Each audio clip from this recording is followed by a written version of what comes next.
Good morning. The early bird gets the worm, huh? 352 people.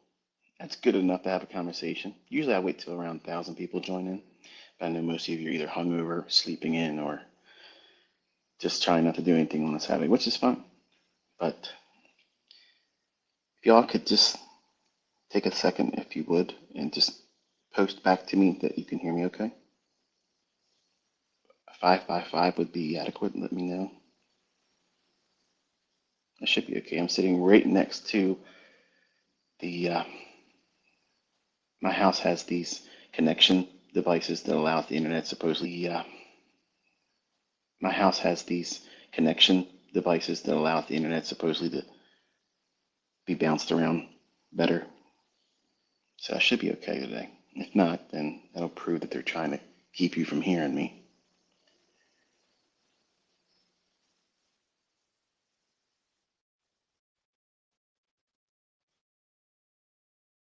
Awesome. Thank you so much. So anyway, hope you're all doing well today. I had to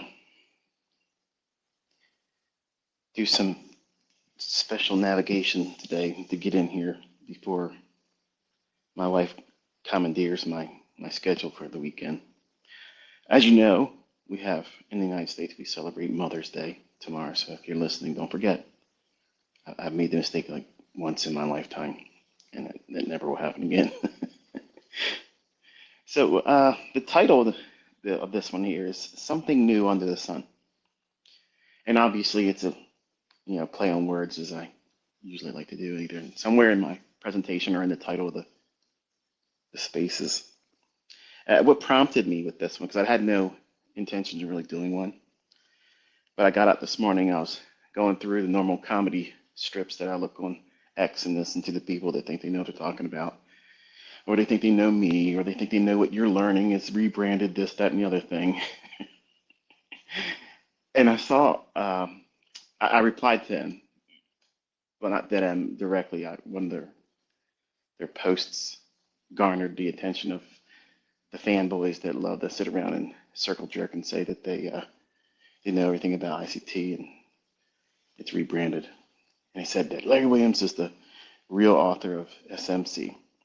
And they're pulling up books that I told you to buy yourself. Short-Term Secrets to Long-Term Success by Larry Williams, which is it's a hodgepodge of a lot of his stuff he's done throughout his teaching. And I'm not dumping on Larry Williams, okay? So don't take this out of context. I'm just stating, let's be factual here. Just for your history lesson, I'm not going to go through everything that I use in my repertoire down to the infinite detail here, because obviously that I'd be spending more time just pointing to things I've already said in my YouTube channel. But there are some things that obviously inspired me to either improve upon or to outright say that is not true. That's not what's going on. Like buying and selling pressure is a myth.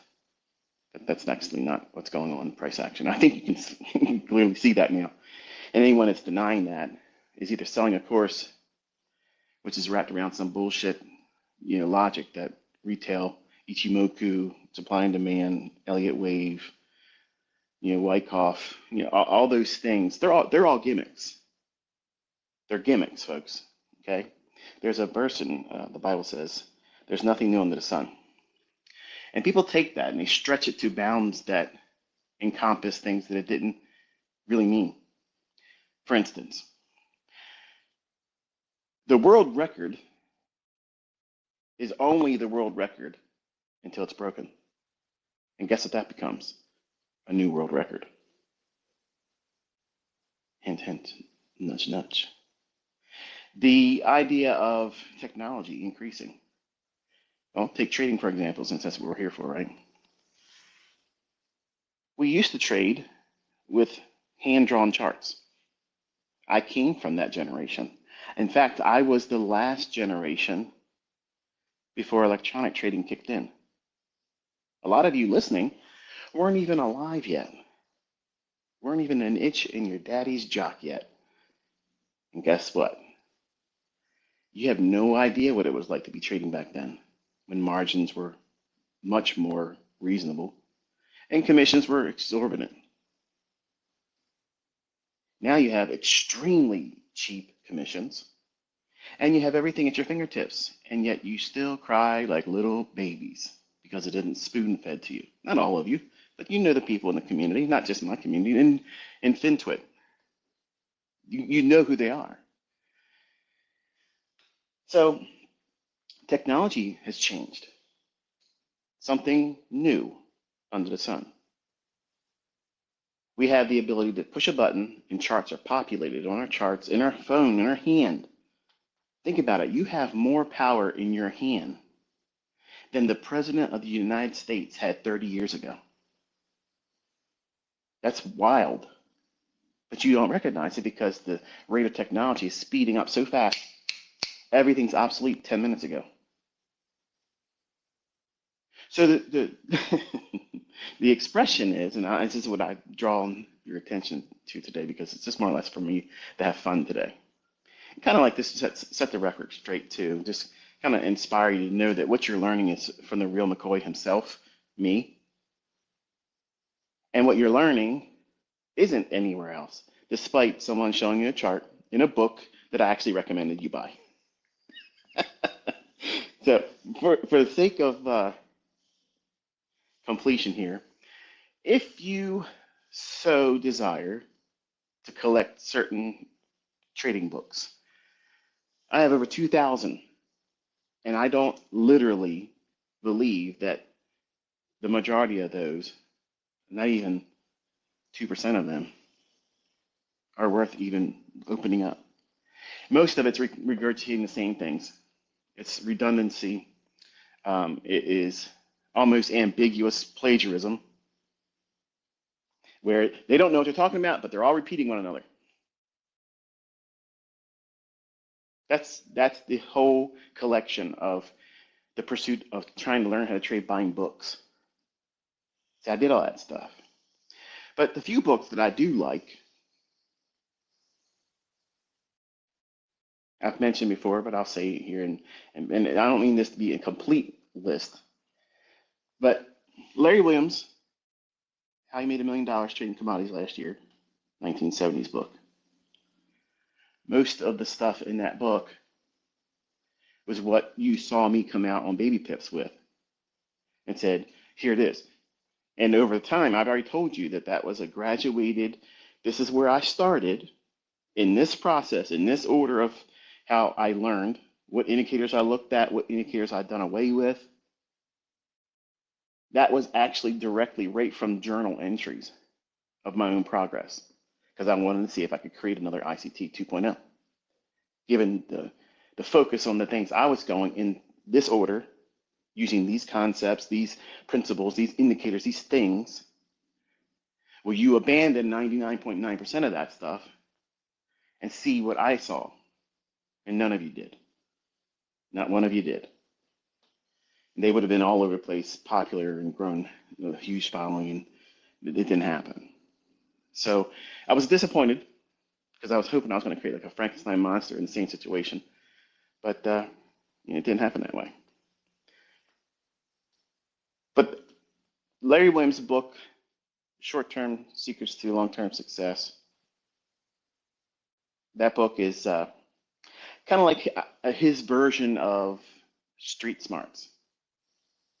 You just take a look at that presentation style, and I think he kind of like applied it to his own tools and things that he used over the years. And there's a section there where he says, here's a breakout, and then he's trading the other direction, okay? And what people don't realize is those ideas, they're not unique to anyone. Larry Williams didn't create that. Linda Rasch and Larry Connor's book, Street Smarts, they have these like little bullet point ideas of trading setups. And I believe that's a good book too. And only because it had a big impact on me in understanding stop hunts, because I didn't see that as a thing. until around, well, 1995. I started feeling the pain of it. And I didn't want to admit what I was feeling was likely true, which was those guys are out to get me. Okay. And Larry Williams had always said, you know, there are people out there that say, those guys did it to us guys again. That's verbatim coming out of his teachings. That's how he says it. And his view, and if it hasn't changed, I wouldn't know, but at least for a long, long time, Larry held true to, you know, you put your stop loss in the wrong place. Yeah, that's true. That's true, Larry. That's absolutely true. If you get stopped out, you did put your stop loss in the wrong place. But you placed it exactly where they want you to place it. And understanding where those stops will be placed in advance is a skill set that I teach. Not just simply, oh, here's a breakout and it reverses. And if you look at what he teaches in his books, and I've said this before, initially I could not make that part work, which is selling weakness and buying strength. I just couldn't make it work for me. And because I am a contrarian at heart, you know, I consider myself a breaker, as the Bible teaches. I'm standing in the way. And I look at things like when Larry said he wanted to know how to buy below the opening price and know that he could do it. He had one entry method called OOPS, where if you open less than the previous range and rallies back up 20% of the previous range, that's one iteration of it, by the way.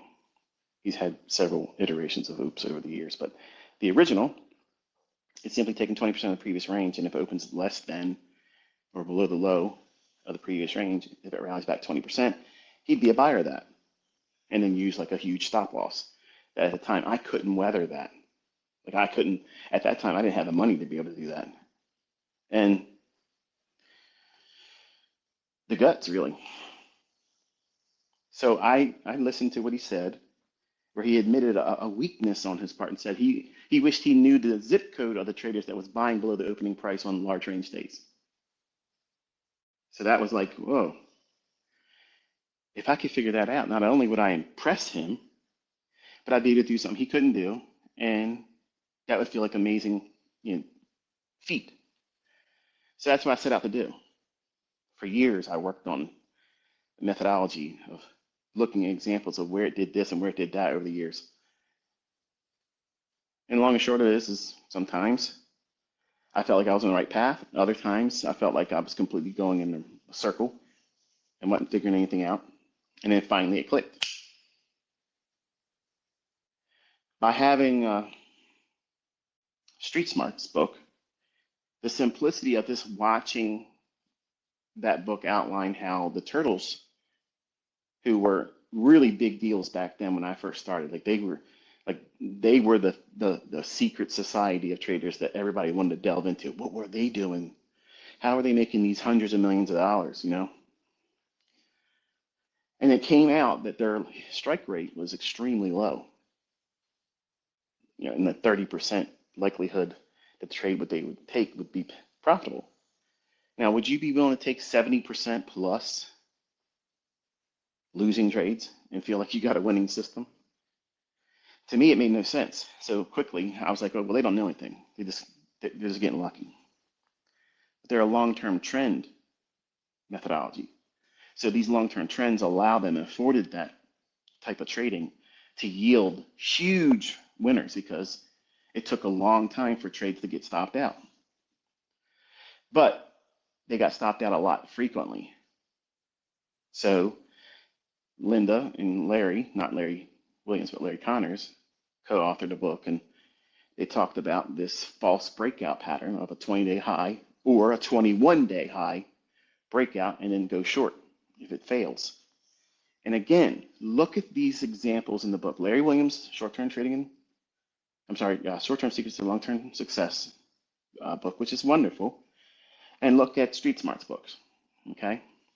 Now you're going to see these books in open, high, low, close format.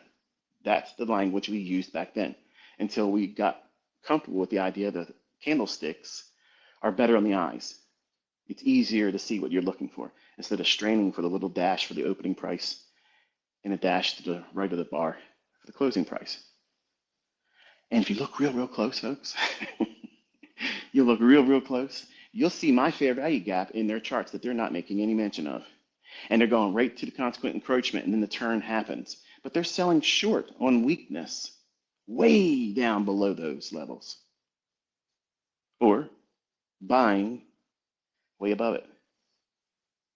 So when you see those types of things, and they don't exist in Wyckoff books either, anywhere, you see these things and you see people say, well, it's ICT rebranding it. And guess what I found? Chris Laurie's deleted tweet where he says very plainly in his own words when I asked him, because I threatened to bring him into a lawsuit because I had someone acting like a dickhead, and they've been since humbled. And I told you it would happen just like that. But he said, no, I don't see your stuff in there. But he basically said it like this, no, and he gives some bullshit spin on words to save face publicly. Because I caught him in emails talking two-faced. One side of his mouth, he's talking to me in an email. And then when other people saying, yeah, ICT rips you off. Oh, yeah, everybody's figured him out by now. I made that guy lots of money by putting people onto him. And you never seen him trading. You saw him putting a line saying, okay, we're going to watch this and we're going to watch that. That's not fucking trading. That's not trading. He invited me into his shit. Okay? He invited me. And I told him in an email, I said, I will make this stuff public unless you come out right now. Because I know you don't do any fucking thing like I'm doing. And I found his tweet. And I'm going to repost it. I'm just kind of come up with a way where I can do it with a little bit of candor because I could be a real dickhead. But why would you delete that? Why would you delete a comment that says, no ICT, no, Michael, I don't see my own work in there, because you want people to believe I did that. And see, you fucked up because I'm that kind of guy. I am that kind of guy that will rub your fucking nose in it. Chrissy, that Olympic competition state of mind, you fucked up, buddy. You fucked up. I am the fucking man in trading. I am the motherfucker that can do this. I plan and schedule my losing trades. I told you this week. I know where I'll mess up. I've done the work on that area, okay? But there ain't a motherfucker walking this planet gonna be able to say that I took their stuff and rebranded anything. If anything, if stuff that worked in my hands when I was younger, I improved it. I made it work. I made it applicable. I made it where you can go into the charts and see it and set your clocks to it. SMT divergence, I've been very, very open about it. The idea and the premise came from Larry Williams' book, How I Made $1 Million Trading Commodities last year. And he's talking about comparing like markets. I said this when I was teaching it. I've always maintained it. And I've always given his flowers and his credit. Looking at a commodity, looking at closely correlated commodities, well, doesn't it go without saying that if you apply that to currencies, in his own words, this works really well trading the currency market. Well, what do you think I was doing as a Forex trader? I'm going to do that. But there was no real name for it. It's just relative strength analysis. I didn't like that term because it sounded like the relative strength index. And I hated that indicator. I hated it. Despised it.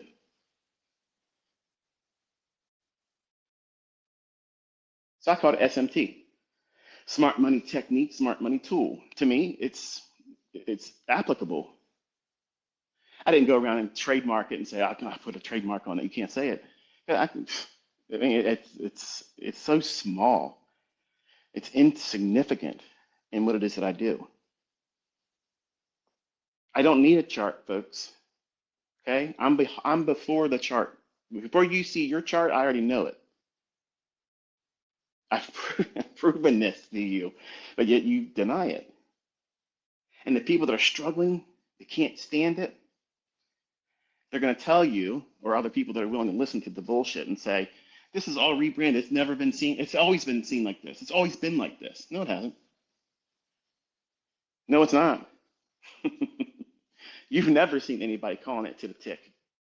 You've never seen anybody do that. Now, I've never seen Al Brooks trade. I've never seen Al Brooks call every 1 minute candle. I've never seen anyone tell me that he could tell you the time that the setups are going to form. I've never seen that. And maybe you're going to hear all the ambient sound in the background because I'm doing my normal routine. Oh, the day in the life of ICT. We're hearing it. Yeah, you're hearing it. You're going to see it. It's just boring. But I love reading these guys when they put these little comments up there and saying that it's nothing. There's nothing new under the sun. Let me tell you something. Everything I teach is a new ray of sunshine. Every single time I present it, because I'm giving you something that you aren't supposed to know. You're not supposed to know that. See, everybody knows about RSI. Everybody knows about Bollinger Bands. Everybody knows about supply and demand zones. And why isn't that everybody's making money with that stuff? If it's so obvious and this is the way the markets work, why isn't volume profile cracking the code for everybody and they're all retired? And where's the yachts at? Where's all the, that was the expression when I came up. The funny expression, everybody said, if it was going to be a meme back then being shared, memes weren't a thing back then, but funny one-liners were. That's where my wit comes from. I came up in the industry because I was never really witty as a young man. I was quiet, and my sense of sarcasm and snarky responses has been conditioned over the years when I was on internet relay chat. So you had to be fast on your feet back then because people that were very, very good at talking down to other people, they could slice and dice you pretty quick. So I had a lot of scar tissue built up over the years. So that's why I have a remark that comes right off the cuff real fast. And some of these 20-year-olds, they're not prepared for it. But this idea that there's nothing new under the sun, I make a mockery of that every day on social media. I tell you where the market's going to go. I set up the people that don't believe in what I'm teaching. I give them exactly what they think they believe. They believe that I only trade demo. They believe that I have 20 different computers and I'm recording everything, but yet I still show the same fucking trades. Scroll to the left, ICT. Scroll to the left. It's still there. Do that on your demo account that keeps getting reset. You can't do that. You can't do it. Why do you keep showing that the market hours is an open tab? What's the point of that? The point is it's not market replay. The point is I'm rubbing your nose in it. That's the point, because there is something new under the sun. There's lots of things that are new that I've never shown before. All the stuff you've seen to this point is still nothing. It's nothing. That's why I have such a great time on social media, because reading these people pretend that they know what you're talking about is your progress learning. You're coming away from retail logic, or obviously, if you're smart and you didn't get bogged down with all that stuff initially as a retail trader, you're kind of coming in with a perspective that if you've never seen indicator trading, if you've never seen other schools of thought in retail aspects, as soon as you start looking at it, you're like, what in the hell is this? And why would anybody look at that versus what the price is doing and what time it is? That's it. Where's the liquidity? Where's the inefficiencies? And what day of the week is it? And where are we at in the daily range, time-wise? That's all that matters, because the algorithm only cares about that. It doesn't care about your Ichimoku position based on a cloud, based on a candlestick pattern, based on a moving average crossover, based on an overvaluation or an undervaluation of an indicator that absolutely has no bearing on what price is going to do. If there's nothing new under the sun, why does all these new forms of indicator keep coming out? Again, you're trying to stretch something to comfort you because you're seeing shit that shouldn't exist. I told you I had to do it wrong. baby. I had to do it wrong. But see, you don't believe it. You don't believe it because it's too good to be true. And I take that as a compliment. Thank you. Thank you, detractors. Thank you, doubters. Thank you, people that call me a scammer. I love it because without you, the people learning and seeing it in their own hands wouldn't be even more motivated by it. You not having said so. That's like a pinch to them that, yes, this shit's real. And yes, you are being cut out of a mold that few people can press themselves into. See, you have this normalcy bias, folks, that you deny me, you deny what I teach, and deny what I prove. Beyond a shadow of a doubt. I'm out here where I have to be right. Not you as a student. You don't have to be right. See, the people that sell mentorships, they love the idea that I'm trying to teach you to be right. No, I'm teaching you how to operate and not demand perfection and still be profitable. But daddy can walk this shit every day and come home a winner because it's my stuff.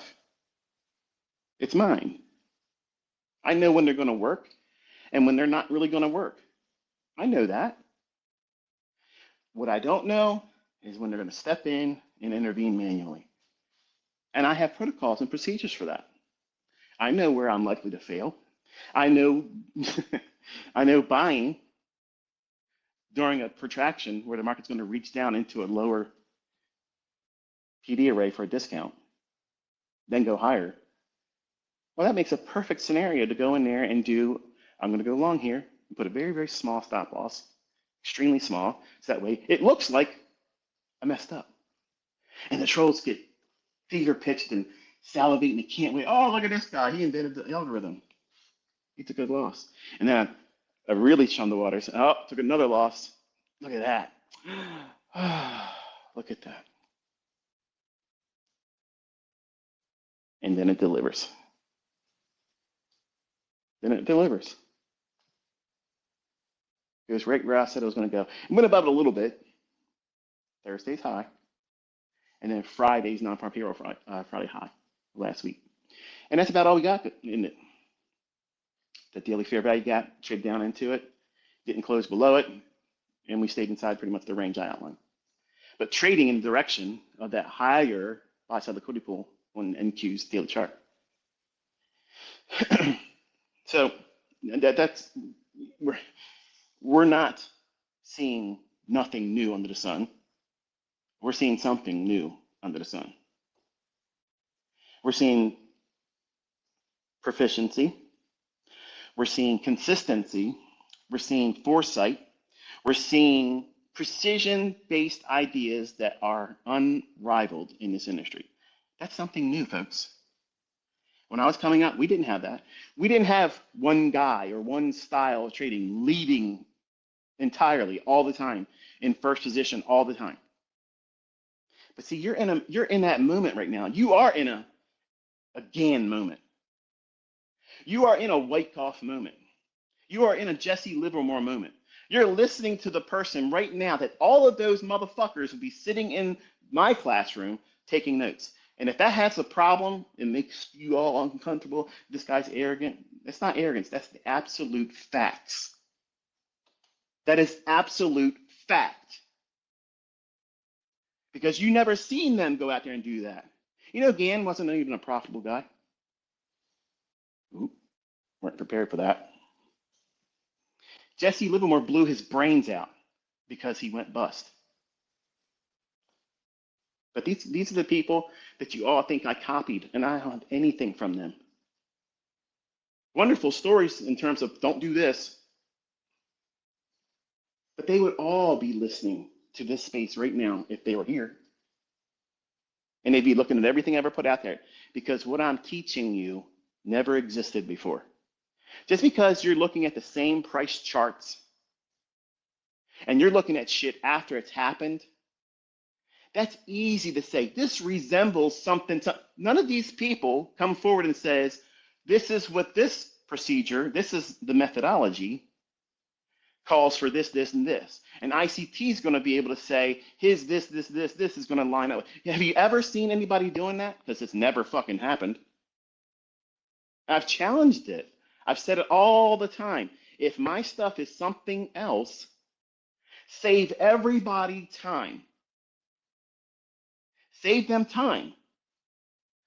Get $5 million from me in a direct wire where you've proven beyond a shadow of doubt that whatever I'm teaching, institutional order flow entry drill, SIBIs, buy side imbalance, sell side efficiency, all these things, where they're going to form, the first presentation of them, and how they're going to be used throughout the week and the day. See, folks, George Angel with S&P trading, he never had the shit I'm teaching. It did not exist. See, in the beginning, I knew when I told people these were the people that were influential to me. It doesn't mean that they make my trading special. They were influential to me. What I learned from George Angel was the day was divided because this guy was a floor trader. The ebb and flow of what the market was doing, how these rushes of volume coming in, that's what made floor traders profitable. They could see the orders coming in. They could watch this massive shift where, man, there's a lot of buying. There's a lot of buying. And they all knew where the whale accounts were. And when these big whale accounts would start buying, what are they going to do? They're going to dogpile on top of it. They only need a little bit, but a little bit in their hands down there in the pits, you could be making millions of dollars in a month. But trading, because of patterns and shit, that's not what they were doing. They didn't have the luxury of having charts. They're standing down there in the pits, listening to these people rage about being short or being long, getting in and getting out. So they just dogpiled. That's all floor trading was. Yes, they had the pivot numbers. They knew that it was likely going to gravitate to that level down there. But really what they were watching was the order flow that was literally in their fucking hands. Ticket runners running down to the pit screaming, I got an order. I got an order. This is what I got. This is how many contracts. And they start ripping it across. They're hollering it out there. Some of you 20-year-olds don't even know what the fuck that means. You have no idea what the fuck you're talking about half the time, let alone how these markets booked before they were electronic. I have floor traders, very successful floor traders, that were in my fucking mentorship that paid to learn from me because they couldn't do shit when they left the pit. Couldn't transition, couldn't do it. They don't have a problem now. But you're learning technical science. You are in something that's new under the sun. You're experiencing something where they're going to write books about all of this stuff. And you were here when it happened. See, when you read a book about Gann, you read a book about Wyckoff, you read a book about Dow, Charles Dow, you don't really have an affinity for that. I know I didn't. I was like, whatever. To me, it sounded like Stalin, Abraham Lincoln, people, yeah, they maybe existed, but really, who gives a shit? See, I put out there a persona like Stone Cold Steve Austin because it causes people to argue and wrestle and reason. Does this guy know what he's talking about, or is he full of shit? And I love fanning the flames to have just enough for the people that don't want to warm up to the idea because they have hero mentality of loving something else, that they're going to talk. And that talking advertises for me. It's the same broken people that do it. And they are employed by me and they work for free. Their hate is a 100% validation to what you're learning sets you apart. These people that complain and say these things that I'm teaching are rebranded, they've never came forward and proven anything. Not one thing. And the proof is, again, I'm making it public. I have $5 million US, 100% real fucking money. Someone still has yet to come out and say, here's where he gets the time for that fair value gap. This is the aspect of where he wants to use the lower half and the upper half when it changes in the state of delivery. Listen, folks, there has never been, ever, people talking, oh, Chris Laurie. Chris Laurie couldn't do shit if we sat by one by one. And I know you're going to hear it because you're going to give you the soundbite, Chris. I will invite you to use the stuff that you do right now. And if you do it better, I will give you $1 million, or I'll give you $1 million to your charity of choice. But it has to be live streamed, and we have to put it in a real account. Just one day. That's easy. Easy. And I promise you, I will bring out 5 things I've never fucking taught before that'll roll your fucking socks up. Now, put your money where your mouth is. Don't be double-minded. Don't speak out both sides of your mouth. When a fanboy or fangirl talks to you and says, oh yeah, this guy at ICT is arrogant, blah, blah, blah, but you're so humble. You're not fucking humble. You're a fucking fraud. You don't go on public social media and say, no, I don't see your stuff and showing my stuff in it. I don't see that. And then delete the fucking tweet. I told you I was going to get that fucking tweet. And I almost didn't want to screenshot it because I was like, nah, he's upstanding. He came out and he pretty much did it. But behind the scenes, I told him that I'm going to drag his ass into a lawsuit. And he was going to testify that what I'm doing ain't his shit. That's how far I was willing to go back then.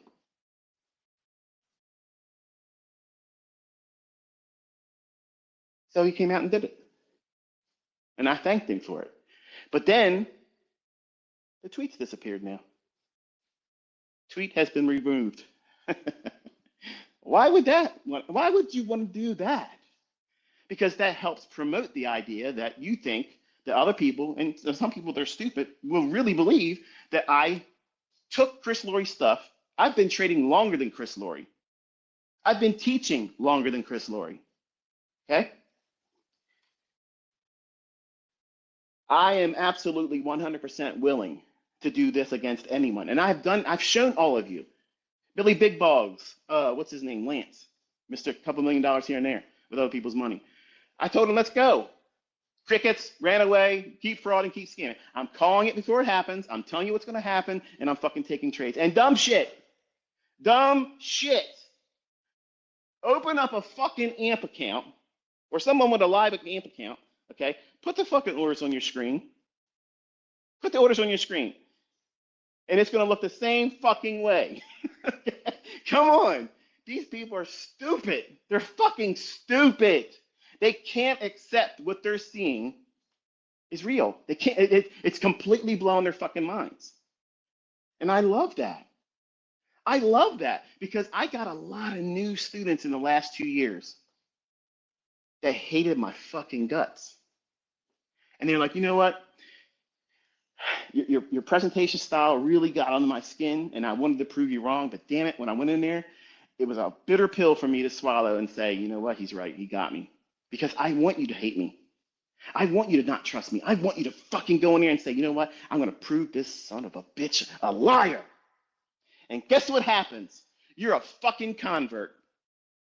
You're convinced.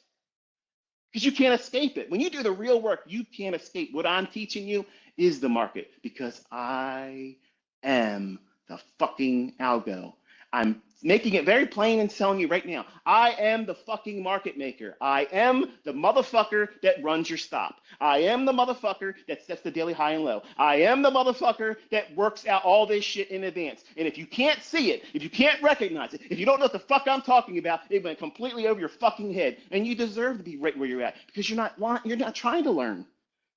You're trying to listen to all these people talk out their ass and they can't do shit. They can't do anything but talk out their ass. What do you think I'm doing every fucking day? What do you think I'm doing? It's not magic tricks.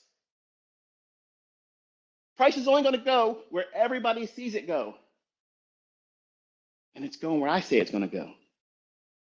And it's not simply saying enough that, yeah, I can trade. It's not enough to say that. Not for me, it ain't. It's not enough to say that I can be consistent in front of all of you. That's not enough for me.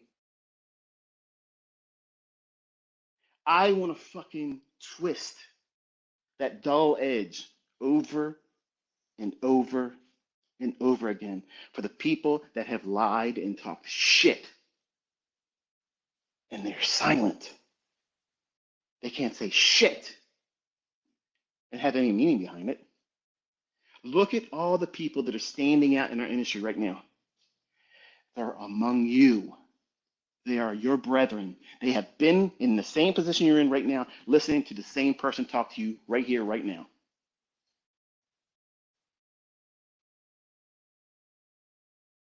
What changed?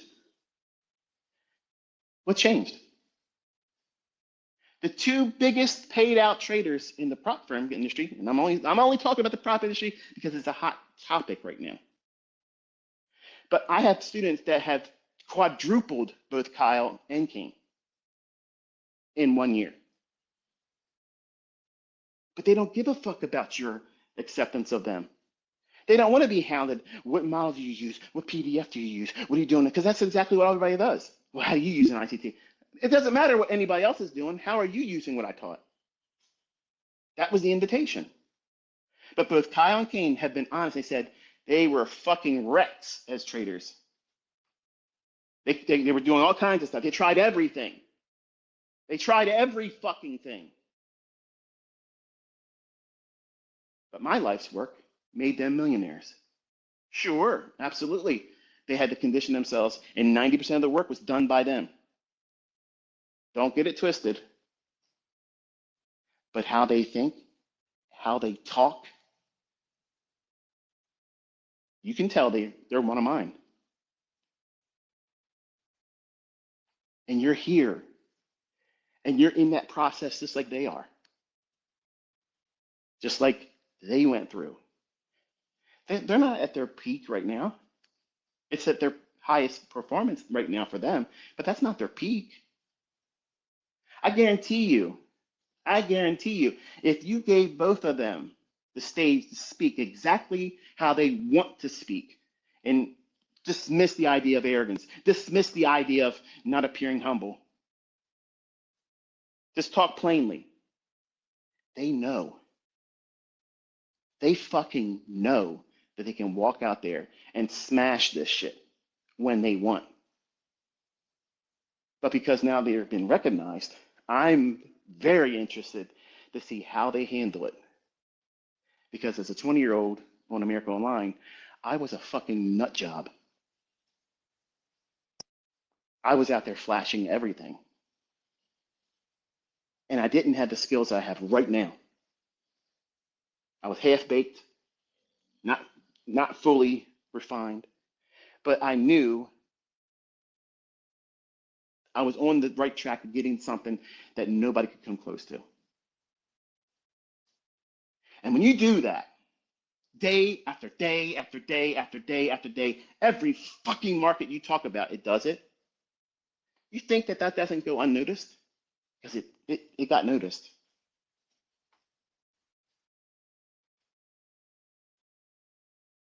And you see people, you meet people, they question you, how do you know this? How do you know that? What are you doing? How are you doing this? And how are you doing that?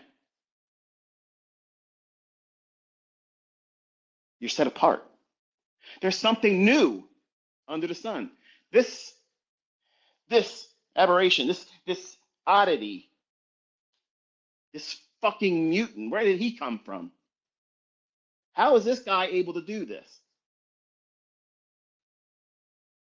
That's the question I love prying into your mind and forcing you to ask yourself every day.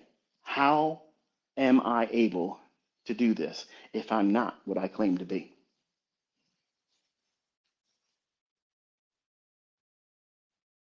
So you're forced to either deal with the uncomfortable state of knowing that I'm calling this stuff before it happens, and I'm showing you the executions and sliding to the left that your reset demo account won't show.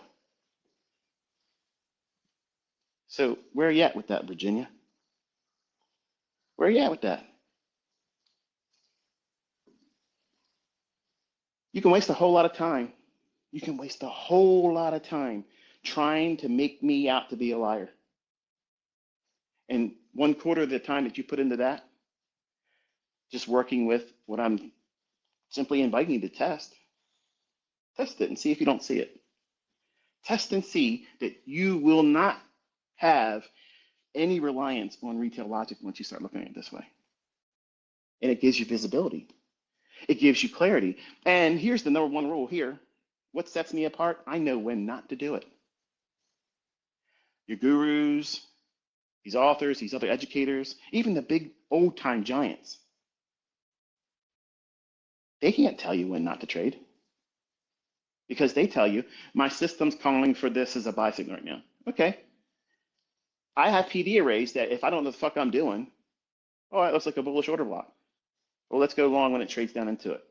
It fails. I know when that's going to happen. That's narrative.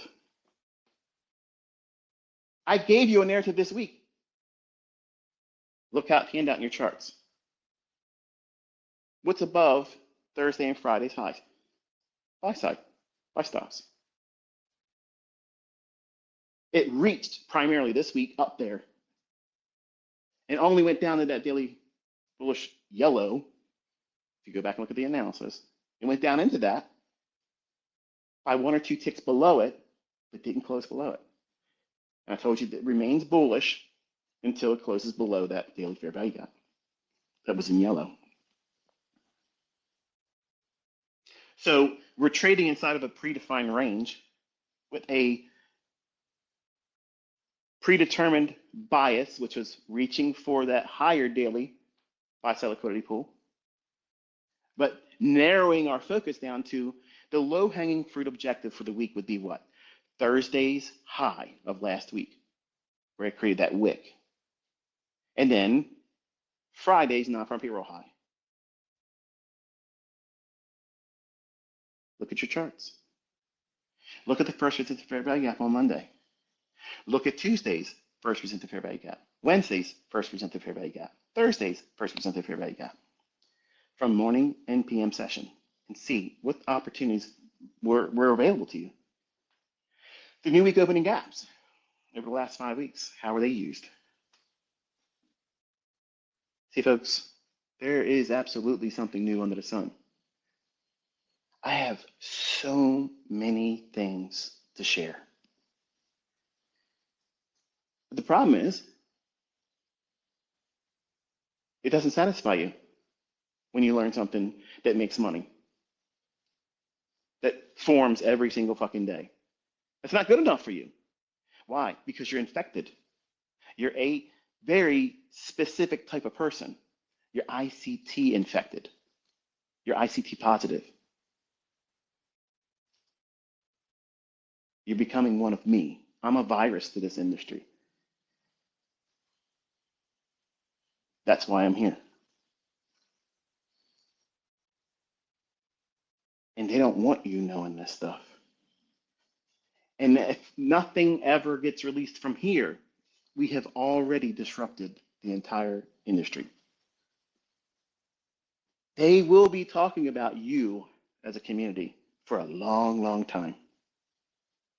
And all of you that are learning, that are becoming pillars, I promise you, there are people that are about to spring onto the scene that make Kyle and King look like they just started. And gentlemen, that is not meant to be making a negative remark against you, because what you've done is exceptional. But just know that you have brethren that are about to step the fuck out, and it's going to shock all of you. And don't think for a moment that I don't think that the folks that contact me and say, look, this is what I'm doing, I have no interest in being on social media. I only have an account just so I can see what you're doing. And if I wasn't on X, they wouldn't be here either.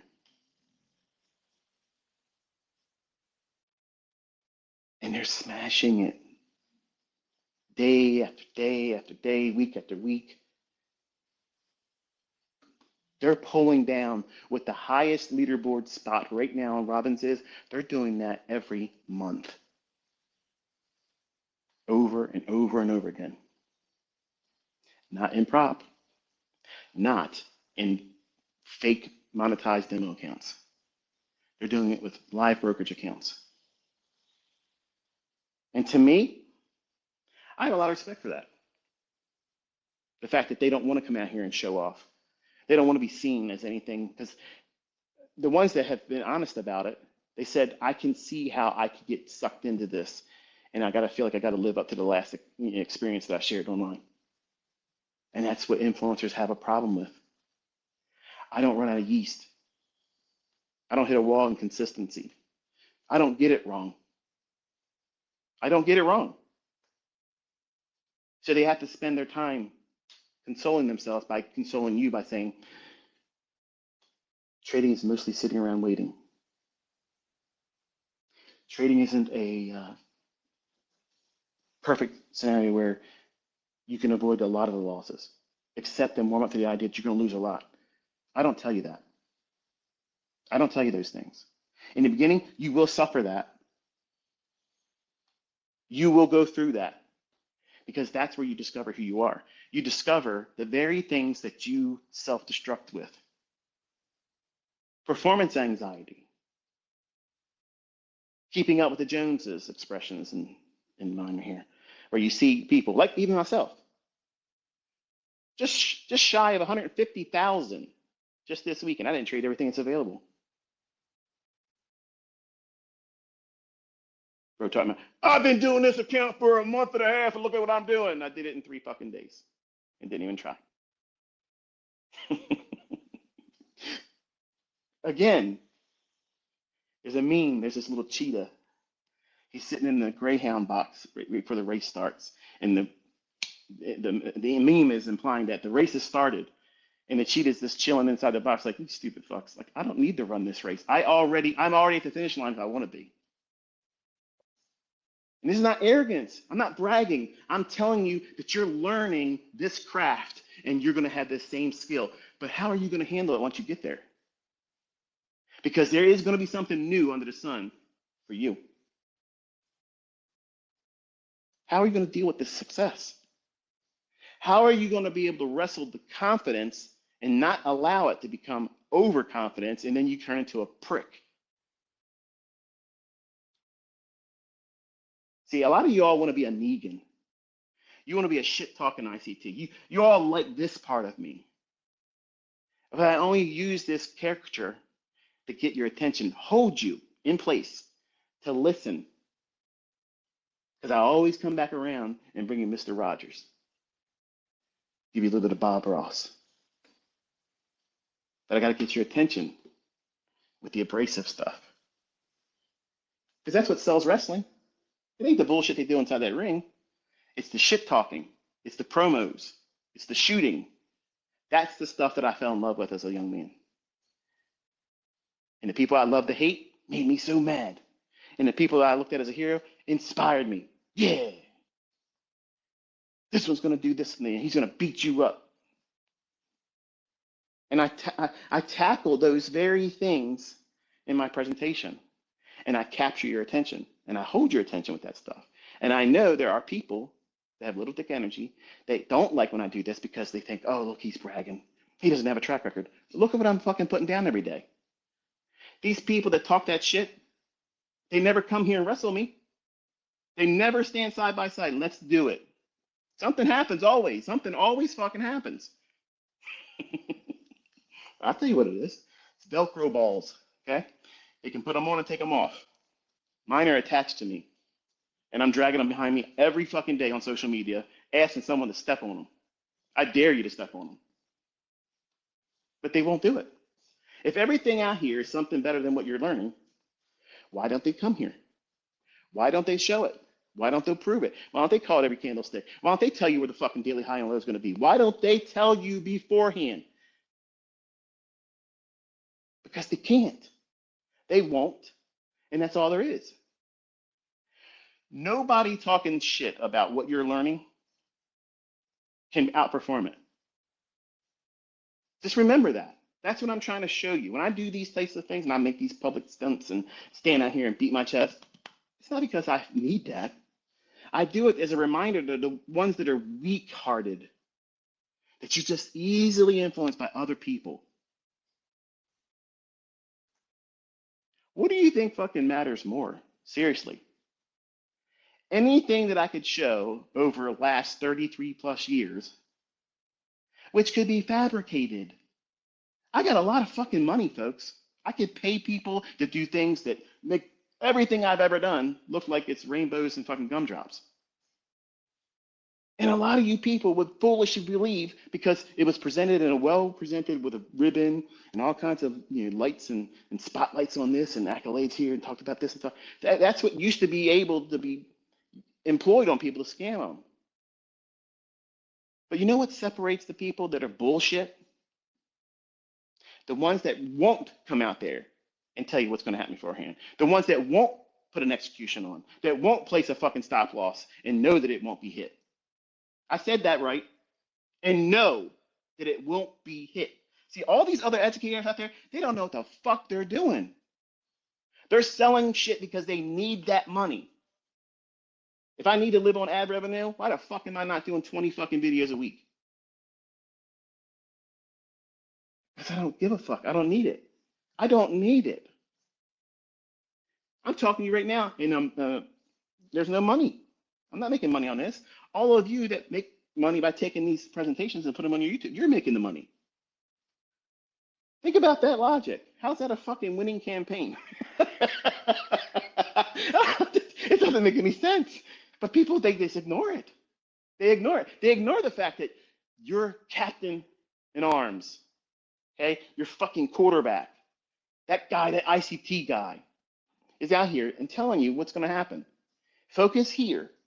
It's not going to do anything but this. Just focus on this. Look at these levels. Fuck everything else. Don't listen to anybody else. This is your mark. I'm your spotter every week. You're training to be a sniper. The spotter's job is get range. Where's your range? What are you aiming for? This level. Are you shooting downwind or upwind? Bullish or bearish? I've already given you the skill set. I've already given you the ammunition. The ammunition is a PD arrays. What caliber are you gonna shoot with? 5.56, 2.23, 30-06, 50 cal. Pick your poison, baby. 9mm, 22 long range. In deference to the ladies just starting out. A little bit of recoil. Still putting rounds on target. See, I make a mockery of everything else. And if a 20-year-old knew what I know right now in me, it would have been a monster. Like, it would have been a monster. But over the years, I have been humbled. May not sound like it, but remember, you're listening to a caricature. You know what a caricature is? It is an expression. It's an impersonation of something that is not the actual person. When you look at Brad Pitt, when you look at George Clooney, when you look at Robert De Niro, who's become a real piece of shit as recent, and Al Pacino, okay? The characters that they play in the movies, that's not them. They're artists. And on social media, you have to be a character. You have to be. Or you have to be naturally interesting.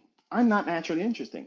In my real life, away from all of you, when I'm not teaching, I'm a very, very frumpy, boring introvert.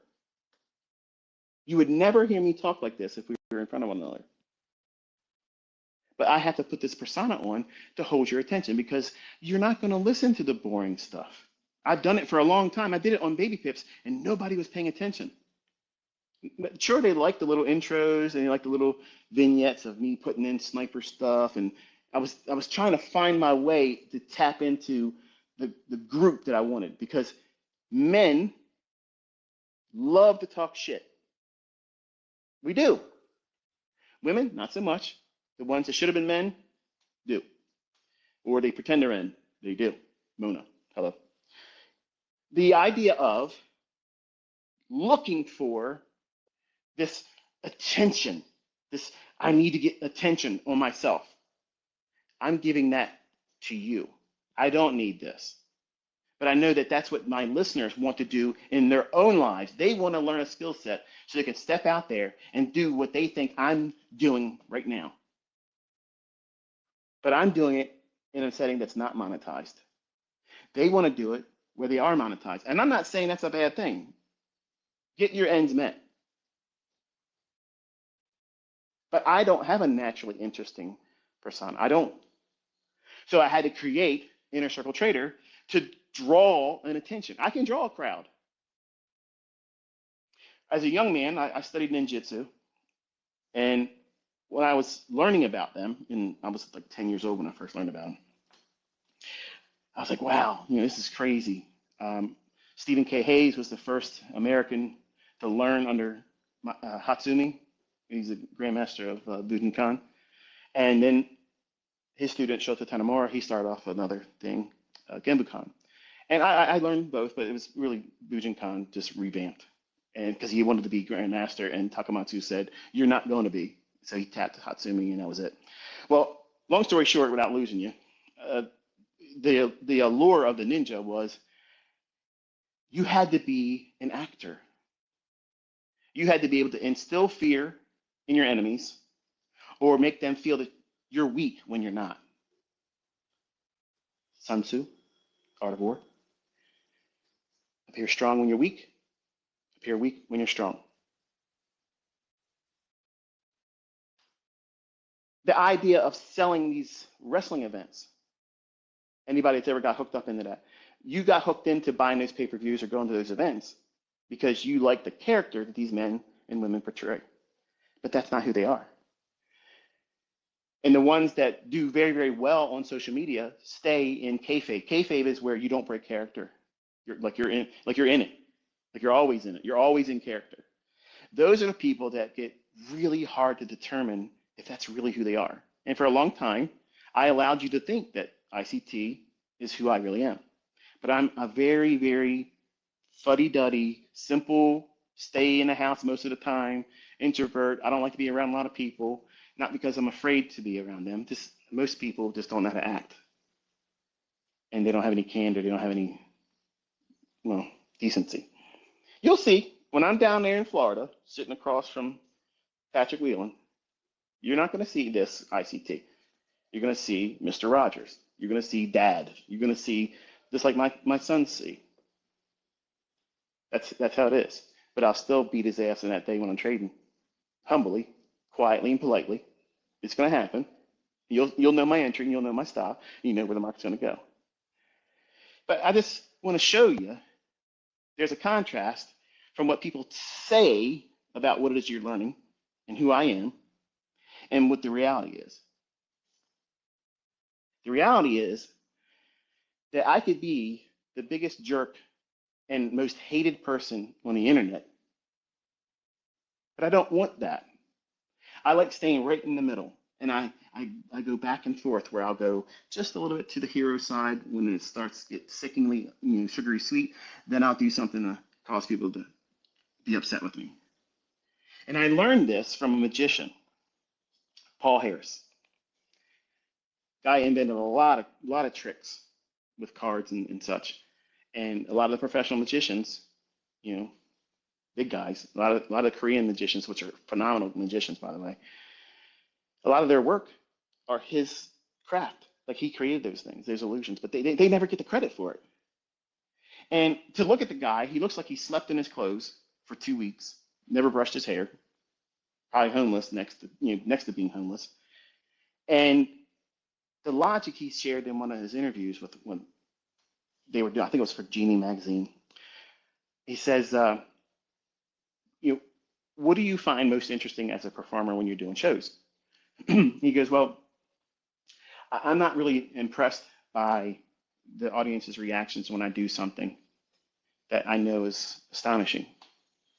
If I do a magic trick every day in front of you and call a very specific price run every single day, it gets boring after a while.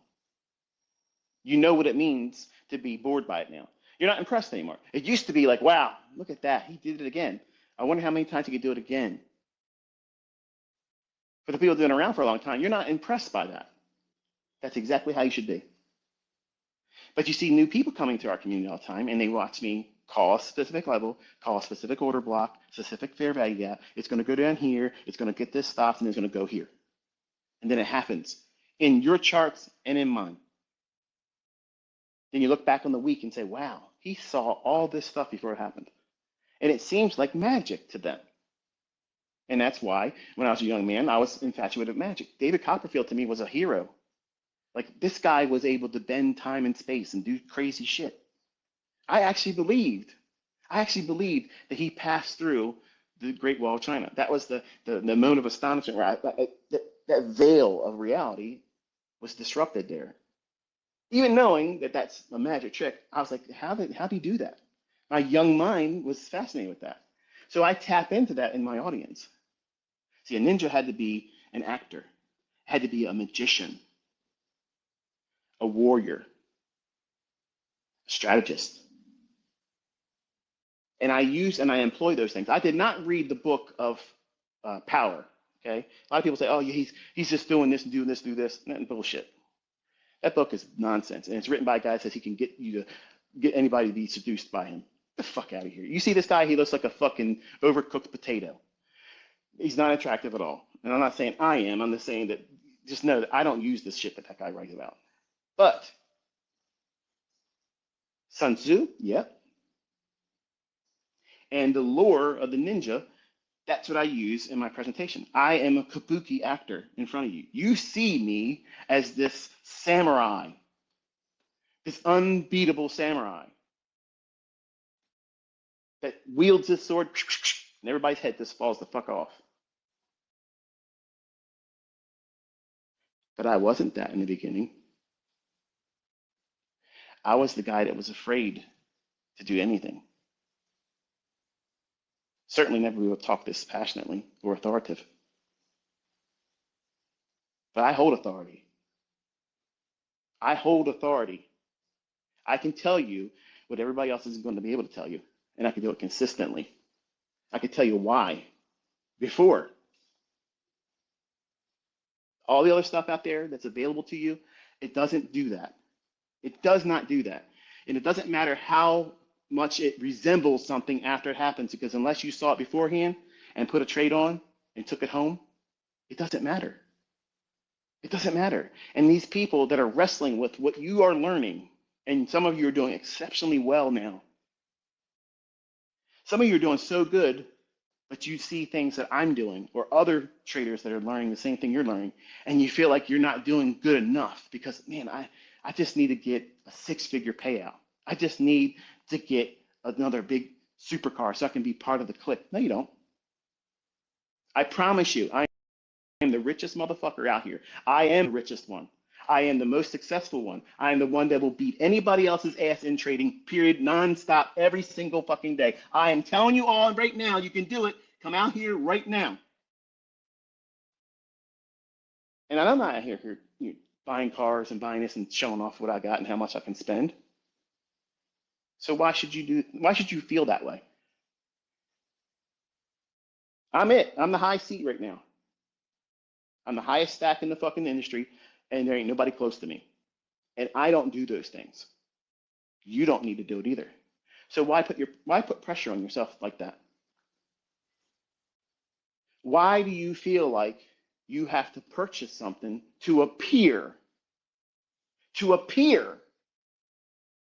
that you're profitable or well beyond the level of profitability that you may be in reality, but you want to present it like you're really, really profitable? Let me buy a used Lamborghini and put a wrap on it.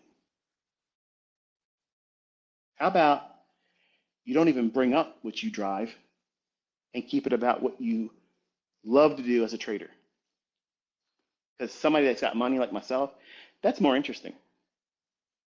Because anybody can lease a car, anybody can sell a course, anybody can do affiliate programs and get lots of money doing that. That is not translated to they're very, very good at trading. And there's a lot of people out there that exist in that realm.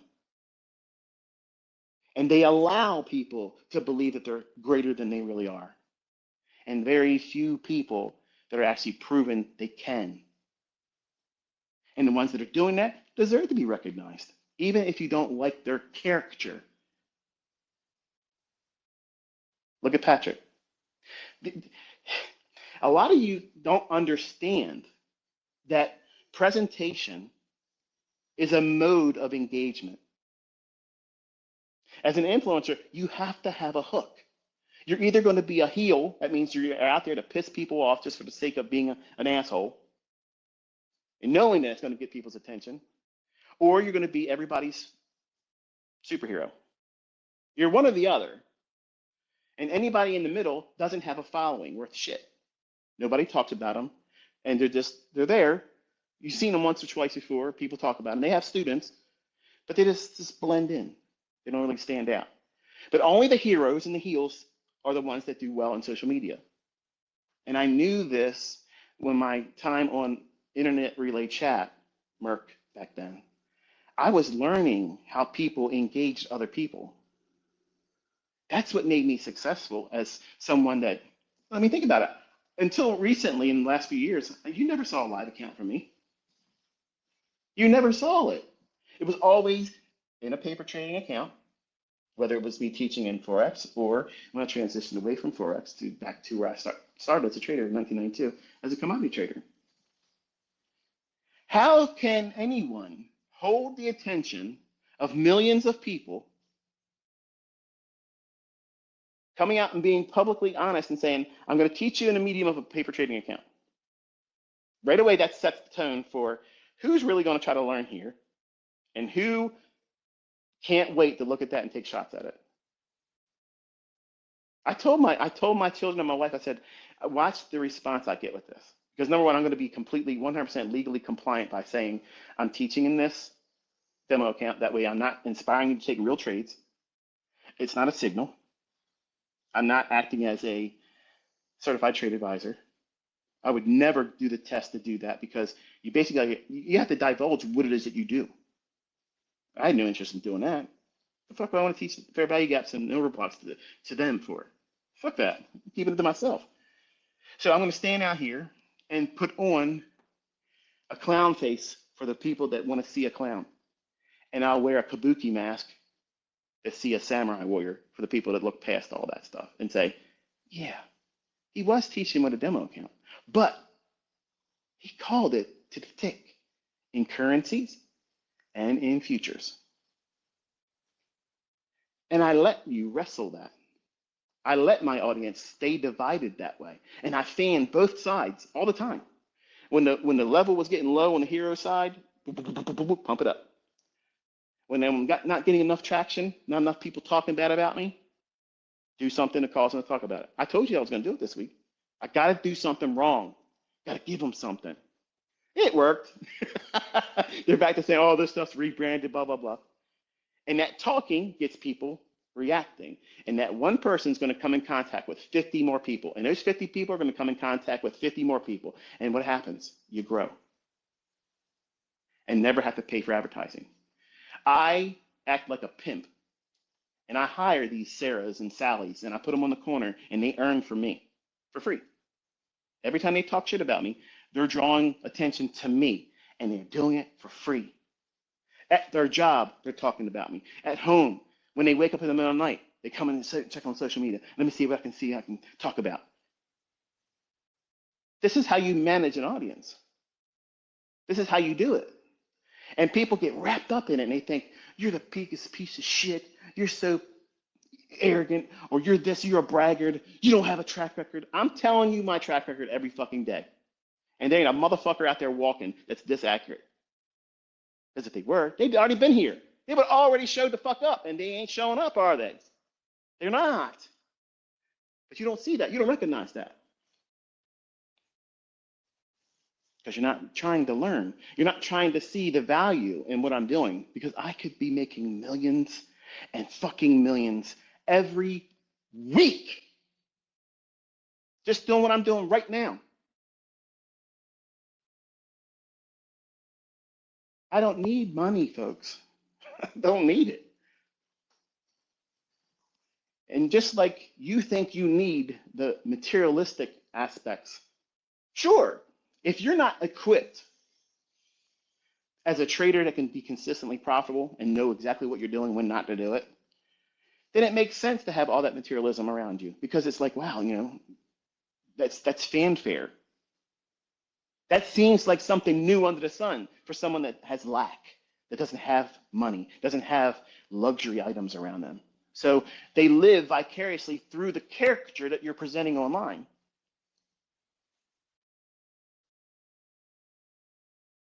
And some people go to the extreme and say, this person deserves to have something happen to them in their real life. And some people shouldn't be fucked around with like that. Because the people that do that kind of stuff get got. And you never really hear about it sometimes. But they know it happened. You just get wrapped up. Just like the people that would run in the ring when wrestling matches would go on. These people are working out a script. They're performing for you, your entertainment. But some people are unhinged and they go beyond the realm of reasonable and think this person needs to have something bad to happen to them because they didn't do this or they did this. All of you are adults, or should be, responsible adults. And because I know that there's a large degree of you that are not responsible, you're not in a position where you own your own actions. You take actions directly or indirectly from other people's opinions, and mine included. And I know I have a very strong influence. That's why I kind of like stopped going into my own students' live streams and chatting, because I would point out certain things because some of them weren't recognizing it. And I thought to myself, this could be misconstrued as me trying to make them look bad. And it's not what I was doing. I was just trying to make them aware of something in the chart that they're not seeing. And I started thinking about it. I was like, you know what? I don't want to bring them heat. I don't want them to feel like I'm correcting them. Then it's like it messes them up. And some of them get weirded out just by me being there. And you see them, they start blushing, they start smirking. They're like, I can't believe ICT's in my chat right now. This is fucking crazy, blah, blah, blah.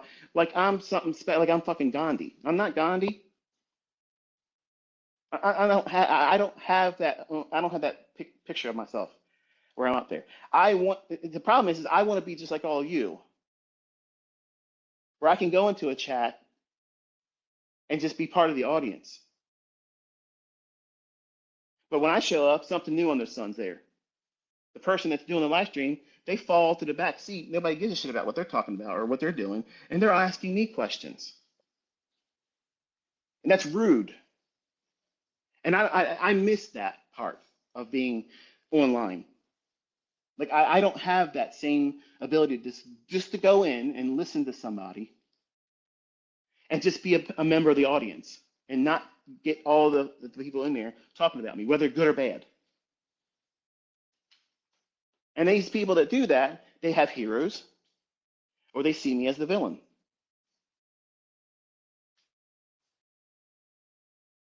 In between those two bookmarks, these bookends, hero and lovers to hate. You're supposed to be in the middle. Recognize that what I've taught you and what I've authored, I can do very well with it. That doesn't mean that that's where you should be at any given time during your development. None of you are going to be able to trade better than me, ever. That's never going to happen because I'm going to hold back things that make me absolutely beyond touchable. Like absolutely, it's never going to happen. Okay, it's never going to happen. Let's just say it that way. But here's how you will be better than me, because some of you can be better than me. How? How can I be better than ICT? How can I be better than this guy? Number one, don't make the mistakes I did. I put off my success by rushing it. And that just went right over your fucking head. I pushed my success further away from my reach by demanding it happen sooner. And any incremental progress I had, I made it a big spectacle online. And I needed other people to validate me. If you go into your development and you avoid those things, for the men, 90% of your fucking problem is solved right away. Because you're demanding something that you haven't earned yet. And you're demanding other people to tell you that you're the man, you're the GOAT, you're the greatest of all times, when you can't even do it consistently to the next day. And I needed that inspiration when I was on the internet initially. I mean, I was on America Online when the internet became internet. I was there. None of you in the 20-year-old, maybe in a 30-year-old, can fully appreciate the wild, wild west of what we were all able to do back then. We felt like, this is crazy. This is like the Jetsons now. And now, as a 50-year-old later this year, I'm looking at the technology that we have today, and it's mind-numbing that we have information at our fingertips, just like that. And we can push a button and make money or lose money. You don't have to fly out to Las Vegas or Atlantic City to gamble. You can do it right on your phone. And now you can gamble with a demo account that you pay for with extra rules on it than real trading provides. You see how easy people can be manipulated?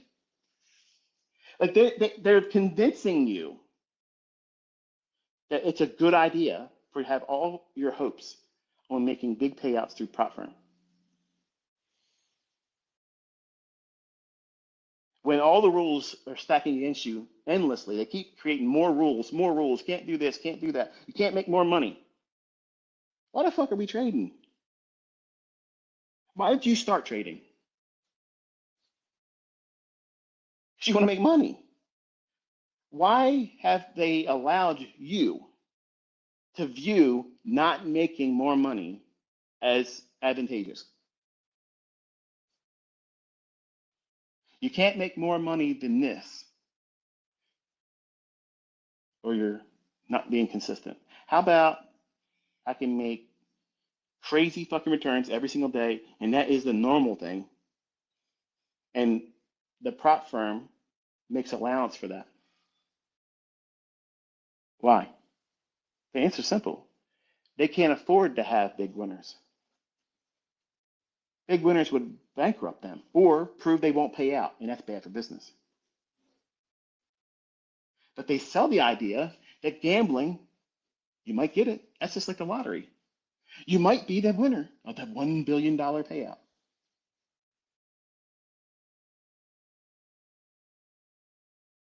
When you should just say, you know what, I am broke, I'm strapped, I don't have that much money. But I have a new opportunity under the sun right in front of me. And I could maybe employ one account, not fucking 20, not 10, not 15, not as many as you can. How much can I afford to charge up on my fucking credit card right now? Just one. Just one. And take the little bit of money that you can make from that one account, pull it out as you make it. Save up that way to put your money into a real brokerage account that you're going to give a shit about. Because let's be honest, folks, there's no person out there that would ever trade like they see their trades being done in prop when they have 20 accounts. If you had your own money to handle the leverage that you're pushing around that's unbelievable, you would never trade that way with your own money, because you see it as it's a cheap reset, and you're trading it's the lottery. That works for a few people, and I can say that confidently because you only see a few people doing it. But that's not what you should do. You should just try to get one. Take one account and prove that you consistent with following a model, that you can wrestle your impulses. You have a limited exposure to what it's going to cost you if you do it wrong. In that case, in that instance, there is advantageous characteristics to trading these pseudo prop firms. They're not prop, they're monetized demo accounts. But you can learn all about how you see risk that goes beyond just trading with paper or demo.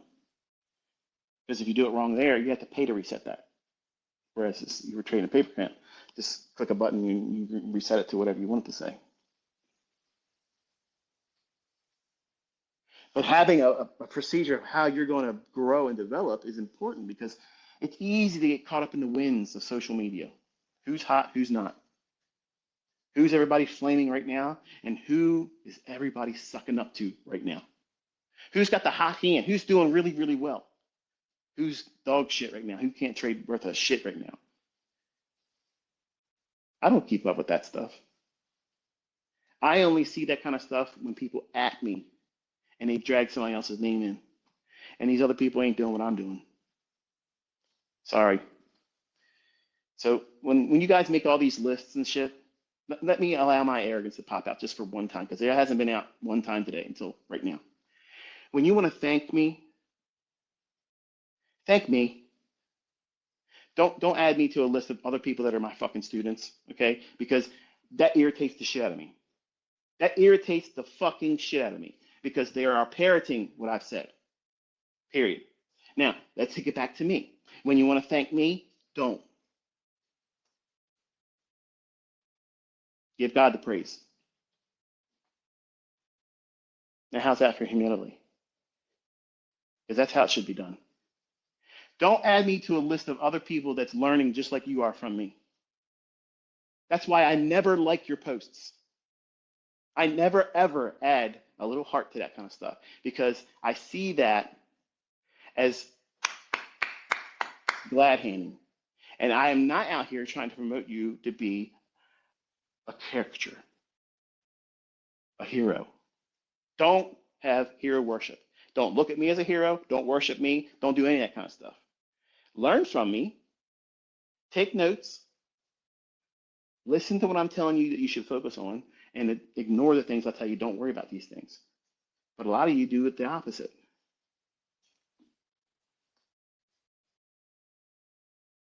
Social media is a wonderful tool and you can get rich with it. You can get really, really rich real fast, just like that. Millions of dollars can fall in your hands. If you develop a skill set of knowing how to manage yourself, find setups, you have something new under the sun. You never could do that before. Until today you can. And when that happens, you're given a choice. You have an opportunity right then and there. I have a talent. I have a skill that I have never had before. And I know there's lots of people out there that want to have what I have right now. And you want to bottle it. And you want to slap a sticker on it. And hide those 3 letters ICT for some of you. I love it. I love how they go every way they can to avoid ever mentioning me. Like Voldemort. You can't say his name. It's so funny. It's great. Because as soon as you hear him talking, oh shit, that's ICT. That's it. That's his stuff. My vocabulary, not the people that I supposedly rebranded. It's funny, isn't it? If it's been rebranded, why the hell they keep using my terms? Why not just say, here's what it really is? Because what it is what it is, and I made it. But you're going to have a choice. You're going to have a choice. Are you going to be a heel or are you going to be a hero? Because you're going to start one way or the other. And so many people want to start out there, online persona, trying to be something that they're not. Wanting to be viewed as a hero, but fastly become a heel. And it shoots them in the foot. They do it to themselves. They're not equipped. Lots of people out there have tried to step to me and say, I'm going to do this, and I'm going to do that, I'm going to do that, and they don't do shit. They don't do shit. Because they don't know themselves. Now, take it back to Patrick Whelan. I saw him a couple years ago. He used to troll me in other people's comment section. And I could care less about him back then. It was just like, oh, you're just one of the other people. And there was a meme going around where he's screaming because it looks like he's losing on the trade or whatnot. I don't even know. I just love his outburst because to me it's funny as shit. Like you all like using that meme where I'm talking and then I start yelling and ranting. Those things are scheduled. I put them out there. I am not a bipolar person. Some people still believe that that part of my caricature is who I really. I'm not bipolar, folks. I choose my words very specifically, and they're all timed. This is where I want to pace the speech. It's an ebb and flow. I bring you up high, and I gradually bring you back down.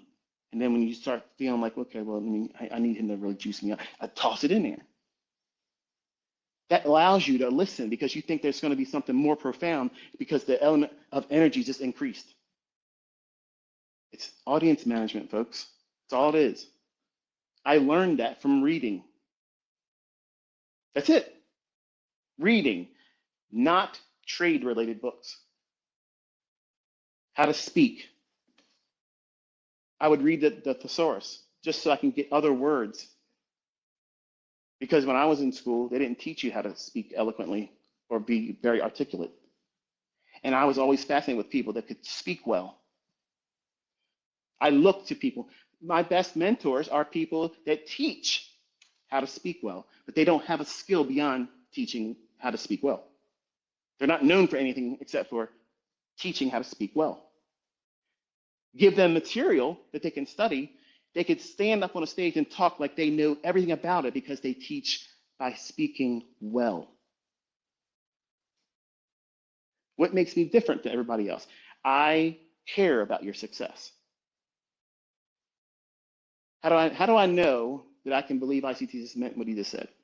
Because I don't sell you anything. I give you my time, my expensive fucking time. I give it to you. And I entice you to go in and prove me wrong. Because I know that challenge is going to be met by most men.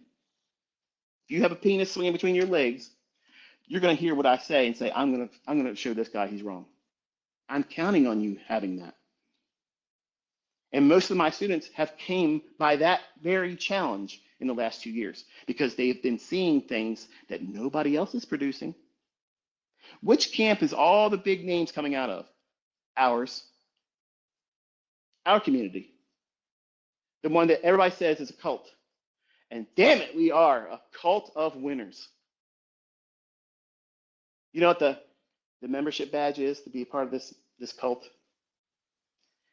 Not giving a fuck what anybody else thinks. Because the market's going to give to us. It's going to yield to us. They cannot change it. They can't hide it. They cannot prevent you. They can't hold you back. They cannot withstand you. They will not prevent you from getting what you want. 81 fucking ways for me to rob this fucking bank anytime I fucking want. Change the passcode, motherfucker. I got the master passcode. I can go around everything you fucking people want to do. Do it. Change it up. Spin that wheel. Make the high and low go real fast. Both directions. Okay. You can't do that all day. In 60 fucking minutes, I'm going to be in there with a whole new plan.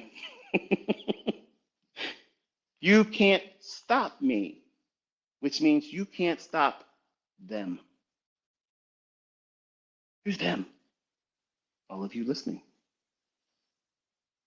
All of you that have had your eyes opened and your mind broadened to boundaries that are way beyond what you first started thinking about as a trader. If I could just take this indicator and I could just get consistent with taking 10 points, if I could just get 10 pips, I could get this much money out of the month and I wouldn't be struggling to get my car payment paid and my car insurance because I drove around like an asshole and my car insurance is too high now. I've been having too many accidents because I'm not responsible. I'm reckless. That's why I teach the way I teach. Because if you're getting car accidents all the time or having failed relationships, you're going to fucking suck as a trader. Because you don't manage risk well. Just like you're going to point to, yeah, she left me because she's a piece of shit. She left you because you're a piece of shit. You didn't recognize it. There was warning signs before she left. Vice versa. Ladies, you're not exempt. Guy said, you're not good enough. Cut his losses and found somebody else and got married. He's a piece of shit. No, you were a piece of shit. You just didn't recognize it. When I was a young man, I was a piece of shit. I was a womanizer. I was weak. I did those things because I hated how I existed in my own skin. I'm comfortable in my own skin now. I acknowledge my weaknesses. I acknowledge where my shortcomings are. I know my limitations. And as a trader, you need to know those things. See, it's taboo to mention if you're successful as a trader, if you're successful and consistent and profitable, it's taboo to mention weaknesses. It sounds like an oxymoron. How could you have a weakness? How could you have a weakness if you are proficient, consistent, and profitable, and you know what you're doing, and you manage risk well? How could you possibly even refer to a term in your own character description as a weakness? How could that possibly be? Everyone, every single person that's ever reached a height of proficiency, extraordinary success, a measure cut above everyone else, all of those individuals know exactly what their weaknesses are. Procrastination, laziness, performance anxiety, fear of not being able to do as well as they hoped. They're weaknesses. You know what they are? You know what they are?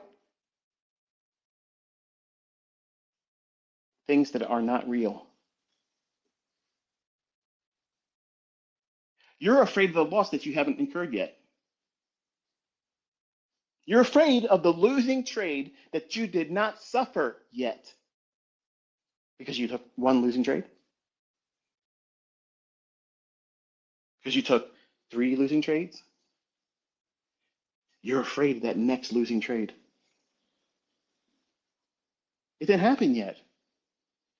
You're giving energy to something that's not there. You have to allow for something new under the sun, the change in your recorded trade history. Yeah, you may have taken a loss, maybe taken 2 losses, maybe 3 trades, losing positions. Maybe you did that. Maybe it was reckless on your part. Maybe it wasn't.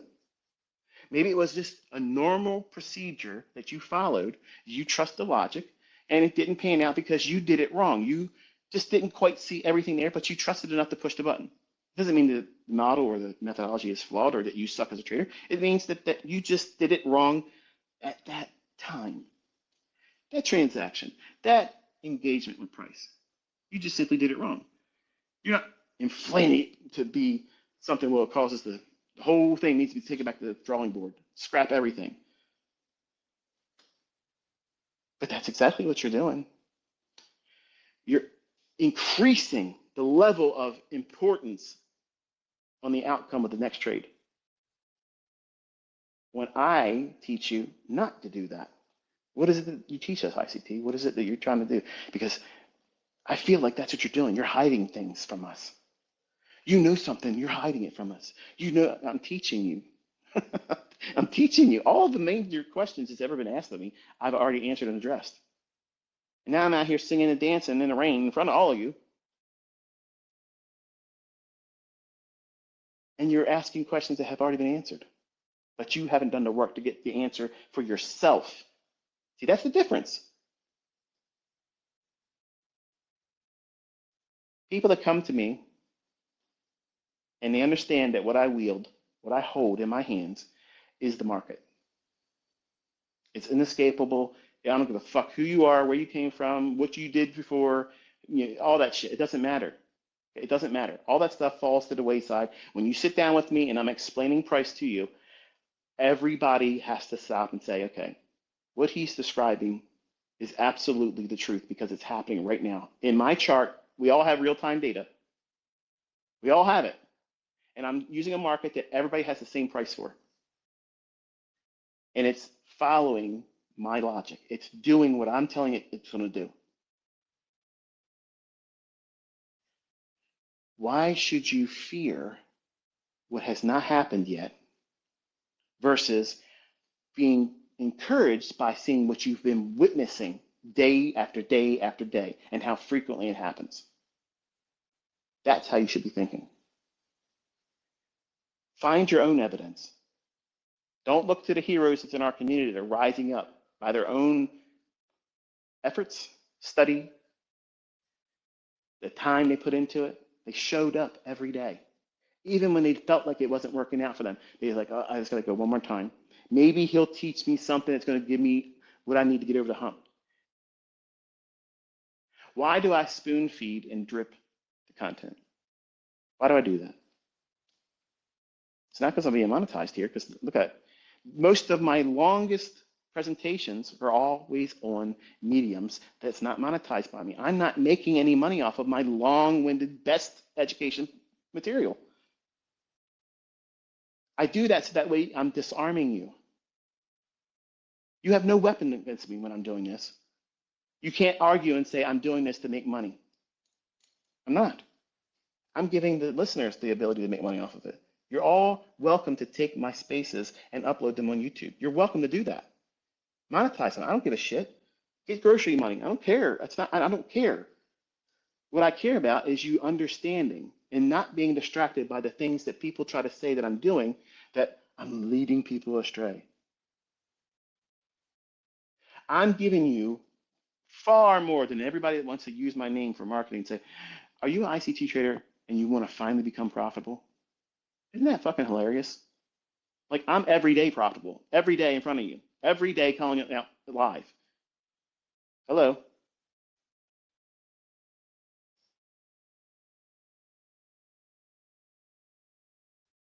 Something new under the sun. For you is what? Being consistently profitable. You know what happens before you get there? You become comfortable with not being perfect. And when you aim for perfection, but being realistic, knowing that I'm not going to hit it yet, but I'm working towards that measure of a goal. If you're always aiming for perfection, but allowing progress to get you closer to it day by day, that's the proper mindset. You're not defeated when you fall short on it, but when you look back and see the progression is incrementally going higher, your experience is growing. What is that? Something new under the sun. You didn't have that experience before. You see, people that take that scripture out of the Bible and they apply it and misappropriate to things, it's just a straw man argument. Look at the technology we have today, the planes, the cars. That's certainly something new under the sun. Solomon didn't have those things when he talked about it. So there's definitely new things under the sun. But what that passage really refers to is people are creatures of habit. We're like dogs. When a dog vomits, it'll walk away and despise and look at it and say, ugh, that was in my stomach. You can see it on their face. They're like, man, I'm glad that thing's out of my stomach. It was hurting me. And 2, 3 minutes later, what do? They go back and eat it. They return back to its vomit. The Bible talks about that. And that's exactly what you're doing as a developing trader. When you listen to people that cannot do it better, they don't have another solution that's better. They're not consistently able to do what I'm showing you. If I'm going to be a teacher, okay, if I'm going to learn from somebody, I'm going to know that that person knows what they're talking about, is proficient with it, and has proven it. And they have no problem walking it right now. Ask them, do it right now. And those that can, will. So I crushed that whole argument. People that can trade, and others that can't teach ICT concepts. Well, I'll admit that that is true. There's a lot of people that teach my stuff that they cannot trade. because it's hot. It's a hot button right now. Everybody loves it. It works because it's the market. But it's applied to me and even the people that are doing well using what I taught when I'm doing it in front of them. I have a greater impact adversely if I fail in front of you. I've done this before. I think it was a year and a half ago. I was on a live stream and I trolled. I said, okay, I'm going to get a trade in here. I'm going to put a trade in here. Oh, look at that. Oh, sometimes it happens, guys. You don't understand dry humor sometimes. That's probably because I'm not good at it. But I'm telling you, look at what you're able to see me do, how often it's right, how often it goes where I say it's going to go. And then your ideal scenario would be not look at how I executed on it. That's just one way of dozens that you could have entered the trade and did the same thing or better. I love going in and sharing an example of where I executed on the ideas that I've shared in terms of the bias, the narrative, the liquidity pool, and the efficiency, the price is going to go to the draw. And then I engage price based on whatever time I'm sitting in front of the charts. If I pull up my phone and say, oh, it's doing that, let me take that right now. If I'm in a moment with my wife and the conversation drops down slow, I'll ask her, do you have a second real quick? Do you mind if I do something real quick? I want to share something with them. And then sometimes I've missed the ideal entry point because I was not watching the chart at the time.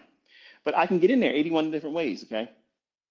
But I love watching when I share that, a student will come behind and say, I got a better feel than my mentor. I don't look at that and say, go fuck yourself, pal. Who do you think you are? I love that. I love that. That's moxie, and it's encouraging because that's exactly how I felt when I figured out how buying below the opening price on the days it was going to create a large range up day. I felt like I did something better than my mentor, Larry Williams. I didn't look at Larry Williams and piss in his cornflakes and say he sucks as a trader. It just made me feel like, wow, that's real progress because I did something that my teacher didn't do today. Not that Larry Williams couldn't do that or that I can't do that same entry. It's just that's the way it unfolded for you at that moment. You were at the right time when opportunity presented itself. And so many times, people on social media are quick to just want to measure up all the time. Measure up, measure up. Look at the measurement here. No one's coming here. No one's coming here. So by measuring stick principle alone, then you're in the right fucking place. You're learning from somebody that ain't trying to take anything from you, that's building you up on a day that I could be out here watching stupid sports. I could be eating cheeseburgers and fucking hot dogs and eating potato chips like everybody else in America. But I'm spending my time building you up, encouraging you, reminding you, because it's easy to lose sight because you spend any time on social media, it's toxic. And sometimes I just need to take a break away from it because it's like, these people are fucking willfully stupid. Like you choose to be stupid. Like it's literally being laid in front of you and you're arguing about it still. It's not really there. It's this, it's that, it's that. What? What? Like that's peak denial. And I love the people that used to be like that and they've switched perspectives. I almost said switch teams, but I teach against that team mentality. I'm not saying be team ICT. I'm saying be team you incorporated. Take ICT out of it. All I am is the face, the person to listen to, the voice of reason right now to keep you on the right track. That's it. Once you get to the point where you don't need to learn anything else from me, you unplug from me. You don't watch my stuff. You don't follow me on social media. You don't care about what I'm looking at, what I think, because that's going to mess it up. That's what happens when I show up in people's live streams. They become, even if they don't like me or present an attitude that they are opposed to me, suddenly they don't want to take a trade that day. Suddenly they're like, well, I don't like the situation here today. It looks a little this, that, and thing. I'm going to wait. And they closed it. I've been in there and people have immediately closed the fucking stream. Like I'm gonna go in there and troll them. Like I don't do those things. Like I don't do that stuff. When I go into a live stream and I'm a member of the audience, I want to be a member of the audience. I'm not there to be a disruption.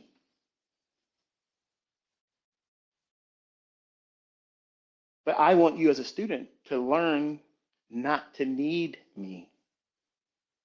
That's how I've succeeded as a teacher. If I keep you tethered to me, have I taught you anything more than codependence? No. That's why I don't do a subscription-based mentorship. I don't do that. Even when I was doing it, you paid to get 12 months with me, and after that, it's it. I could have kept these people on lifetime memberships, and they would have been paying it. I could have increased it every year, $100 more, $100 more, $100 more. They would have been gladly paying it. Some of them just for the simple fact that they were part of the community and they weren't even trying to learn. I had lots of people in 2016 that did that very thing. They just wanted to be part of it. Oh, this is worth the admission price. I just want to be able to watch what's going on. How do I know that? Because they never learned how to trade, ever. They never did anything with it. Is that what you're here for? I don't mean that rhetorically. I mean that sincerely. Are you here just to spectate, not learn how to speculate? Are you here just for the show of it all? Because that's what I listen to Patrick Malone for, because he's funny. Like he's a very natural, funny kind of guy. It's not always, the type of humor that's palatable. Sometimes it's a little, obscene. I'm not talking about the cuss words, because I can I can present presentations with those words too, and I repent every time I'm done doing it.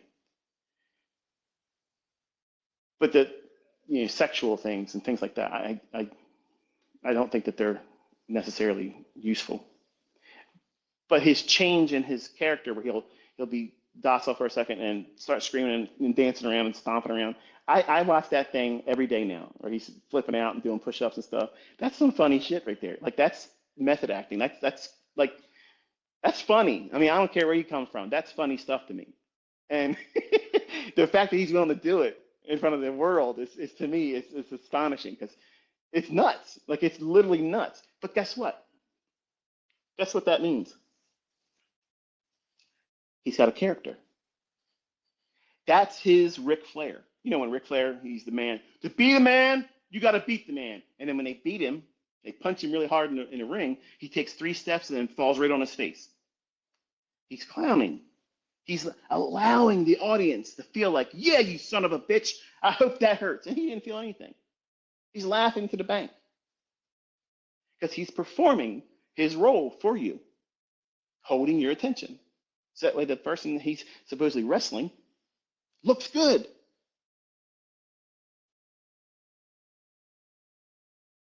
Patrick has a character. Everybody that's successful on social media has a character. People that are not doing well in social media are not implementing a character. That's the secret. You have to be consistent. Once you adopt a character, or a caricature, it doesn't have to be necessarily what you really are in real life. I'm not a braggart in real life, but I play that stone cold in your face brash because I know it pisses people off. It works. It gets people talking. But my best work isn't the rants that I'm cussing and ranting and raving. That's just to break up the monotony of the discussion. Because sometimes I'll talk and it's like, I'm falling asleep. I'm falling asleep. My wife said it also. Like, your voice is very soothing. I love when you're talking to me, because when I'm tired, it relaxes me and I fall asleep easy. I don't get it. I don't like my voice. But I know it works. And when I'm done doing this, I'm going to do sleep aid audiobooks. I'm not, but I'm just trying to be funny. I can make money doing that. Bedtime stories by ICT. But there is something new under the sun every day. There are so many opportunities for you to find what you don't realize or recognize as your future successful self. If you're hanging around people on social media and allowing them to be toxic and constantly dumping on other people, or if they're constantly dumping on you or challenging you, or you're inviting other people to critique your endeavor in wanting to learn how to do this, why would you allow someone that could potentially give you adverse responses, something that's not going to be in agreement with what you went into this learning, hoping to do better in finances? Why would you allow that opportunity for people that may not agree with you, and you allow them the opportunity? So that means you care enough about their opinion. Otherwise, you wouldn't have invited them in the conversation. For them to be able to say something that would be detrimental to your desire to be tenacious. You got to be like that pit bull holding onto a pork chop. You're not letting go. No matter how many people talk bad about me, or what they say about me, or what they say this or that, it doesn't matter, because you have done enough work to see that this stuff works. Because when you're successful and you're making millions of dollars, you're not going to be looking at the shrine of ICT, okay, in your house, lighting fucking candles and paying homage to me. You're not. You're not even going to be thinking about me. And that's exactly what I want from you. I want you to run, spread your fucking wings and fly. Don't look back. No bird gets kicked out of the nest and says, all right, I'm doing really well flying. Let's go back home and check out mom and dad. They're not doing that. They're not doing that. And that's exactly what I want from all of you. While you're in the nest, sure, you got to be coddled a little bit. You got to be encouraged. One day you're going to be out there flying just like the rest of them. But you're not there yet. But some of you want to run out of the nest and think you're ready to fly when you're not. The only thing you're good at and ready to do is bounce one time, and that's it. You won't survive it. So I hold you in the nest long enough for you to discover your weaknesses, because that's the secret. That's the secret that you don't realize. The things that you view underneath your skin that you won't want to talk about to anybody else, the things that you're afraid of, the real things that you're afraid of, failure. You're afraid of it. And as long as you're afraid of failure, you're never going to find success, because you made failure so formidable that it has no other room on the stage to allow success to arrive. And that'll preach right there. You're fearful of what if. Fill in the blank after that. Anything negative. What if I don't do as well as my girlfriend hoped I would? Let me tell you something. If you've made the mistake of letting your successful trades be seen in the eyes and ear of whoever you're with in a relationship, whether it's a long-term relationship, married, or just recently got together, if you made the mistake of doing that and any progress isn't championed by them, that right there is a red fucking flag. That is a red flag right there. I'm not saying divorce. I'm not saying do that. I'm just saying don't talk about it no more. Because if they love you and they really want to see you succeed, they're your friend, they're your lover, they're your partner, they're your significant, they're going to say, that was awesome. How did you do that? Where did you learn that? That's somebody that gives a shit. That's someone that cares. You know what? I've already said it. I'm not going to relive it again. But I only had one person, and I'm not married to her. I only had one person that ever told me those things. So the reasons that I tell you not to talk about it to your loved ones, your family and your friends and coworkers, is because they're not going to see it as a form of an opportunity to encourage you. Because they're doing the same shit, working for their money and doing things that they don't really want to be doing in conditions they don't want to be under. They believe there's nothing new under the sun. Those people believe there's nothing new under the sun. But the people that succeed, not just in trading, in everything, they know there's something new under the sun. Look at Elon Musk, this crazy motherfucker. He has rockets that fly and land like you're watching a video in reverse. That to me is fascinating. The little boy in me is fascinated by that. That's wild. That's something new. 200 fucking years ago, we didn't see anything like that. So no, that scripture doesn't encompass everything. There's nothing new under the sun, meaning that people are creatures of habit and they're going to do things that they should not do, and they know they shouldn't do it, but they still do it anyway.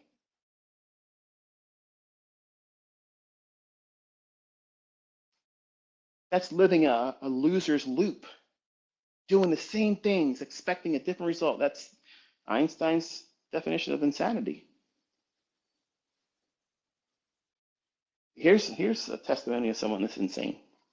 Someone that keeps going back to watching and listening to me talk about trading and presenting things and never applying the concepts and studying material. They just keep coming back and listening, expecting a different result.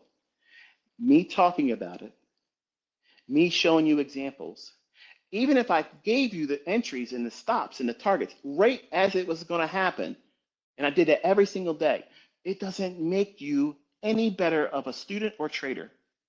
Because as soon as I pull the plug on that, I'm an asshole. You're a piece of shit. You don't care about us. You're being selfish. I had this in the past. These are all things that were said to me when I stopped doing it on internet relay chat. 2001, 2002, 2003, 2004, 2005, and I said, fuck all of you, and I stopped internet relay chat. I was calling the S&P in a room with 1,000 people, and I was calling the stop. I was calling the targets. I was calling wherever I moved my stop, I was calling all that stuff. And when I finally said, I'm done, I don't want to do this anymore. You're an asshole. You're a piece of shit. You're selfish. Same things that people said about me here in recent years. But I don't live on the hopes and acceptance of other people. I don't give a fuck about whether you like me or not. I don't care. I don't care. You're not going to change where I sleep. You're not going to change what I put on every day. You're not going to change the way I live my life. You're not going to give anything that's going to cause me grief. You can't. None of you people have any influence over me. None. But you know what? I respect the measure of influence I have over you. I don't take advantage of you, and I could.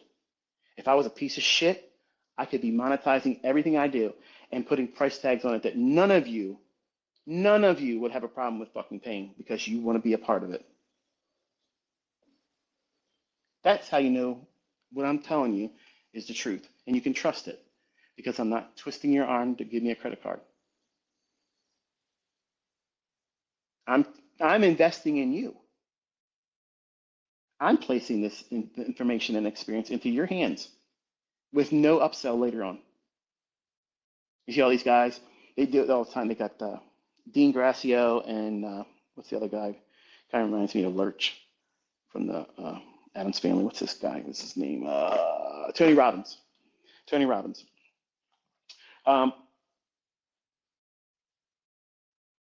They do these things every year now. They're getting ready to do it, I think, this coming week, where it's free for 3 days. They talk for a couple hours. And it's just basically 3 days of commercial to buy into some bullshit later on. That's it. What are they doing? They're talking to you. They're inspiring you. Sure, they got into real estate. Tony Robbins got into motivational speaking. Used to be a janitor. He was an oddity in the beginning. He was a big guy, kind of looked like Lurch. Real, kind of awkward. That was, to me, his gimmick. Like, look at this guy. And that's what held my attention. I've never heard anything from Tony Robbins that said, wow, shit, man, I've been doing it all wrong. He's right. He really is right. I need to walk out there on some burning fucking coals right now. Yeah. Not realizing that that's one of the oldest tricks in performance. You can walk across coals, but let's scoot your feet under the coals and walk across them. That won't happen. When you walk on coals like that, as long as they have ash on them, when you walk across it, there's a small little moment of time where you'll feel warmth, but you ain't getting burnt. You stand still, you're burning.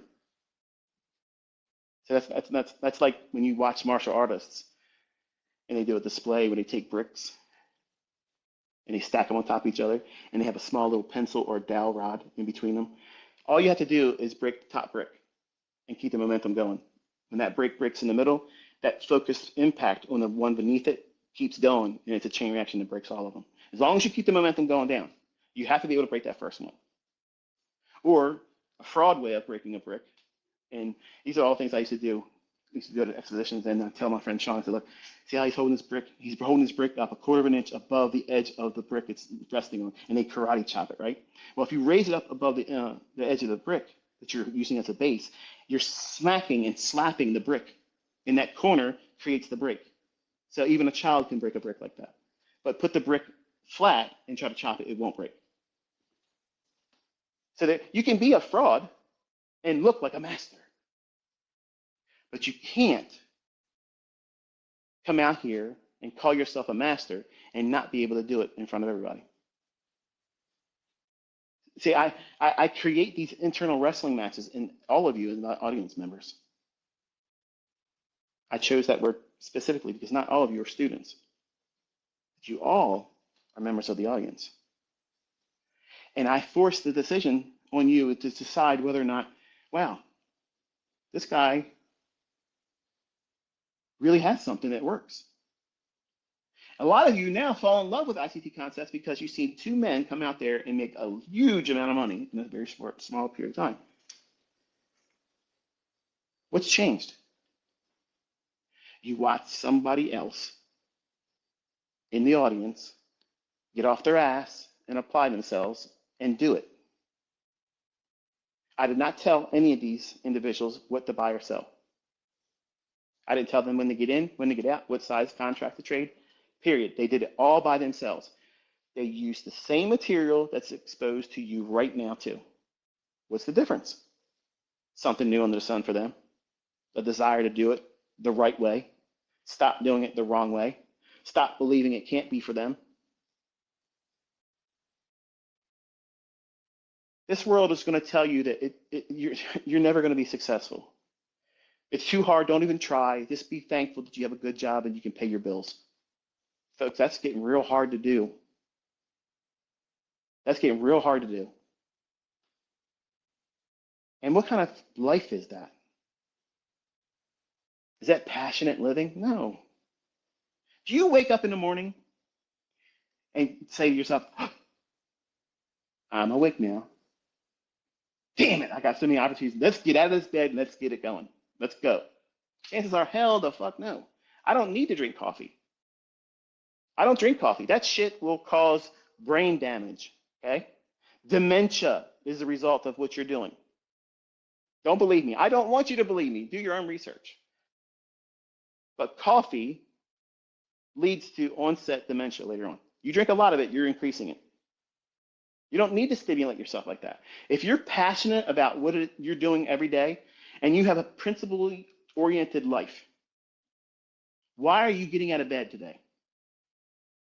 Well, for most of you, it's because you have to go to work. Why? Because you have to take care of yourself. You have a family to take care of. You have means to an end to get your ends met. Whatever that job is, whatever that means is, you have to get there on time to keep yourself gainfully employed. You may not be excited about going there or being there or even appreciate the fact that you're gainfully employed, but you should be. You should be thankful that you are right now making your ends meet, even if it's by barely getting it done by your job, because a lot of people don't have that right now. So you're actually doing a lot better than most people, even if you're just working your job. How you think about what your efforts are going to be yielding to you is important. And guarding it from everyone else so they don't shit on it, discourage you. Nobody could ever discourage me, ever, ever, ever. I'm never short on confidence. I'm never confused about the measure of opportunities I have in front of me every single day. Before I get out of bed, I could make a deal with several things out there that were passionate about trying to build an affiliate with me. I'm not trying to build affiliates with anybody else. They're trying to build affiliates with me. I'm the fucking product. I am the enterprise. I am the legacy. They want to be a part of what I'm doing. I don't want to be a part of anything else. I like being standalone. That's what makes me ICT. Individual. I follow nobody else. I walk in my own lane and I trailblaze. No one's walked where I walked. They're all walking behind me because I'm making those trails. That's how I live my life. I wanted to be that type of person in the world when I was younger because I wasn't significant in my own family's eyes. And that's what fueled me. And I know the level and measure of influence I have right now, it could be abused.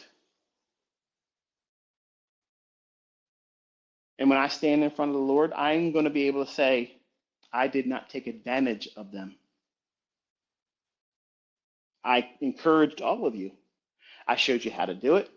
And then I actually told you what I was going to do. And then I did it. Proving the concept, proving the ability, proving the can-do aspect of it. And I did it without having a price tag attached to it. And I love doing it. I love getting up and doing that because I know I needed it back then. I would have loved someone like me. You think I love myself right now? I would have loved myself back then. And that's how I perform. I perform in a way where it would have filled all of the needs that I had as a 20-year-old. I wanted a strong male persona. I wanted that. I wanted to look up to somebody like that. Because I've seen a bunch of sycophants in my own family that were drug users, drug abusers, drinkers, alcoholics. Sure, they were functioning alcoholics. They had a home. But their marriage was a fucking shamble. Their health was a shamble. They were constantly complaining about life. And here I am, I'm thinking to myself, shit, man. Like, I'm making $2.50 an hour, minimum wage, rubbing dishes at a deli, trying to get, anybody to give me some advice. Because I didn't want to be like that. I wanted beyond what I saw in my own family. I was like, I'm not accepting anything less. I was not destined to live that way. I wasn't destined to be like that. I knew it at a young age. I believed it. I believed it before I even knew how I was going to do it. What is that? That's mindset. You have to have a tenacious spirit about this because this is not easy to do. Trading is absolutely easy as shit, but it is not fucking easy to do. And it doesn't sound like it's logical when you hear it, especially if you've never traded before. You're like, this guy's talking out his ass and mouth at the same time. How are you supposed to make sense of what he's talking about? He literally just contradicts everything he just said. And that's how you know someone's never traded before. Because when there's no money on the line and there's no one aware of what you're doing right then and there, and it works in your hands, that is exactly how it's supposed to be. You've not invited anybody else to critique it. You don't have to live up to the expectation. They're never going to be able to tell you, why didn't you buy more? Why didn't you use a smaller stop loss? Why didn't you aim higher? Or why didn't you hold the short longer? That's the devil. That's the accuser that goes right in the mouth of these people. And social media is his playground.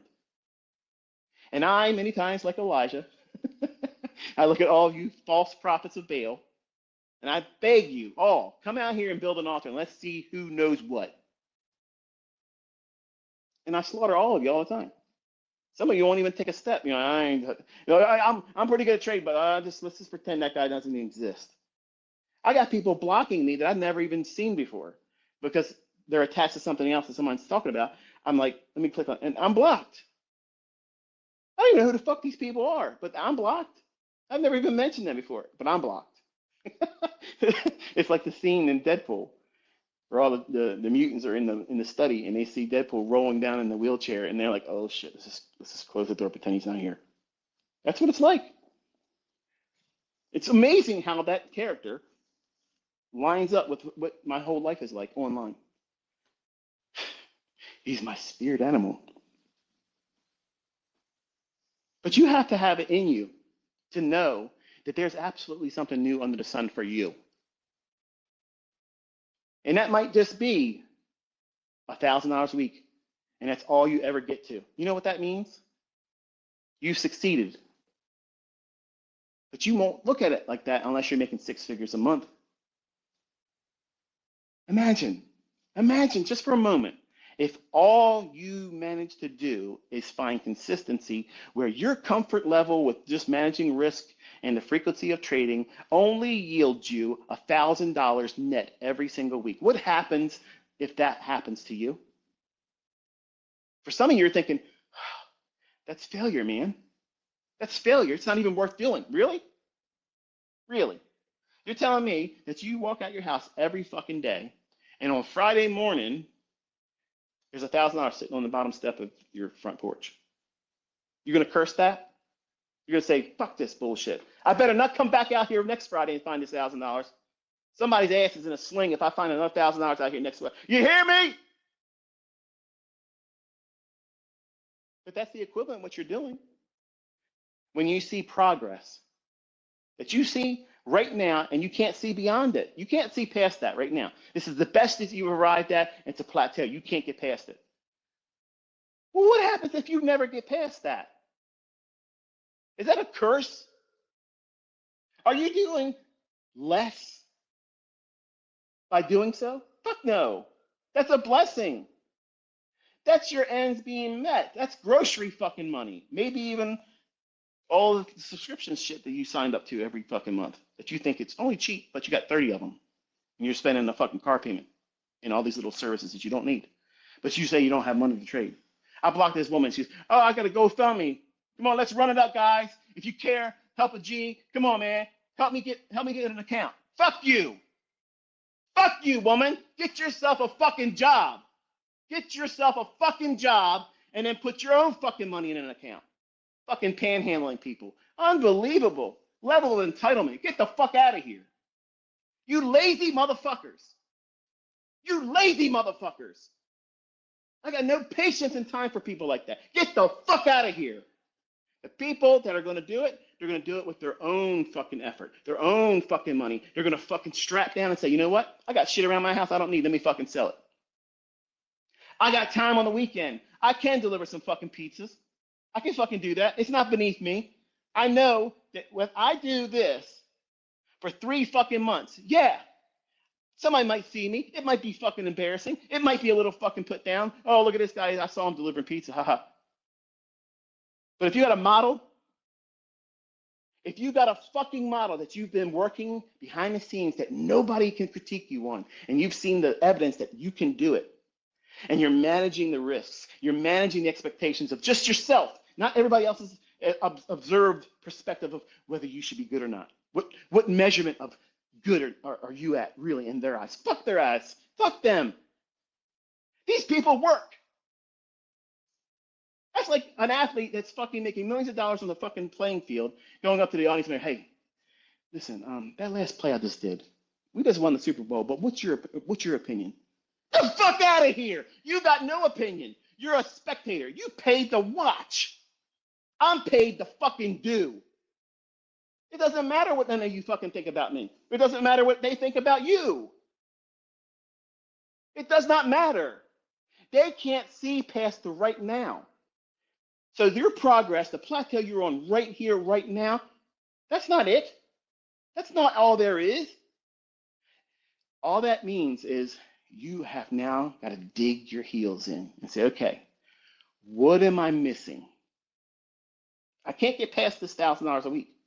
And if it may not be $1,000. It may be you're only making break even. Make a little bit of money, come by Friday, you're back down to the same thing you had at the beginning of the week. And you've been there for weeks. I'm going to tell you, as an educator, as someone that's gone through the same bullshit, that is progress. You're not blowing the account. You're not staying in drawdown. But there's a weird state or transition that has to take place there. When you're at break even, that's where you get impatient. because you want to leave it. You want to quickly leave being a break-even trader because you're just sick of it. I got to start seeing money. You are seeing money. You are. You're coming out of those little drawdown, those losing trades. That's progress. There's so many more people out there that can't do that.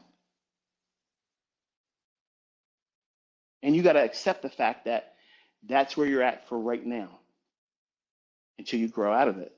How long you stay there is dictated by how you think and the actions that you take and the people you invite to critique you at that moment.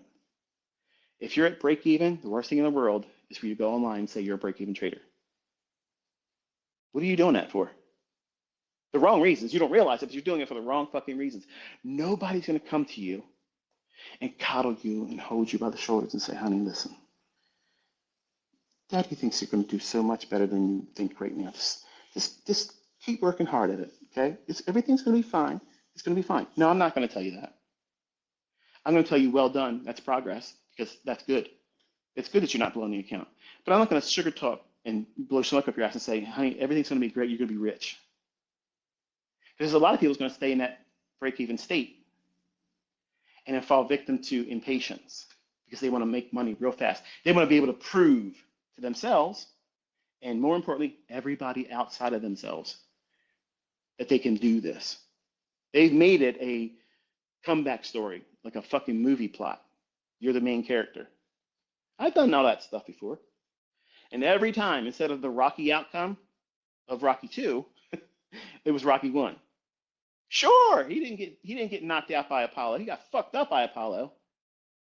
If you look at how he looked at the end of that match, it didn't look like he did good. He just survived. That's a break-even trader. You got to get to Rocky Part 2. And look what he did. He doesn't look like the same Rocky Balboa in that movie in Part 2. This motherfucker's in shape. What'd he do? Back tested, managed risk, showed up to the gym, studying price. And he had to have his montage moments to encourage him. That's what these are right now. That's why ICT does Twitter Spaces, because it activates the main character in you. You feel like you're Rocky. You feel like you can run through a fucking brick wall. This motherfucker gets me. That's what I'm talking about, baby. Preach. I needed to hear that right now. I know. I needed this, and nobody did it for me. So I did it for myself. I used to talk this shit just like this to myself in the car driving. I talked to myself just like this. I was the audience of one, and I was talking my shit to myself. I was the only fucking cheerleader I had. I was the only one that pushed my ass and said, get it going, get it going, get it going. If you need me or anybody else to fire your ass up, you don't want it bad enough. And I mean it. If you don't fucking get yourself inspired and talk yourself to a point where you appreciate the fact that you're putting the effort into it, and the effort you're putting into it is significant. Not, I looked at it for 10 minutes. I watched the first 10 minutes of his video. It's amazing. I'm looking at the statistics on the videos, and I was wanting to see what's the view time, what's the ratio of viewership for the videos. And I went down to like 5 minutes and 8 minutes, 30% watch time. Why even bother looking at the video? Like, why even bother? It's the same thing that happens when I start a new mentorship or new playlist, and I put this content up there. The first video, out the gate, yeah, we're all here. Second video, at least a 60% decline. And then it falls off even more. And that's why I put all the best stuff towards the later portions of playlists. Because you don't fucking deserve it when you're lazy. You don't deserve it. You don't deserve it. Why should it be made any easier for you if you're going to be lazy? Because you already proven to me by the statistics are being measured. And I'm not saying they're accurate. I don't know if they're accurate or not. But I'll trust it enough to say this is what I see. But you're proving it to yourself. You see people making money with it. You see me using it every single day, calling it in advance. This is what's going to do. And then I'm executing on it. Even if it was a demo account, never was ever a live account ever done, used once ever again. You still don't have an excuse. You don't have an excuse. When I showed the live account, it wasn't good enough. When I told you in advance it was a demo account, it wasn't good enough. I don't give a fuck what your opinion is. I don't care. The people that are here to learn, they see it. They know what's going on. And they're like, well, if he can do that every day, I can find one of them a week at least. Even if it's half of what he's able to do, that's better than my job. And I can let that grow to 2 years living expense and get myself $50,000 to $100,000 in money saved up. And I can quit my job and follow a model that I've proven to myself during those 2 years of saving up those tiers of income, growing my account up to a state of $50,000 to $100,000 where I can not feel the impulse that I have to take a trade because I have to make my bills because I have 2 years of living experience, or not experience, expense, not using it to live lavishly. It's just there if you need it. It's not for you to dip into all the time. It's there just in case your trading doesn't give you what you need to make for that month. And when you start seeing how little you have to go to those 2 years of living expense, that's huge confidence. Huge confidence. Because now you have a nest egg right from Jump Street, where the problem is everybody wants to go into it to build a nest egg before they start trading, live. I'm gonna start trading live and look to quit my job so I can build my nest egg. And that's why you fail. That's why I failed. Over and over and over again as a young man, I was rushing it. I was begging for something new to be under the sun then, not recognizing I was holding it in my hands. And I had something that worked really well, and I demanded it to do more than I needed it to do. And because I was living up, well, not living up, but I was trying to live up to the measurement that other people online when I was first starting, there was this website, okay, and I think I've mentioned this before. I'll say it here because I don't really want to put it in the book and immortalize the guy, but this is going to be enough for it. His name was Dean Keller. Never saw the guy's face. He had you think my website's generic. This guy's fucking shit was even worse. It was basically a hammock between two palm trees, a cartoonish drawing of a beach hammock. And he called himself the Caribbean Trader. And you never seen him call anything out. He never gave any trade ideas. He would always just post that he made like $19,000 on a trade in commodities. And I used to look at that shit and it would piss me off. I'm like, man, this is bullshit. When I was making a couple $100 a day on a very small account trading the grains, that was big for me. That was progress. I mean, we're talking back then where my whole fucking week after taxes, bring home pay, was $285, man. And I was making that sometimes in one day, just trading soybeans or corn. Not every day, but in one day I could make that.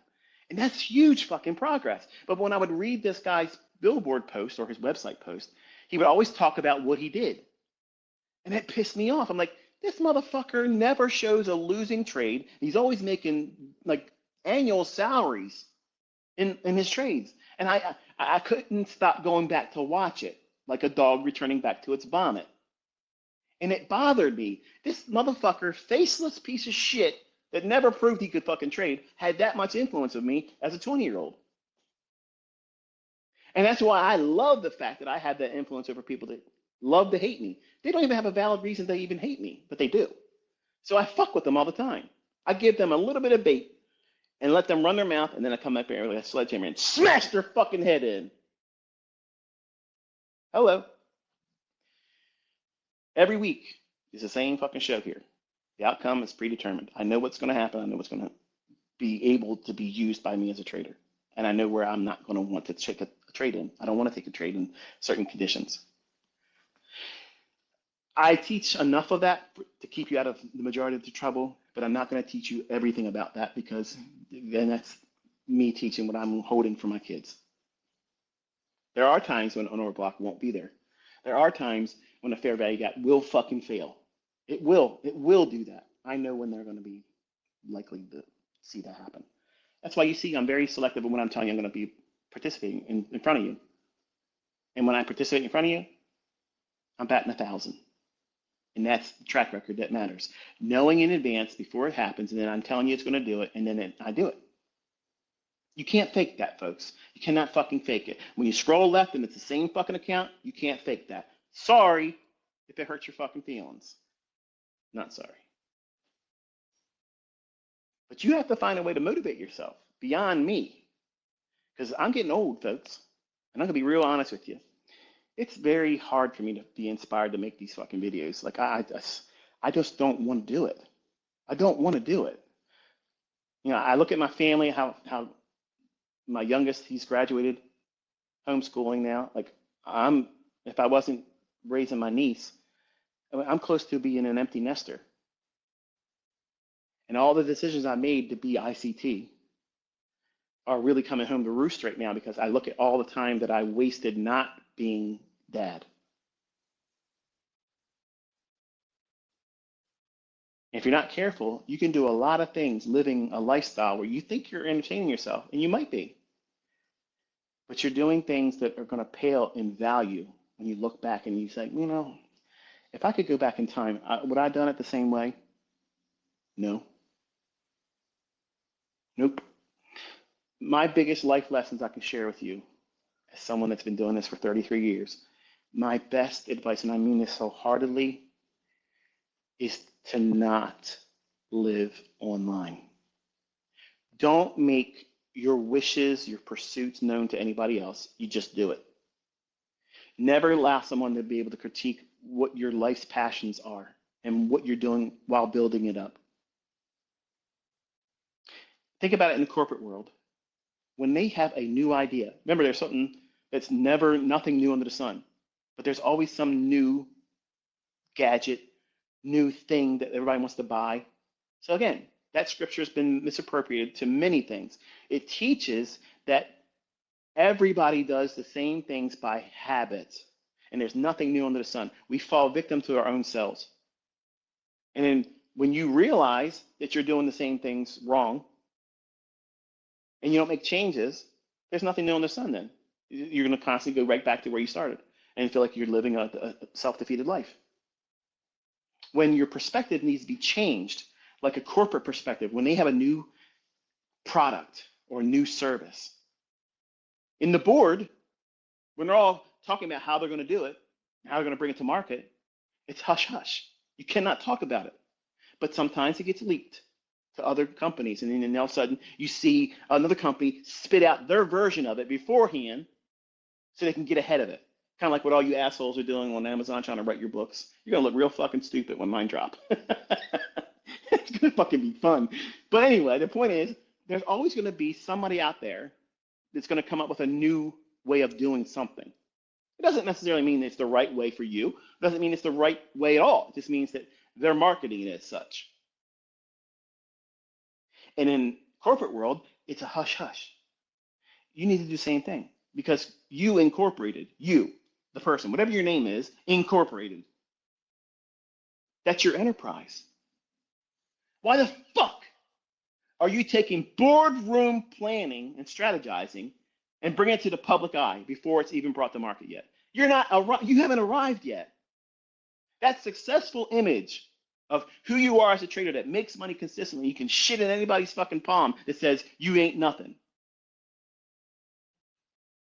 Before you're there, why are you giving trade secrets and design plans about yourself? Why are you making it public before that product is realized in you? Why are you doing that? Because that's exactly what you're doing. And that's why 80% of businesses fucking fail, because they don't plan for setbacks. They fucking plan for good only working. It's always the best stuff. And they're not prepared for adversities. They're undercapitalized. and you don't have the mental capital to weather the bullshit that's going to come at you when you're learning and you bring up my name or anything else. I don't give a shit. You could be making money. You come to me and you talk to me about Elliott fucking Wave, supply and demand, Wyckoff, any fucking thing. I'm going to laugh in your fucking face. I'm going to laugh in your fucking face because it's substandard. It pales in comparison to what it is I do and what I'm teaching. Nothing gets closer to perfect, to the tick. Nobody gets better than that. No system is consistent in doing that, but ours. We do that. That's a normal day at the job. That's business as usual around here. Precision Incorporated. That's us. That's fucking us. We're not imitating somebody else. We're not putting a new sticker on the fucking outside and calling it something else. We're walking the talk. We are fucking doing it. We are doing it. And nobody else outside of this community can touch it or even come fucking close. And none of them have the fucking balls to come here and say, here's what I can do better. Just like Brad Pitt in Troy. Is that all? Is there no one else? Is there no one else? Because I've conquered every fucking school of thought in trading. There ain't a motherfucker out there that can come close to this. Not one. Not one. And you doubt. You're all waiting for a champion that ain't going to come. They ain't going to fucking come. And the whole time, you're wasting time. You could do so much better than I did. You could have been faster on your feet than I was. You could have went into this with far less anxiety by thinking how I'm teaching you to think. I didn't have all this stuff, man. I didn't have this. So I know, if I know by living it, and this is what I've learned, these are the proper perspectives. If you apply that to the superiority of what I'm teaching in technical terms, you are fucking impossible to overcome. You can't worry about other people being even close to you then. You're on a different plane of existence, man. It's not even like you're fucking relatable to anybody else. It sounds arrogant. This guy's full of shit. Listen to him. He believes his own bullshit. I'm that same motherfucker that tells you where the price is going, and I'm in it. I don't get it fucking wrong. Unless I want to. Unless I want to. That's that little dig. Oh, he only loses when he wants to. He did that to teach you. You're fucking right, I did that just to teach you. I can show you a loss. I can do that for you. It's no sweat. It's absolutely 100% scripted. I'm staying kayfabe, baby. But you're ignoring every time I tell you it's going to do it, and it does. It's funny how that's a selective discussion. You give them a little bit of cheese, a little bit of bait. Look at this, look at this. And I got my strings on you, making you dance around like a marionette. You're my amusement. People that come here and they hate and they talk shit, stay here long enough, and I'll make you eat your words. And some of you like to watch me do that. And I feel guilty when I do that because I'm inspiring you to look for those types of things. And that's the one thing I wish I didn't do. But that's the 20-year-old me coming out. Like, I got to get my fucking taste of blood and twist that fucking knife because I needed to be able to do that back then. I don't need to do that now. I don't need that. If all of you change teams and say, you know what, fuck ICT. Okay. I don't give a fuck. I'm going to wake up in this house tomorrow, drive the same fucking cars, have the same bank account balances, go over to fuck wherever I want to go, choose not to go where I don't want to go, and not have to have a job for the rest of my days. Whether you love me or don't like me, whether you believe what I teach works or doesn't work. I'm at a fuck you level with fuck you money. And I'm not here to prove that I have all that just so I can look good. I come here to show you that I know what I'm talking about. I have the authority to teach what it is I'm teaching because I authored it. I know it better than anybody else. It's not an incomplete understanding that all of you have. But even a fractional understanding of the things I teach is a fucking light year leap ahead of everything else. That's what I'm trying for you to recognize. And where you're at in that spectrum of development and progress is unique to you. And you have to submit to wherever you're at right now and realize that you are on a journey. You're taking yourself from one state of existence to a higher plane of existence with understanding, and you are able to stay in rule-based parameters. Most people can't do that, and that's why they fail. That's why businesses fail, because they don't plan well. They have a poor plan in terms of business plan, and they don't have it mathematically, statistically probable they're going to be successful at all. Look how many times pizzerias and sub shops open up in your area.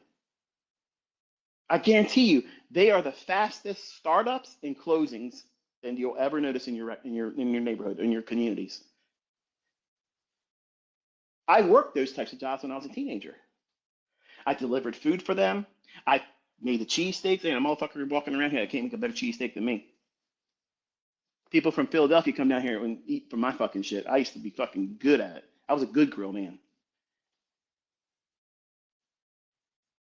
But I watched many places open up and close down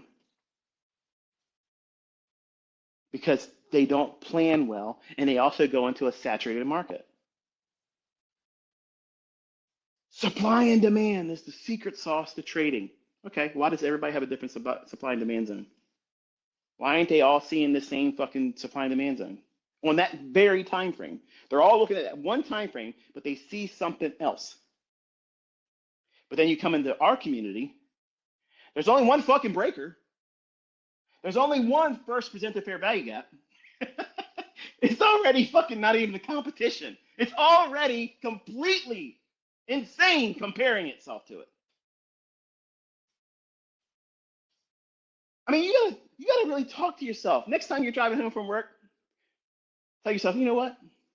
I'm learning how to identify the very moment where price is going to go back to, and use that as a trade to send price higher or lower to a level I can clearly see is a draw on liquidity. You know what that fucking is? That is a super fucking power, because 99.9% of these dumb motherfuckers chasing retail bullshit logic and hero worshiping, giving hero fellatio to people that can't even fucking trade out of a wet paper bag. These motherfuckers are worshiping these people that can't fucking trade, and they're ignoring what you're fucking learning, and I'm proving. And other students are killing it, and they're fucking ignoring it. Why? Because they're choking on the fucking caricature of ICT. They don't want to be able to say, I learned from this fucking guy. They don't want to do it, and I love that. I fucking love it. Because I've proven that you can't do it without you even making an effort to try. I've killed your fucking spirit just by me talking, let alone coming out here and fucking trying to put something up against it. You're not ready. You can't acquire success with that level of weakness. That is not even beta. It's beneath beta. When you realize what I've placed in your fucking hands, I've given you clarity. I've given you principle-based procedures and things that you're looking for, and only looking for it only. Filtering out all of the bullshit that they call noise. It's transferable knowledge, folks. You can't escape that now. It's undeniable. It would hold up in a court of law that this is transferable knowledge. It works. People see it all over the place. Why do you think they want to make the change of the trading hours and do away with that break? Because it's been revealed now. That's not them changing the algorithm. That's just them trying to evolve above what I'm teaching. But they can't evolve beyond what I got. I got the source fucking code. How are you gonna do that? You can't. Sure, you can make 24 hours trading. Nothing's gonna change. That same reference in time, even though price is still gonna trade, they're still gonna use those reference points. That's part of the algorithm. But see, the people that talk about algorithm, they don't know that. They don't know what the fuck they're talking about. They're blowing smoke out their ass. Oh yeah, I got those powerful fucking algorithms in the world now. No, you don't. You didn't make $150,000 or almost $150,000 this week. You didn't, so shut the fuck up. Sit down. Sell your mentorship. Sell the mentorship.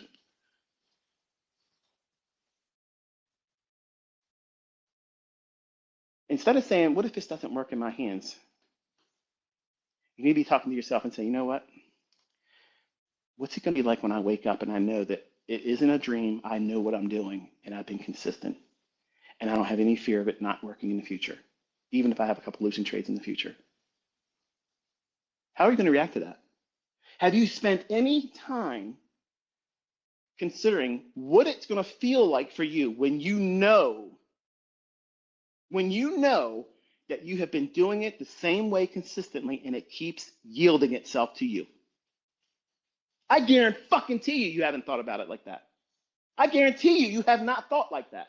But you have every day, hundreds of times, reflected on the idea that maybe this guy's full of shit. He's just a good marketer. Somehow he's a magician. Somehow he's just making it look where I can only see. He's hypnotizing me. That's what it is. This guy is a master hypnotist because he said he likes to be a magician. He does magic tricks. And by the way, Trades by Matt just posted he's going to be doing poker games. I was tempted to do a skit. I might do it later today. I know how to card count and I also know how to rump a deck. And I'll show it to you. I'll show it to you. And I can't wait to be invited. I can't wait to deal because I'm going in heavy-handed on every hand I'm dealing. And I promise you, I'll leave a little bit on the table for you, but I'm going to win the most.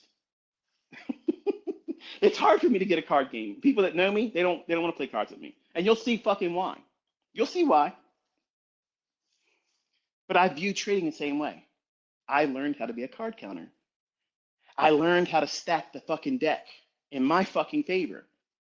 I know how to give the other players a hand that they're going to put money behind, but my hand's going to be better. Now think about it. Say you knew those concepts to be able to do that. That sets you apart, doesn't it? Why would you want to teach everything you know? You never would. You would never teach everything. But I can teach you how to stack a deck, how to run a hand up, and I could do false shuffles. You think this deck is being shuffled. It's not. I can let you shuffle the deck. And as soon as I get it back in my hands, it's back in the deck order I want it to be in. Sounds crazy, right? But it's all management, a card mechanic. And that's why people that know how to beat the casinos are not allowed to stay there. That's why you have to lose some. When you're in your brokerage account and you know you can do really, really well, and you see sometimes your broker start fucking with you, a lot of misquotes, requotes, that's them trying to fuck your shit up. When I see that, I take a couple days off of trading. They don't get to have the opportunity to make commissions off me. And then when I come back, I'll throw a loss or two in there and then go right back to the way it was. You have to manage that kind of stuff, folks.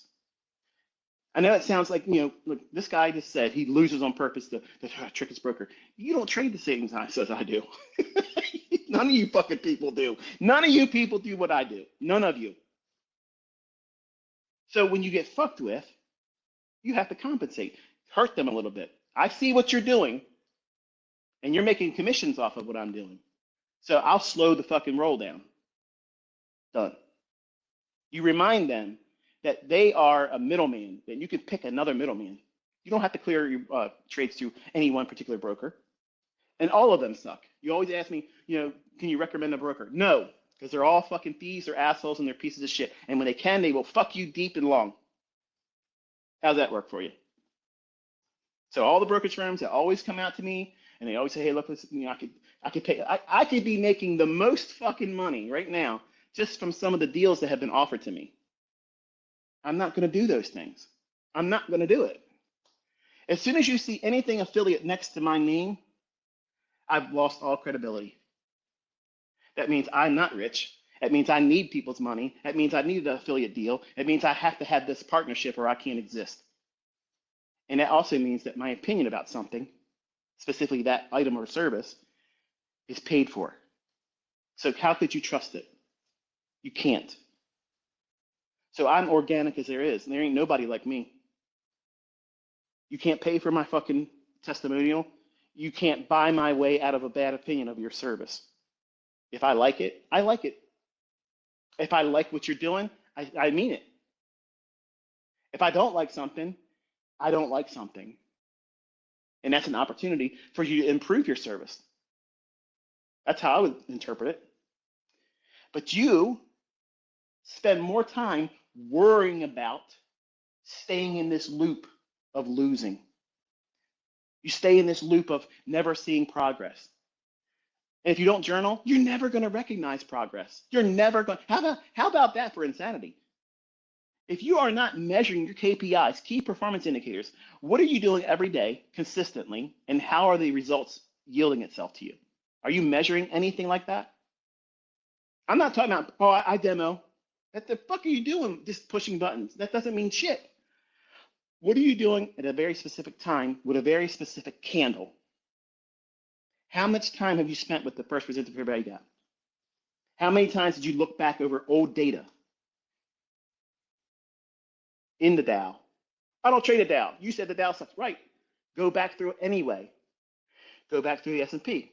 Go back through the NASDAQ. How many times have you studied the first presenter fair value gap between 1:30 p.m. and 2 p.m. Eastern time? How does it yield price, higher or lower, over the next 3 days? What? Mm-hmm. Mm-hmm. Yep. Folks, there's so many things to mine and learn from. I've given you all the things you would ever need, where to look for the answers to the questions that's ever going to pop up. I taught in a way where I have already factored in all the questions that you are going to ask or want answers to right now that haven't got to the video part where it says, this is what I do this for. I've covered everything. I've covered all of it.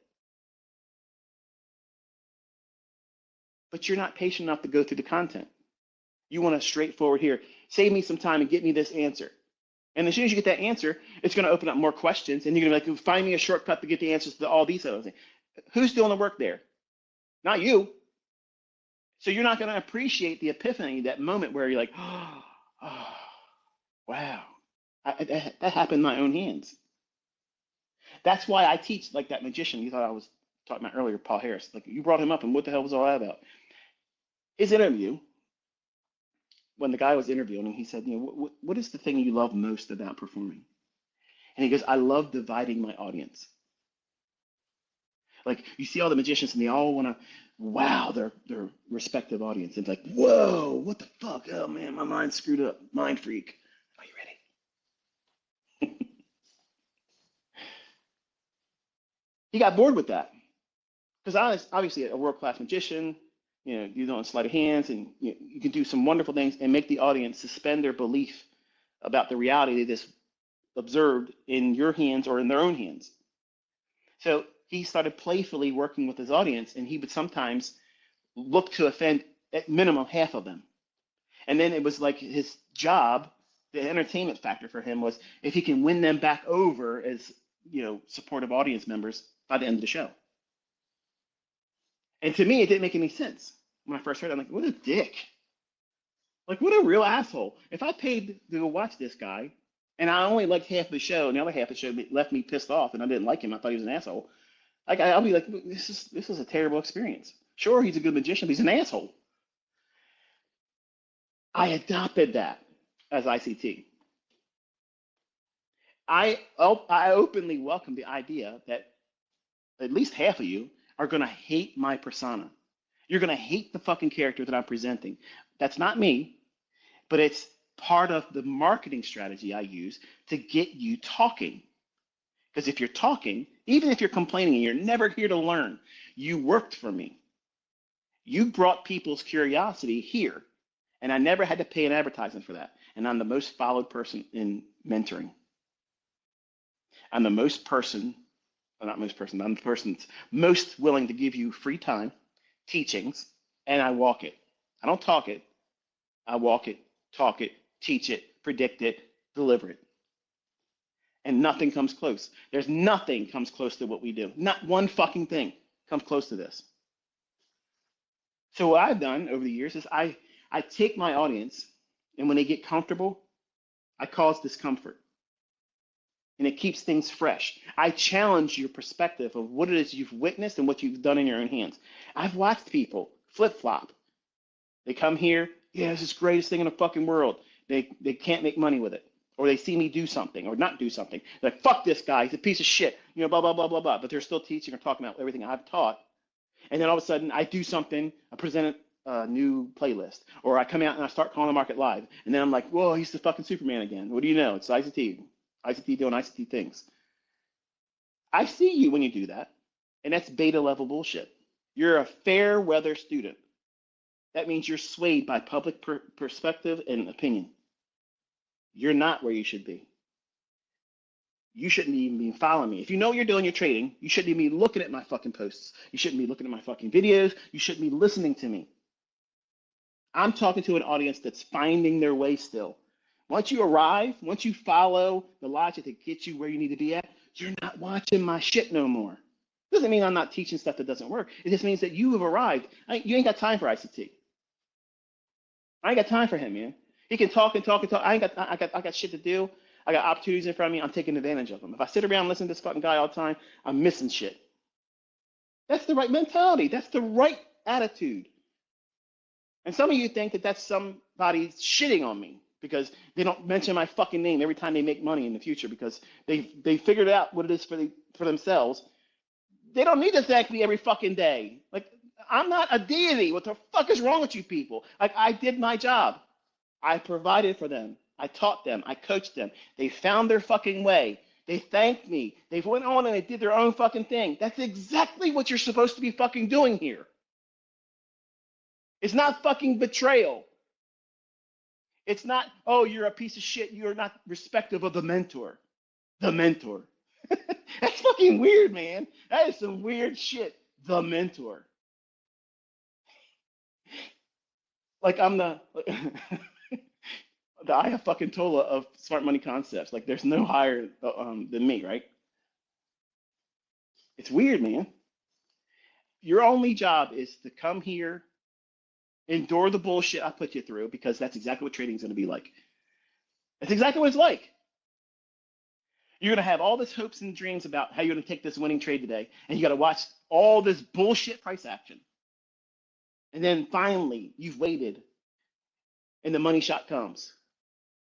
That little pieces of the long drawn out presentation, I'm dropping those gems. I'm telling you what it is that, yeah, finally I listen to all this bullshit. All of my fucking students have said this about me. All of them. He talks too much. I'm doing two things. Number one, I'm hiding it from lazy motherfuckers that don't deserve it. And two, I'm conditioning you. For the people that want it right now and easy, because it's not going to be like that. It's not going to be like that, folks. You're going to have to work a lot, study a lot, go through a lot of hardships and doubting and second guessing yourself. And I'm teaching you that that's normal. And if I didn't believe this shit, if I knew that this didn't work in other people's hands, I wouldn't waste all this time making no money off of wasting time.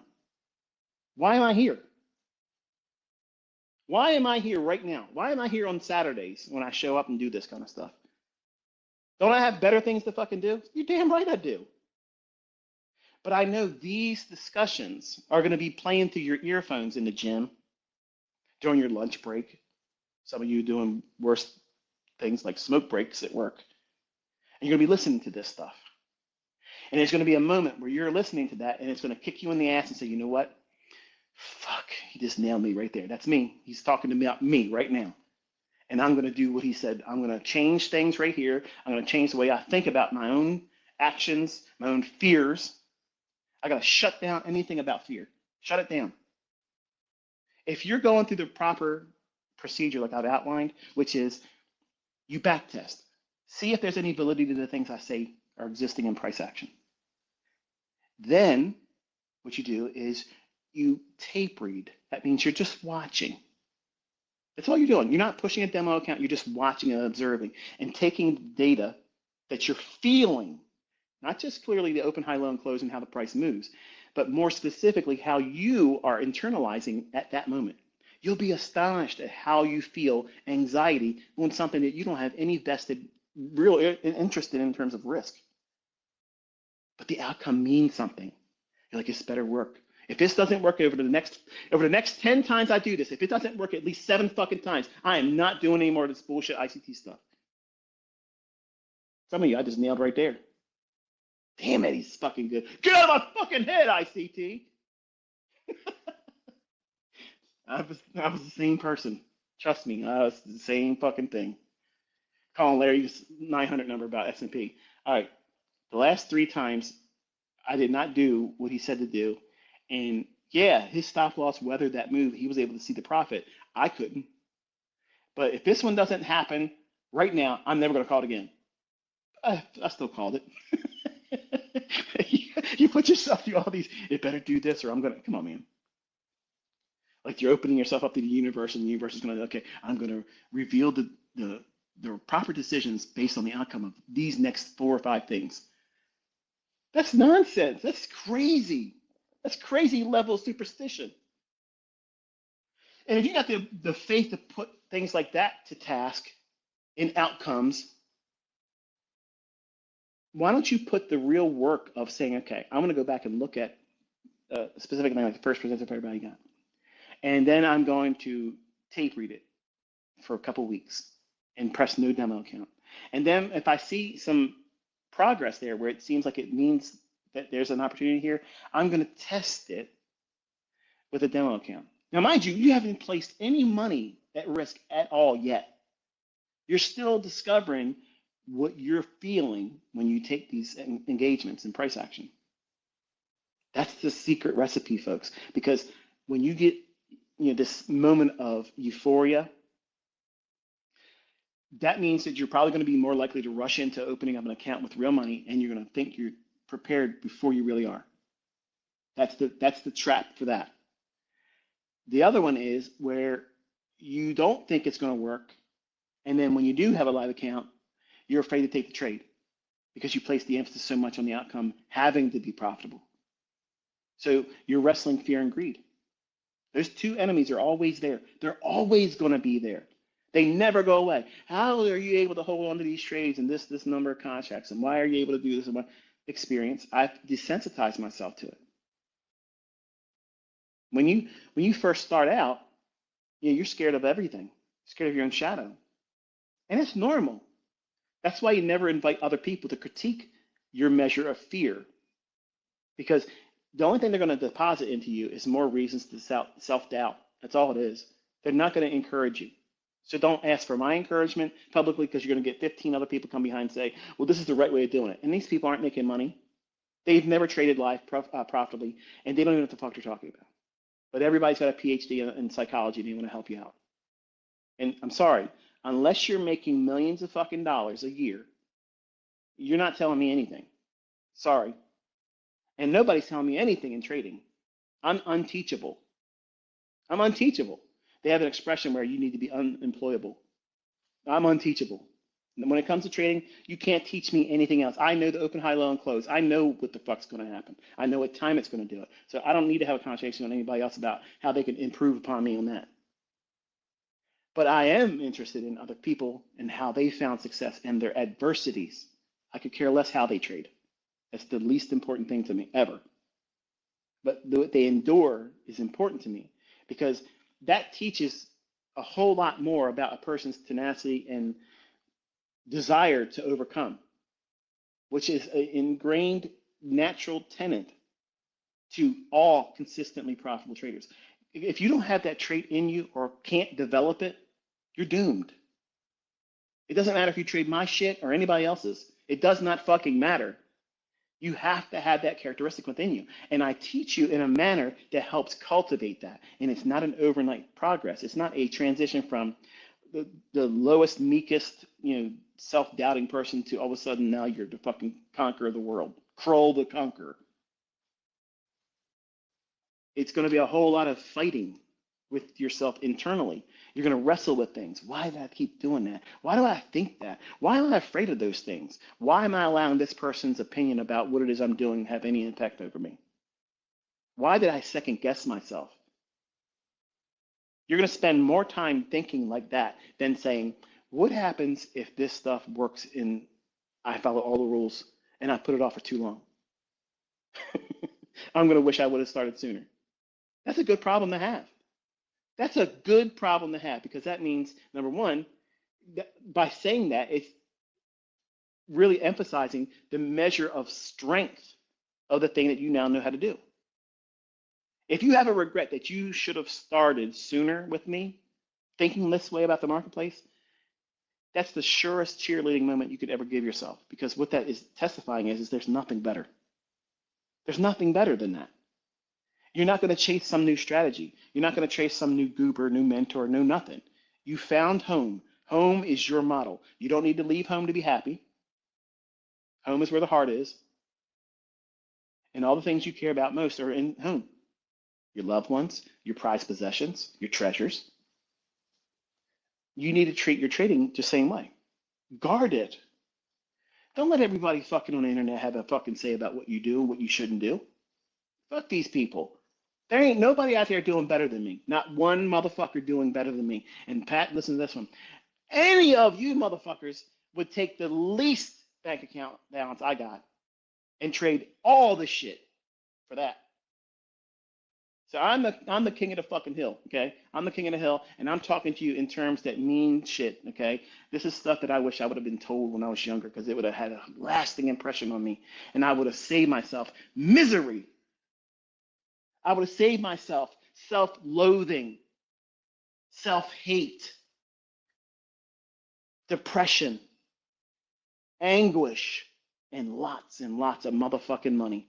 Chasing a outcome in a trade to replace feelings I've had, emotions I'm feeling and going through. I would try to remedy the things I'm enduring in my real world outside of charts. I needed to have a winning trade to make myself feel good. And no matter how much I made, it wasn't good enough. I felt like it didn't help. It didn't help. Let me go in and trade another one. Not because there's a trade set up there, but because I want to dull the pain of my existence. That right there nailed most of you. You're not trading to be better and be a better provider for yourself. You're trading to be more significant in the eyes of others. And if you start trading that way, you're fucked. You're fucked. You've lost the plot. Because you're going to see every opportunity for you to come out in a montage moment, a Rocky Part 2 outcome. When you're stuck in the prequel, Part 1, where he gets his ass beat and just barely survives. But because you go home and see all the bruises and swelling, fuck, the trading, this isn't working out for me as fast as I wanted it to. I'm just going to tell Mickey I quit. Mickey's his coach, by the way, his boxing coach in the movie. If you didn't see it, it's a good movie, go watch it. But the self-defeating characteristics that we have as humans, it's really easy to tap into that as a developing trader and see that it's not worth the trouble. It's not worth the trouble. It's easy to talk yourself out of it because it isn't an immediate gratification. It takes a lot of effort, a lot of work, and you're deferring a lot of what you believe should be right away success. Losing sight of everybody outside of trading, everything they've ever done, ever, that becomes wildly successful. It didn't happen overnight for them. Look at Jeff Bezos. This fucking guy, the same time I'm watching Larry Williams VHS tapes about how, everything is useful to him, I'm subscribing to it all. I'm watching them every day watching them. In 1995, Jeff Bezos is in his fucking garage with an Amazon sign hanging off of a makeshift little desk, and he's trying to build his empire. Anybody watching that man doing that way is probably looking and saying, "What a fucking clown. What a goober. What a goober that guy, Amazon." Now everybody's fucking shopped from Amazon. Everybody's bought something. He's made money off of all of us. Trust me, my wife has made sure of it. But now he looks like a fucking super villain, like a super Bond villain. He's accepted baldness, shaved his fucking head. He's taking tests. He's fucking working out. He's fucking super villain, right? He's the Lex Luthor we deserved. Modest beginnings. Look how long it took for Amazon to kick off. It didn't happen overnight. He had modest, humble beginnings. I'm sure he was probably thinking, man, this is taking a lot of effort, a lot of time. What did he do? He stuck to the process. Now, there ain't a motherfucker in the world that doesn't recognize who he is or his company. So when you feel like you've been doing it enough, I should have had success by now. What you're feeling is what everybody in the process of finding success goes through. Every person, every single person has that moment. But that same moment is the detour for people that don't have it in them to be successful. Because they say, all right, I've expected or successful right now. At this time, I should have been. And those that know what they're doing and they have a model that works are honest with themselves. It's okay. The only thing holding me back is me because I have something that works. I have to be responsible and realize what I'm doing is derailing myself. I'm trying to do something before the time I should or doing it after the optimal time for doing it. So therefore, am I getting a true measurement of the model? No. But you are measuring yourself realistically that you have weaknesses that have to be addressed. But you want to fault the model. You want to fault the market. You want to fault the bullshit that's outside of yourself. And that's where the successful people separate themselves from that. They own it. They own that part of it. And they work on themselves diligently to refine themselves. Because once the model proves itself, it doesn't need to prove itself anymore. The operator has to prove himself or herself using it. And it has to be employed within the realm of the procedures and processes and limitations that the model is built on. First presented fair value gap is not designed to call the high of the fucking week. Did you ever hear me talk about that? No. When the first presented fair value gap forms today, it can't be the high of this week because it has range above and below it. But the same problem of using that very mechanism right then and there for that purpose, that's what you're doing with your model. You're demanding your model do something that's not equipped to do.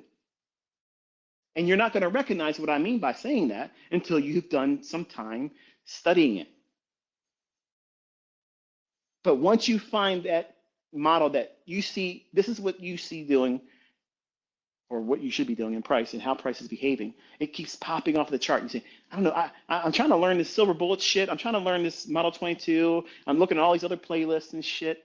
But I keep seeing this breaker do this. That's your fucking model. That's your fucking model, man. If that's the thing that keeps jumping off of the chart, that's what I've been talking about all this fucking time. There is no perfect model. There's no fucking perfect model. There's no perfect PD array. There's no fucking perfect application of what I've taught. It's just what's perfectly suitable for you. Sounds incredible, doesn't it? That shouldn't be like that, ICT. Every one of your students should be doing the same thing. They should be saying the same thing about the same price action on the same time frame. Get the fuck out of here. That's how you know somebody doesn't know what the fuck they're talking about. But I believed the same way when I was younger, that everybody that wins should have the same trade. And that buying pressure pushes price up, or selling pressure pushes it down. That's why it works like it does. That was the stupid infancy I had as a nobody. 20 years old out the gate, that was my first conspiracy thought. That's not true. Even in my own hands, I have an arsenal that I could be buying and selling, going short, going long, all different time frames, doing different models, and they all, absolutely all of them can be profitable, doing all those things that are against all the other models. Which is why people that don't trade with our stuff can still be profitable. What's the separation? They're good risk managers because the things they believe, why price going up and down, it's a facade, it's a myth. But to them, it's acceptable because they trust the money management aspects will carry them through. And they warm up to the idea. In their hands, their perspective, it's true. Price is random. using what they believe and they see in price action. I submit wholeheartedly that what they're doing and how they view price in those instances are absolutely randomized. But not here. That's not how it is here. I want to be in an area where all of the odds are in my favor. I want to be in a market that has all the odds in my favor. I want to be trading a model that's in price action, that fits the underlying narrative right now. That's why I have 81 things. Not all of those 81 things are going to agree for a buy or sell at that very moment. But all 81 of them are in the market every single fucking day. Every single day they're there. This guy's always got an excuse for why. You're fucking right, I do. You're right, I do. Wonderful observation skills you've got there. Absolutely stunning. The fucking obvious. But you don't need to be super mutant level like I was. I compensated for an extreme weakness. I was afraid I was going to miss the entries. I built it up in my head that I had to have the perfect entry. So my skill was honed on looking for perfect entries. That's why I can go in and execute at very precise levels, because my whole life was focused on the pursuit of that. Think about it. That's what you're seeing the fruits of. Where's my weakness? My exits. And it'll always be that way. I've accepted, as a 53-year-old man, soon to be in August, I've accepted the fact that what I do is still so fucking beyond the range of normal with everyone else that I'm still light years ahead of everything else. So my exits can be less stunning in my own eyes. But to all of you, you would love to have 1/4% of what it is I'm doing. And that's okay. That's good. That's a realistic aim. But if you listen to me, if you really listen to me when I'm teaching and talking like this, I'm helping you get out of your own fucking way. But you don't like the language I'm using. You don't like the fact that I sound like I'm bragging. You choke on all the little details that have no outcome or basis for the outcome that you're aiming for. You're distracting yourself. Why? Because you have a character flaw. You're not able to see value. You're not able to recognize real experience. You're not able to identify truth. And I veil that in a lot of long discussions that are helpful. But the truth is, you're not prepared to endure it. You want it easy. You want it, I'm in front of the charts. It's going to happen for me right now. Nobody's going to teach you better than I have when an opportunity is going to be there. You have never seen a motherfucker any time using any discipline that's going to tell you the time the trade's going to form. I was the first one to walk out there and do that shit. I was the first one to do that shit. 1996. This is when your trades form. Look at this range, this open, high, low, close, because back then that's what it was. It wasn't candles. Go and look at Street Smart's book, if you own it. Open up Short-Term Secrets to Long-Term Success, or Long-Term Trading, or whatever, something like that. I'm probably butchering the shit out of Larry's book, but you'll know what I'm talking about. Look at the candles, or the open, high, low, and close, and view them as a candlestick. None of those authors are making mention of that. But price is going right to them, halfway, stopping, going right down, and running to pools of liquidity. And none of those books, not anything in the past, was talking about that shit. Not one fucking book was doing it. But when I was looking at those books, that's what I was seeing. That's when that voice would say, look here. Look here. Look here. Look what it did there. Pay attention to this. It wasn't a conversation like I'm having with you. It was very short little unctions. A little bit of sometimes it was my own conscious voice, and sometimes it was a voice that I've never heard sound like anything else. But it's always been an encouraging voice. And I attribute that to the Holy Spirit. That's, I don't care what you believe, but that's what I believe. And when I submitted myself to it, it was always right. Now, I'll leave that to you as to what you think it means, but I'm not perfect. But this voice was. And when I come out and I try to encourage you, I want you to know that I wrestled with that same stuff and more. Like you go to work and you're a functioning employee, I would have anxiety attacks at my jobs. I would go to the bathroom. I would pretend I had an upset stomach when I didn't, just to go home. I would run from responsibilities. I would hide from responsibilities because I was wrestling with anxiety, which turned into agoraphobia. And that form of anxiety manifests itself in traders early on, and they don't recognize it.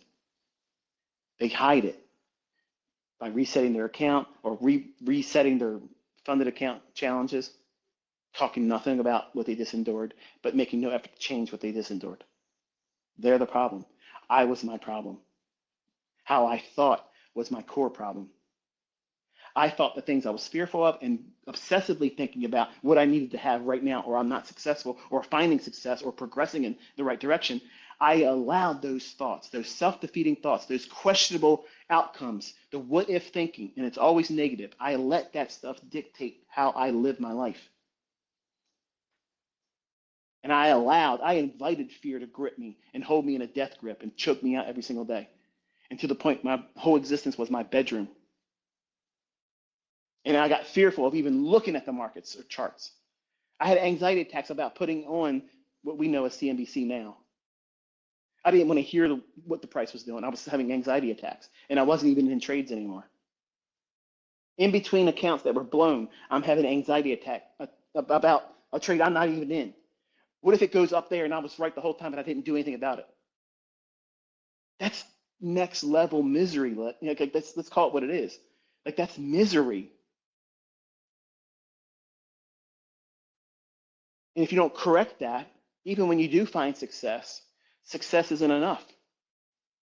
So you get comfortable with taking stupid risks because the adrenaline rush of doing that compensates for the pain for not accepting the fact that you make bad mistakes or you mess it up in terms of your progress and you second guess yourself. That's what I think, honestly, Jesse Livermore did. I think he realized that he just had a flash in the pan run of luck, and he was experiencing the shit in his hands that he couldn't make it work, and said, fuck it. I can't accept it anymore. I don't want to go through this pain anymore, and blow his brains out. And you all champion that guy. He suffered from mental illness. I feigned a mental illness so that way it's part of my character online. I am not, absolutely not bipolar. I have no mental illness. Some of you that talk that shit, you bought everything I've ever done as a character online. I own you. I should get the Academy fucking award. You believe everything I put out there and showed myself as a character. That's wonderful. Thank you for the compliment. But it's funny how people look at these giants in the industry and they all have character flaws, huge character flaws, but you champion them. I'm team Gann. I'm team Whitecloth. I'm team whatever the fuck anybody else talks about. And you don't know these people. You don't know what they wrestled with. You don't know. Just like nobody should know what you're going through. Don't give them what you fear most. Don't put that out there in the ether. Because the devil is like the lion that roams the earth, seeking whom he may devour. And if you lay down a fear, make it known, you made his job easy. You made his job easy. He don't even need to do that. He can just send a minion and torment you. You could be tormented by a spirit of torment, and that spirit constantly digs at you, and you set a table at your home for it every day and don't even realize it. You set up an altar in your mind, worshiping it, giving it homage. That, hey, you're right. I'm never going to get it good at this. I'm never going to be successful. Why should I bother? It's normal for me to feel like this. It's normal for me to wake up and feel anxiety. The day I wake up and I don't feel anxious, Something's broken. Something's wrong. That's not normal for me not to feel anxious. That's how I lived my life in my 20s and early 30s. Even making money, I lived like that. Think about that. That's not healthy, happy living. That's me regretting that I didn't do the right things and change myself sooner and living in yesterday, wishing I did it differently. You can't live like that, folks. You can't live like that and have a healthy outlook on your own progress. You won't recognize it. So you have to be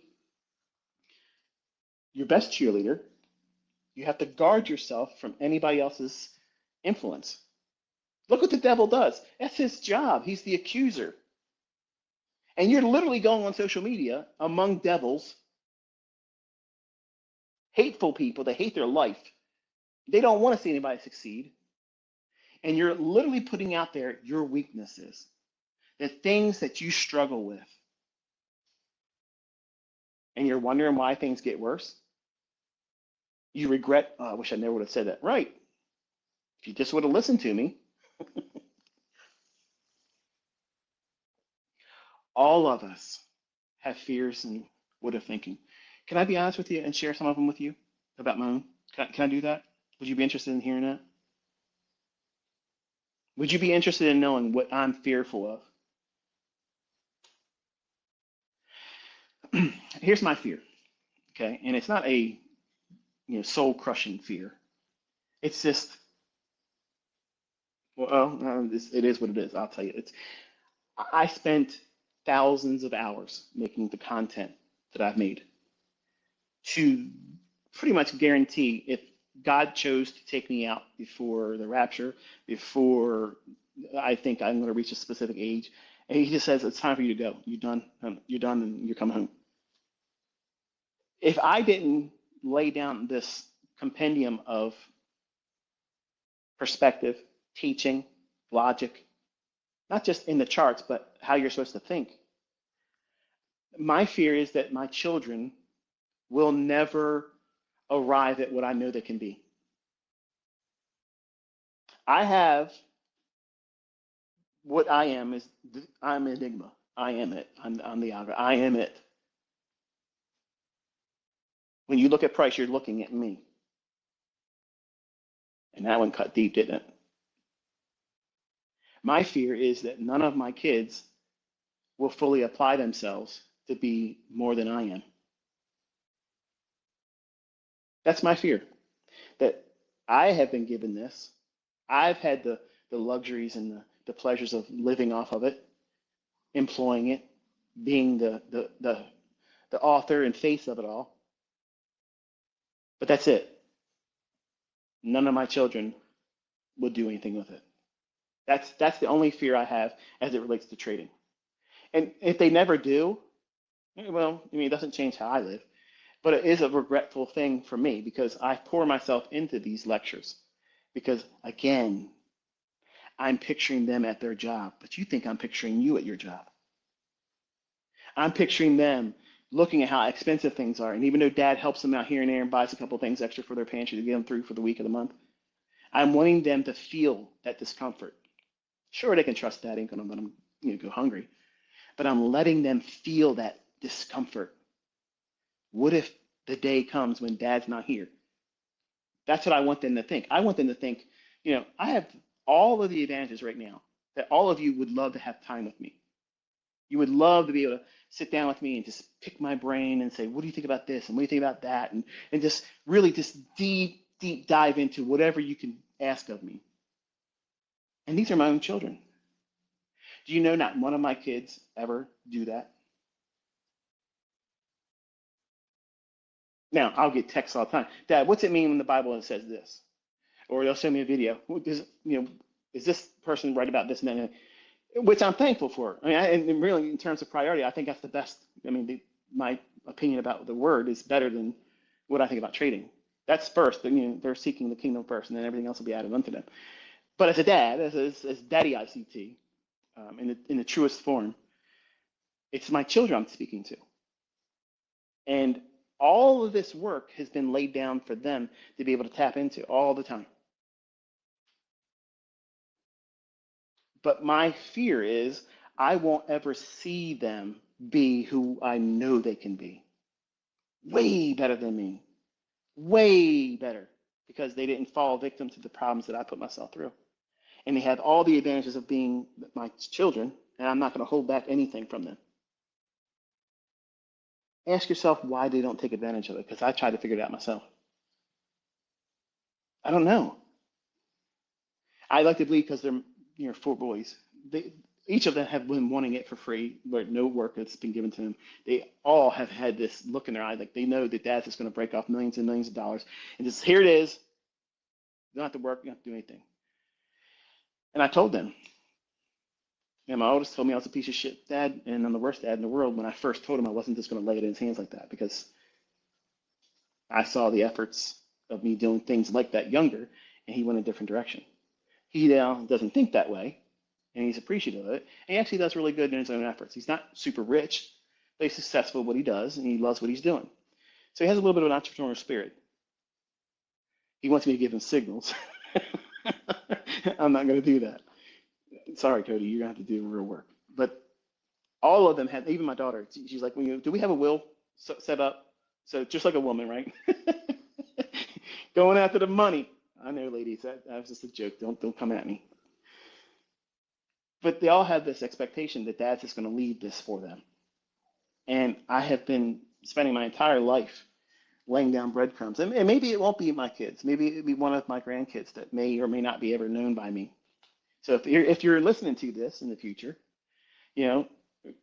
Pop will be proud to see it.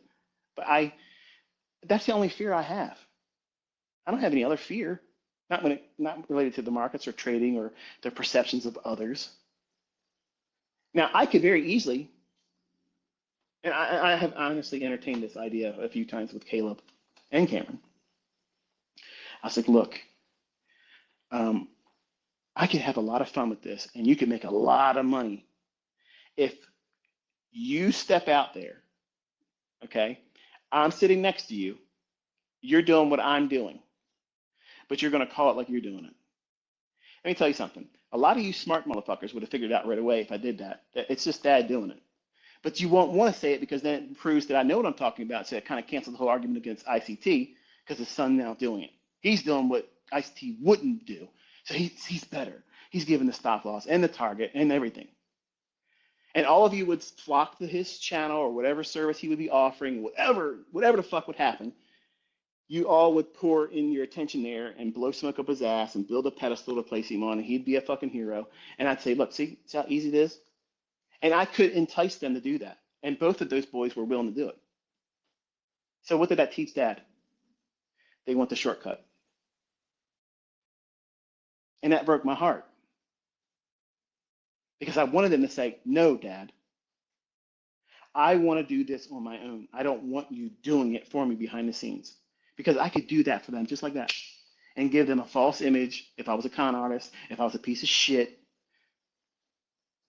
And you'd all believe it. You would all believe that that was them doing all that stuff. No, well, I guess not all of you. Some of you would realize that, okay, this guy really knows what he's doing. I was wrong, but I'm going to have to call bullshit on it and say it's Michael doing the trading.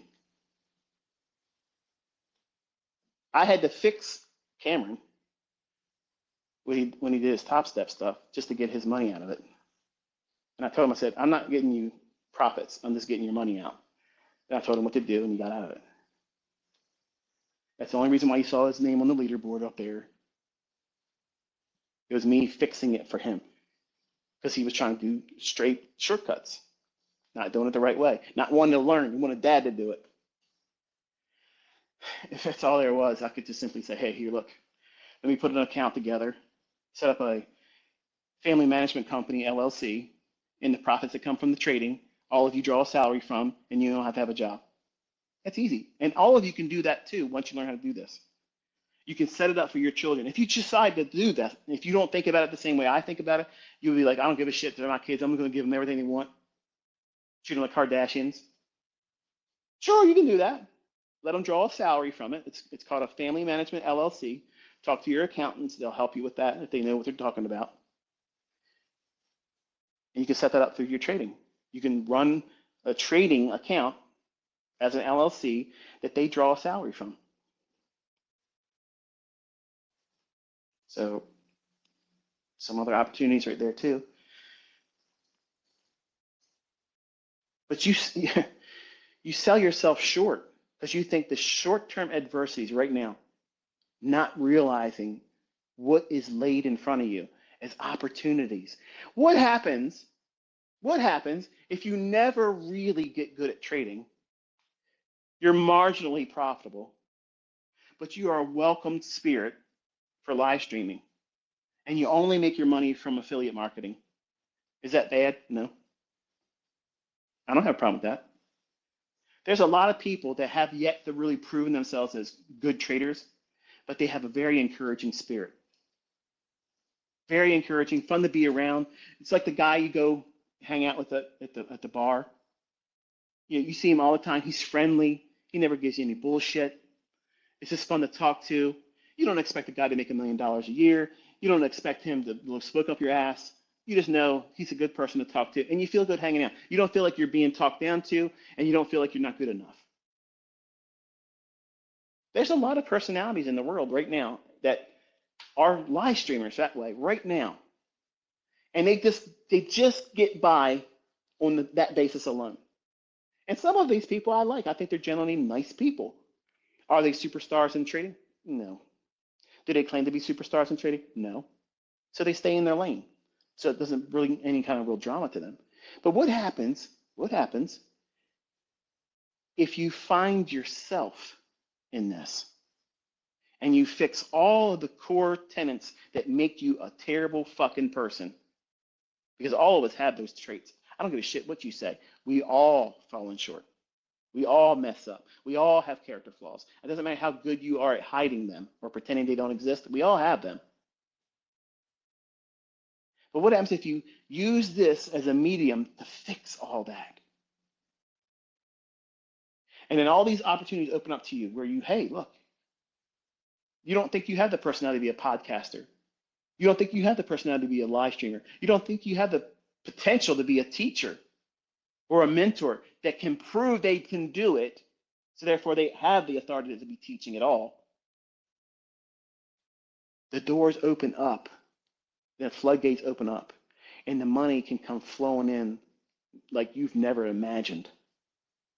And when you find big income coming in like that, you know what that does? It frees you up to not worry about what?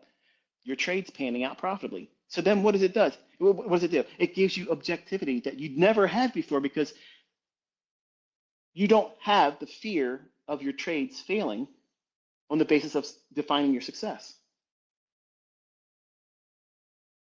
That's the reason why I tell my students to do these types of things if you're comfortable doing it.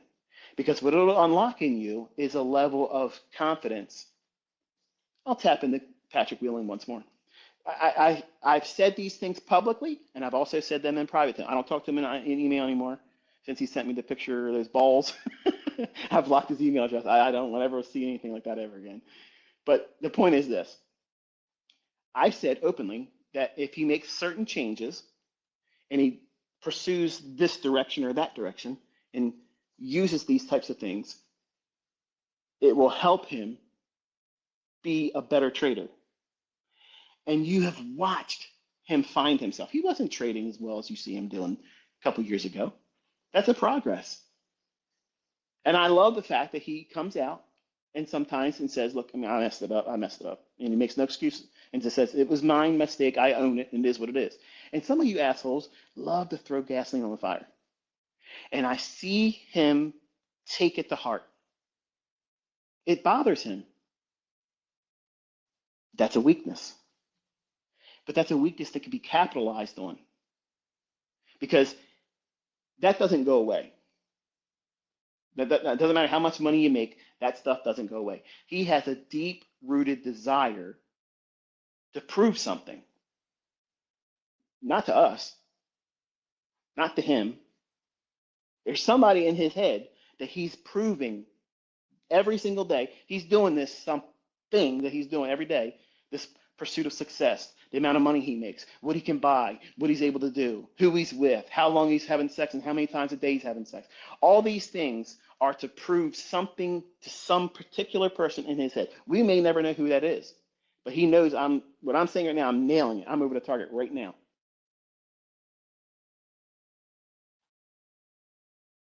But he's doing all the right things except for spending his money like he is. That's the only thing I would change, Pat. I mean, that right there, that shouldn't happen yet. You've all right now. He should dial. If he was smart, and I'm not saying he is or isn't. I'm just saying if he's smart, what he would do right now would be change character 180 degrees and say, you know what? I'm not going to flash anything in front of you anymore. I'm going to make it all about the trading. And I promise he would go light years faster and beyond what he's doing right now. He makes a lot of money in affiliate, and he's openly shared that. But what I think he's recently tapped into, the truth of it, is because he makes that kind of money outside of his trades, he can afford to just be wrong. Because let's just say he goes out there and he blows all of his accounts. This is for anyone, okay, that's in the influencer role. All of you know, because you've had payouts, you've proven you've received, payouts in these companies that you trade through. You have that to fall back on. And people can say, well, even if you blow out, you can do it because you did it before. So it kind of gives you a reassurance that no one can really roast you on the public because you've proven you've made money. It doesn't matter if you blow an account, okay? When you make a lot of money outside of trading, it gives you that second level of confidence that you don't really feel as a job employee holder. I said that backwards. An employee or a job holder, someone that goes to a 9 to 5. That's not the same level of I don't give a fuck with the outcome. That's like when I lose the money, I'm still stuck working with Carl, and that's self-defeating. Whereas if you lose your accounts and you blow your account in trading, but you have a nice income coming from affiliate marketing, a broker arrangement, or whatever it is, you're repping some kind of a TradeZella. I don't know. I mean, I just know there's things out there that people use and market, and I don't have a problem with it. If it's a good service, then well, it is what it is. But that type of thing, I encourage that because you're always in the beginning, you're going to be fearful of the outcome of the trade. And what if I don't make money trading? What happens if you follow these instructions and these advices that I'm giving you, and you dabble with live streaming, and you get an audience that loves to be around you? They don't expect you to burn down the house every day and make lots and lots of money. You're just fun to be around. You encourage them. You feel like you're one of them because you're doing the same thing. You're finding your way through it. See, that's the part that I love about Patrick, because he was doing that in front of all of you, and he still is. He's still finding himself. He throws it at the audience for you to hate him, but then he also gives you those things that you can just look at and say, you know what, he earned that.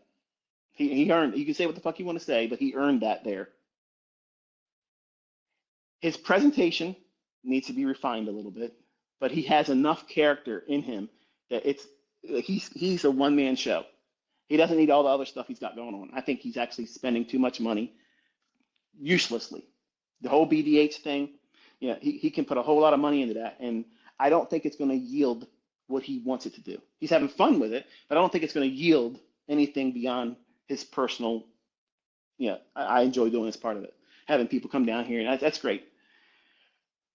But if he streamlined what he's spending and then changed gears and went right to, now I'm just going to be the trader, because this is what I took this much money from the prop firms. I did this. If he focuses and he does what he intends to do, is try to make the single most largest payout on one account, that would be awesome. I want to see him do it. I've never spoke down to him. I've never speak down to any of you. And I always encourage all of you, even the people that don't like me. I love seeing that. I love seeing that. Who doesn't like to fucking see? You're a dick. You're an asshole if you don't like to see other people succeed. And you're a miserable piece of shit. I love seeing it. And I think because he has that that crutch, and I don't mean that as a bad way. It's a wonderful thing to have. Multiple streams of income many times are the secret weapon to why certain traders are so good because they're not afraid of losing anymore. And not everybody has those opportunities in the beginning. Like, well, here's a perfect example. Tanya, she was on Kit's roundups. And if you go back and listen to how she spoke then, she would have sometimes a shaky voice. You could hear she wasn't confident as much as she is today on how she was speaking about herself or what she was trying to learn how to do.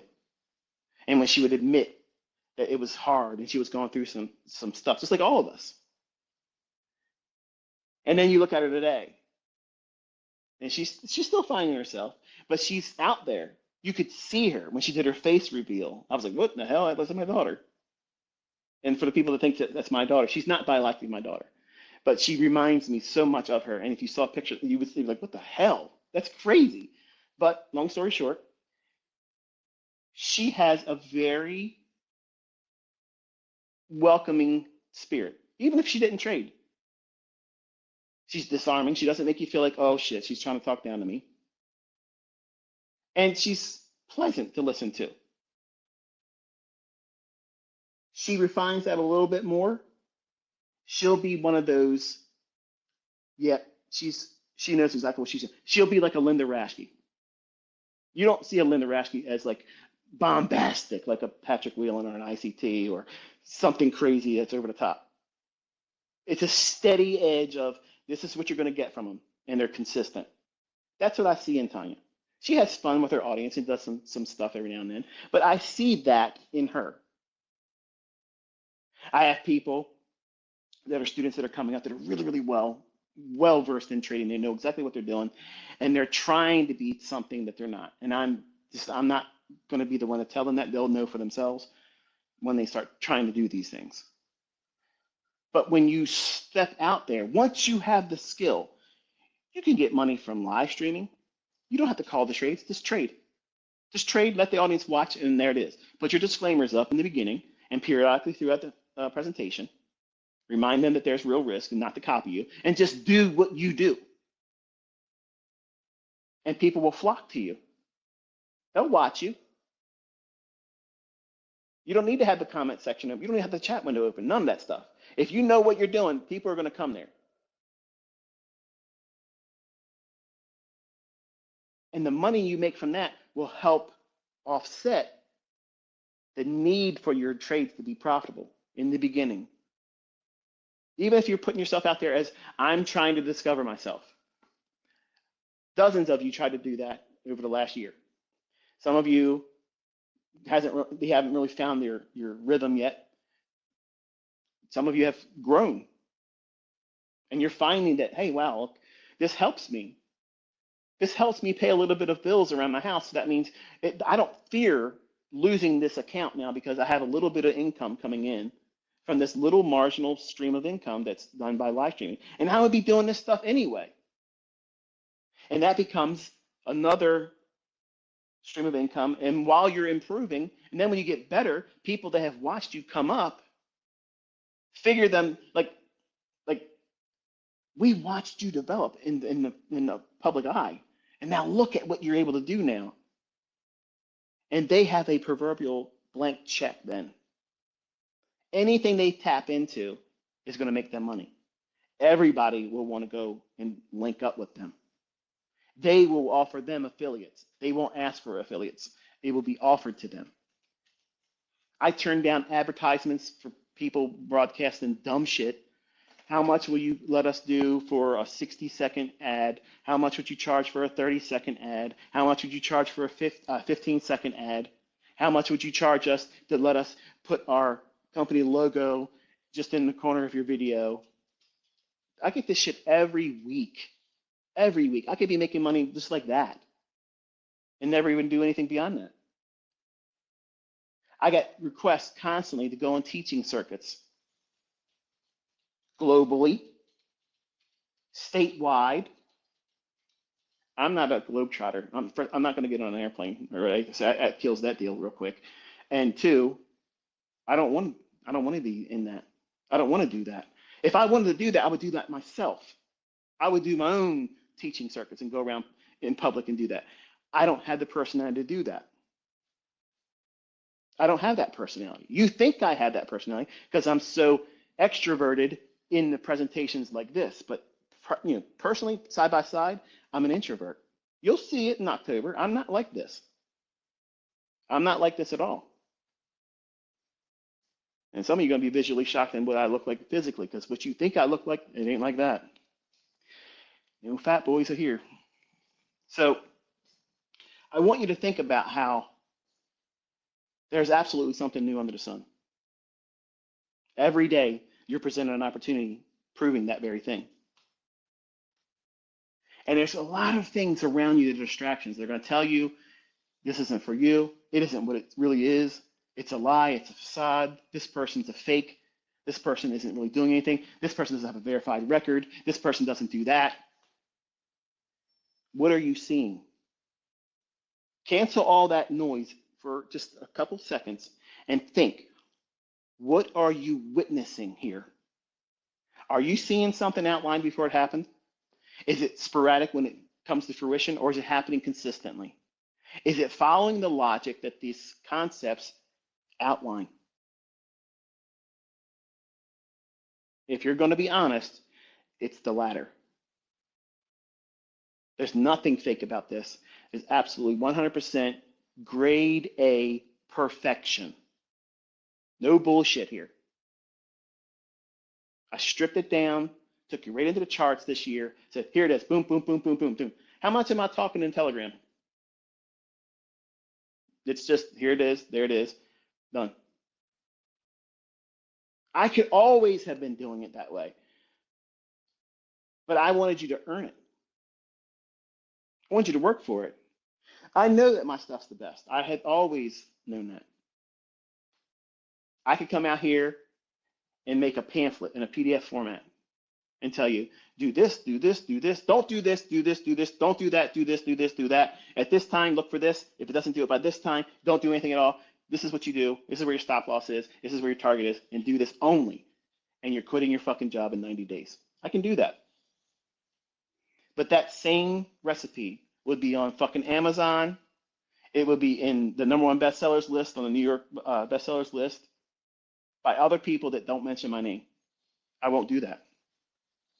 I won't do it. That's why you people that say, hey, you talk too much. This could have been done in 5 minutes. Okay, do it in 5 minutes.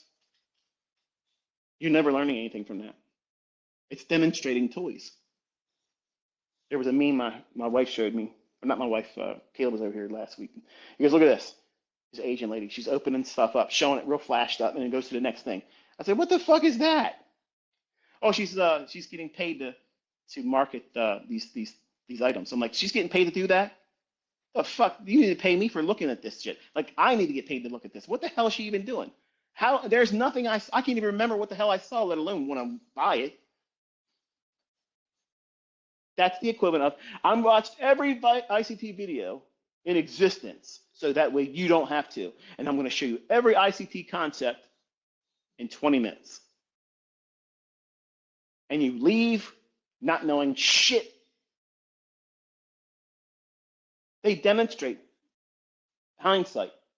This is what ICT stuff does. Here, okay. Now, what time is it going to happen? When will it fail? So that way you can focus on when it will work, and when it won't work, you can just sit out and don't look for it. You're not getting that in a 5-minute trainer. You're not going to get that in a verbatim, regurgitated, parroted video where it takes away from all the problems that you're going to feel when you're trying to employ these concepts.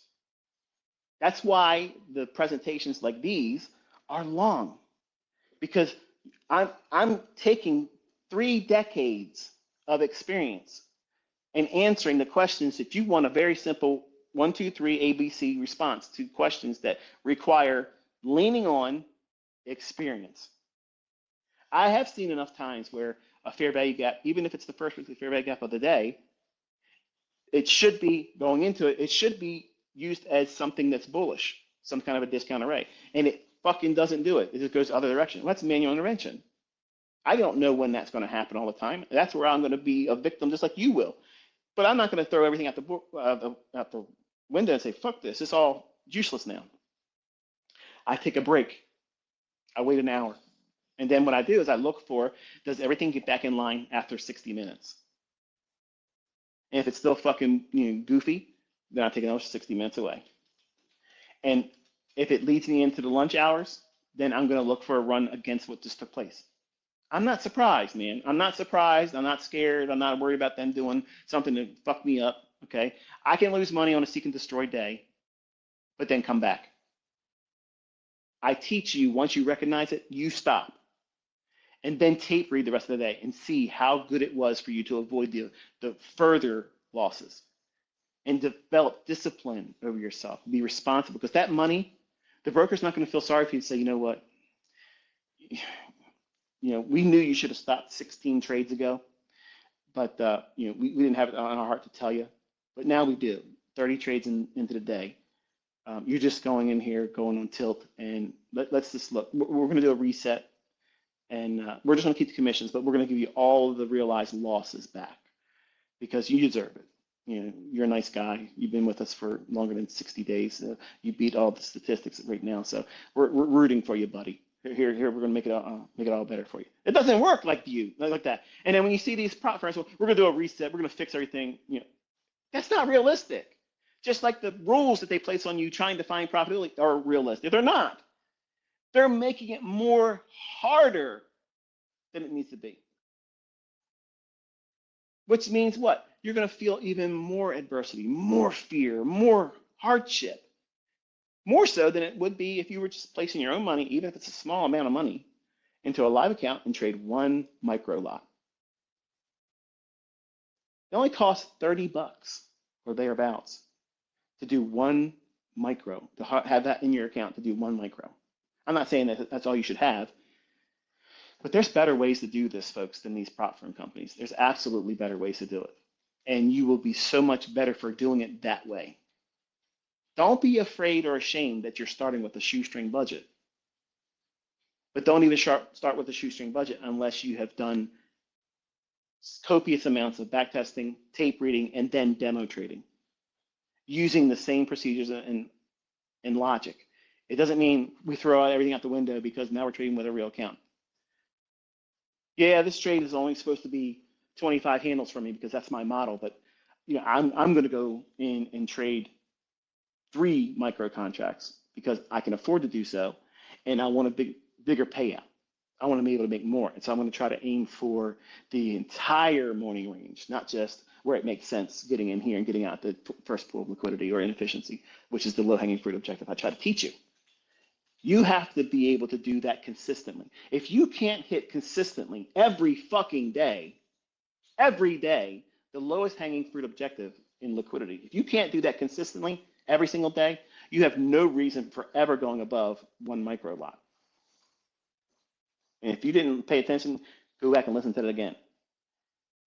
You should not have any leverage at all unless you're able to absolutely every single day identify the low-hanging fruit objective or the next draw on liquidity. At the opening bell at 9:30, what pool of liquidity is it going to aim for? Which is the reason I spent so much time, that being the number one teaching, knowing where the draw on liquidity is. Where is it going? Why should it get there? And then narrative is, how will it get there? What will it upset and take out before it gets there? It doesn't mean it's going to be straight open, go right up to the target. Do you think it's going to be bullish? You have to have time seeing these things and seeing when it fails in your own hands, and then identifying these markers within your character, your personality, that's going to cause you to go on tilt. I don't give a fuck how many times you watch or listen to Mark Wilson. Why am I doubting that name? Mark Wilson? Is his name Mark Wilson? Trading in his own. Mark Douglas. Who the fuck is Mark Wilson? Somebody's going to tell me, ICT, why you beat me up? I didn't do anything to you. Sit down, Mr. Wilson, when I'm talking to you. That book doesn't touch it doesn't scratch the surface. It doesn't even scratch the surface of what you're going to have as a real, hang on. One of my perimeter alarms are going off. I forgot to turn them off when I come out of the bedroom this morning. Come around my fucking house, paparazzi motherfuckers. I'm gonna know you're here. Hang on one second.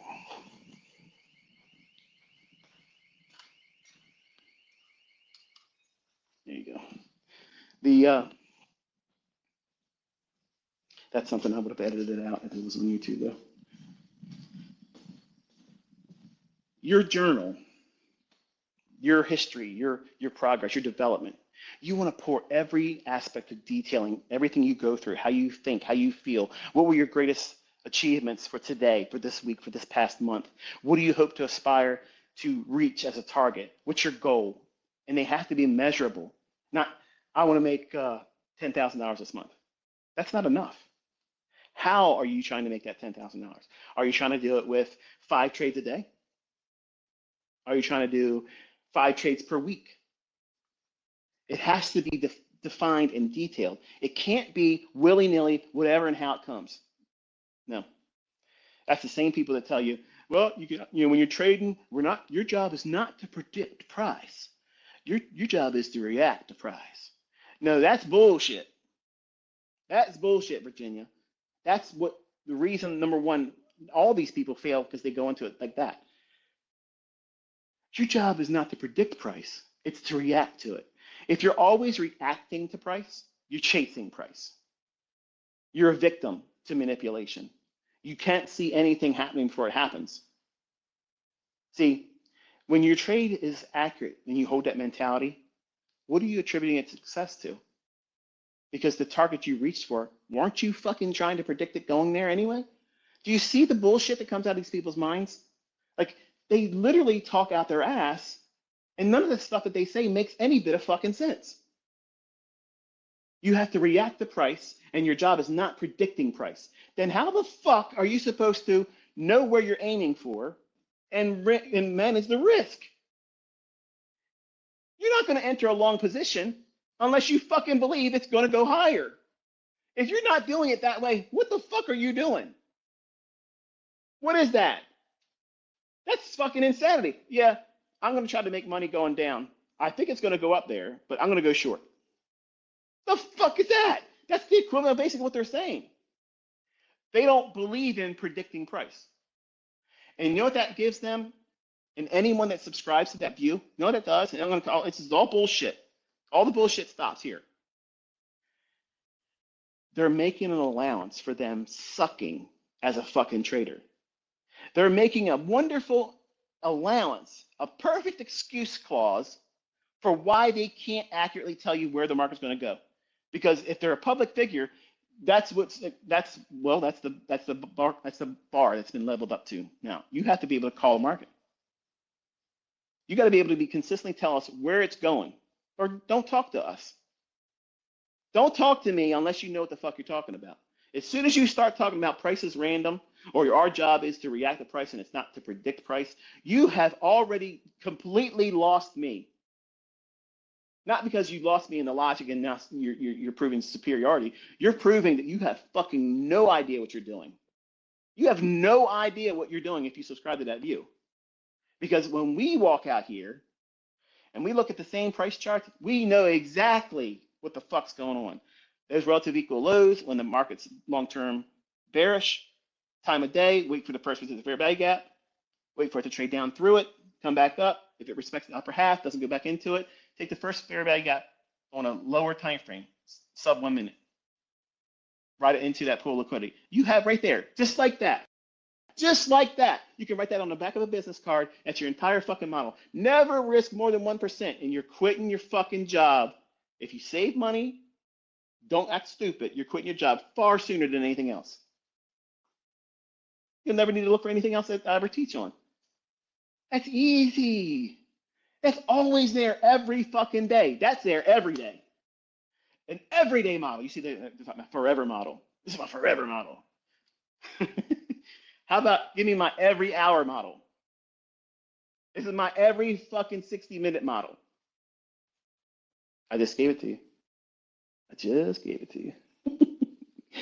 First presented fair value gap of the 60-minute. Oh my goodness. You're telling me, yep. That's why Robbins is nothing. That's why all these motherfuckers are scared to come out here and do anything. They know I can do it.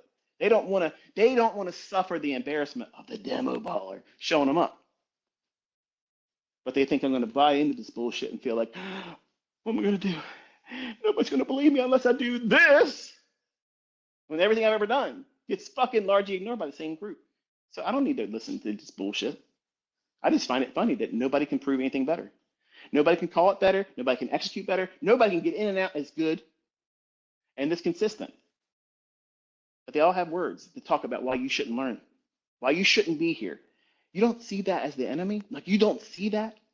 I'm taking nothing from you, nothing, and I have every right to demand it.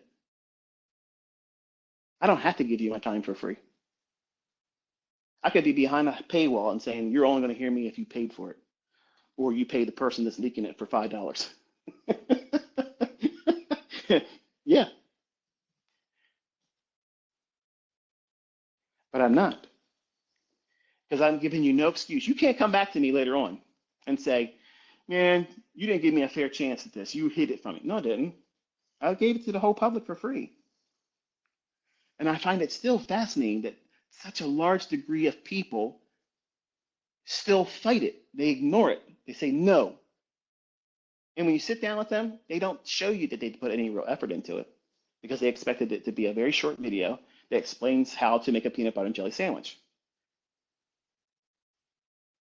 Well, listen, everybody knows how to make a peanut butter and jelly sandwich. Everybody knows how to do that. But what's different about when your grandmom or your mom made it? Somehow that motherfucker tastes better. It's the same fucking ingredients, the same fucking loaf of bread that you just made yesterday.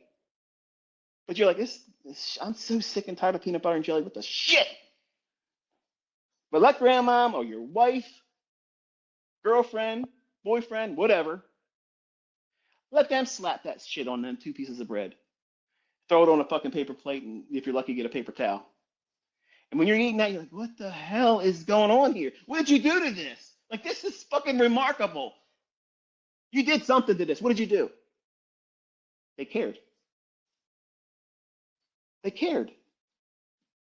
Why did my grandma's peanut butter jelly sandwich taste better than mine?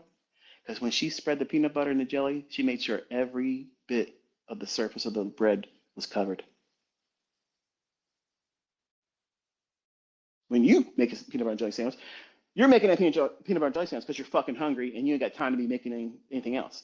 So what are you doing? You're just taking the knife, slapping it on here, slapping it on there. Who gives a shit? It's enough on there. It'll be part of the bite I take. I'm going to eat it in 4 bites anyway. So what is going on there?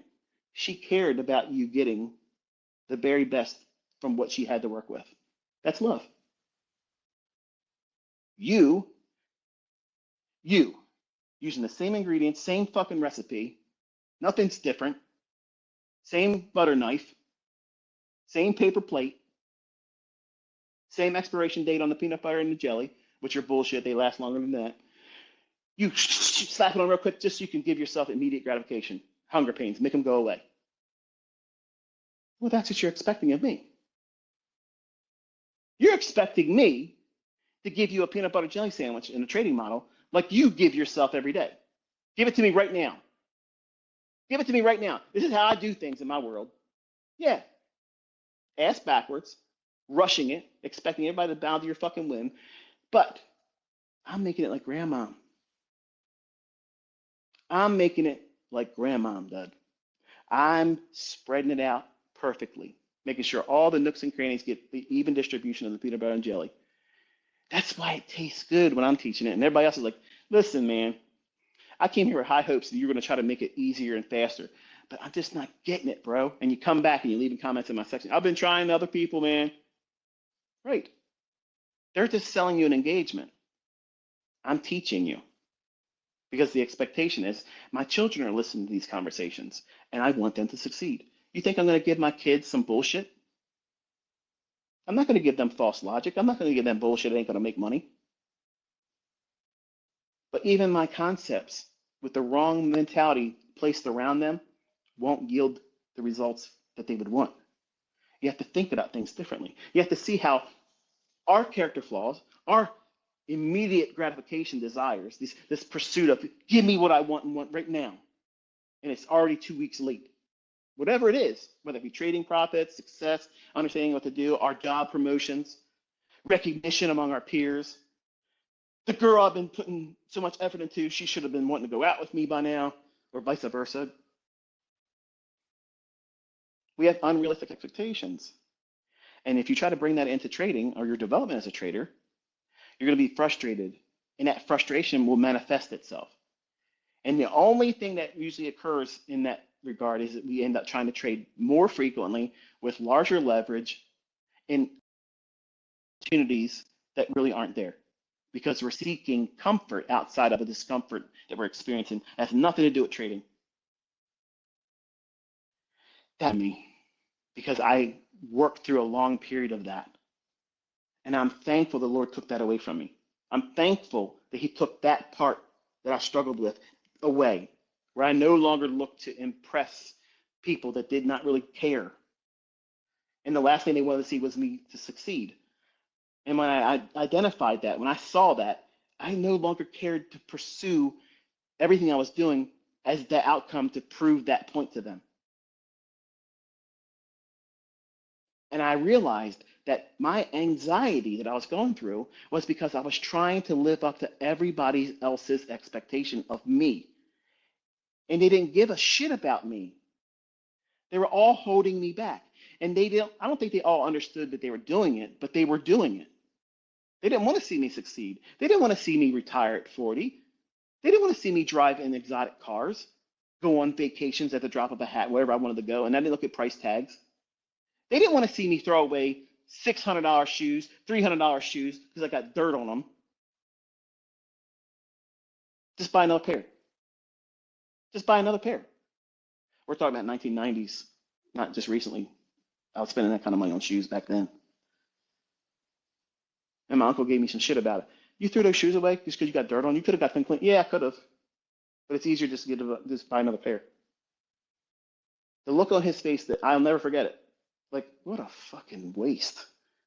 You see it as a waste, but to me, it was nothing. It was nothing. That was like one contract stop loss on the S&P. It was nothing.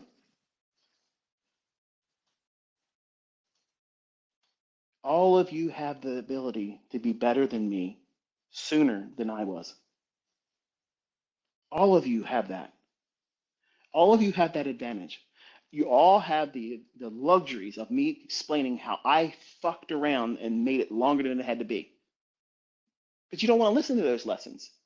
You want to hear, give me the new shiny object you have right now. Give me the new PD array that's better than everything else because I want to talk about that. I want to add that to my mentorship. I want to talk about that in a book I'm trying to write. I want to make posts about that and pretend I know what I'm talking about. I see it in my own community. I don't think I don't see that. I see a lot of pretenders, okay? And I don't like that. I don't like when you say, oh, I got the same trade as you, boss.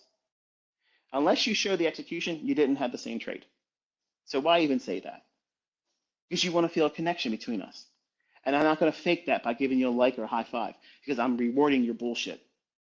I'm teaching you to cut the bullshit out. I'm not that special that you have to have a high five from me every day or a reaction from me.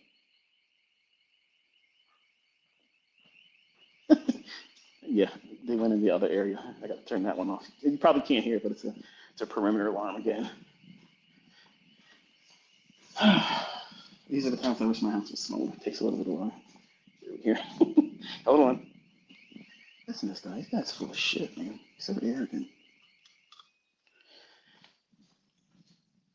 But you have an unlimited amount of opportunities once you learn how to do this.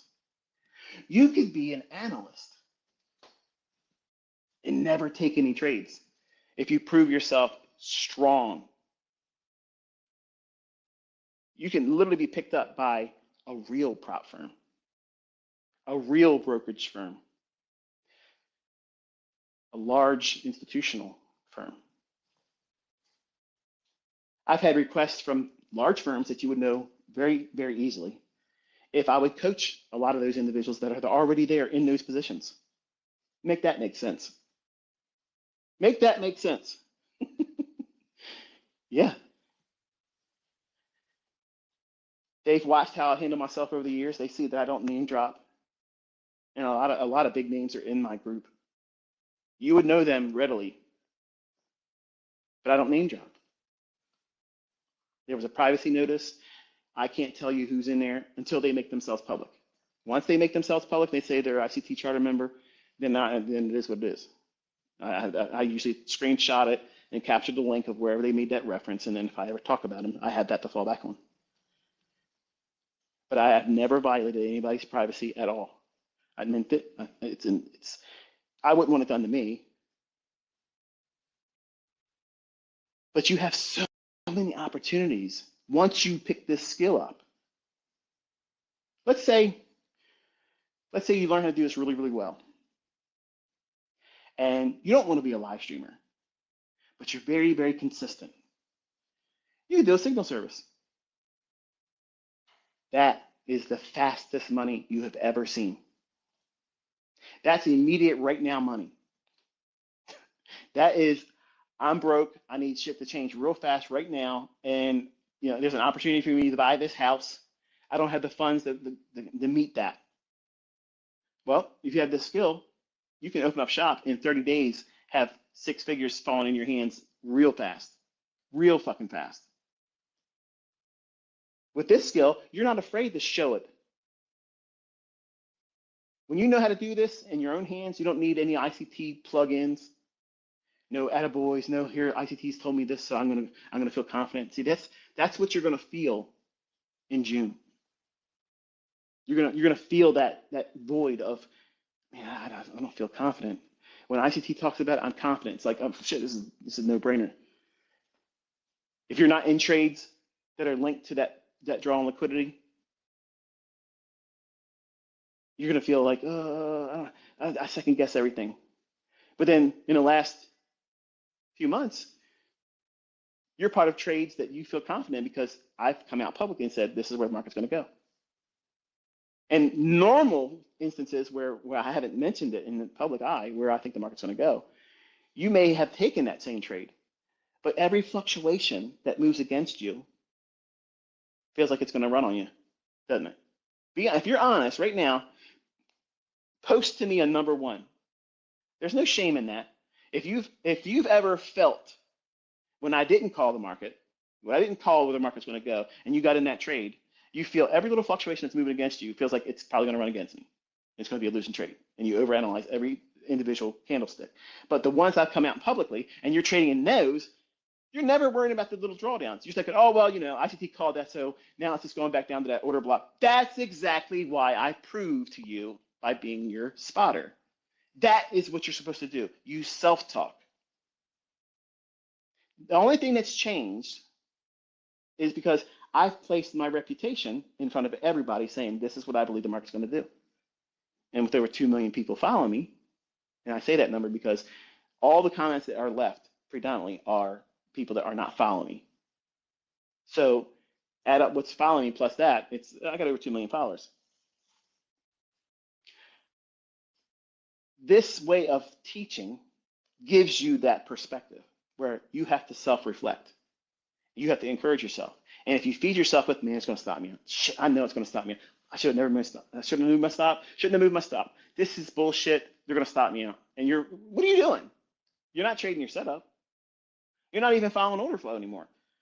You're preparing yourself for something that may not even happen, which is being stopped out, which is 180 degrees against what I teach, which is while you're in a trade, whether you're tape reading, whether you're demo trading, whether you're using it with a live trade, your task is, where are we at right now on this candlestick?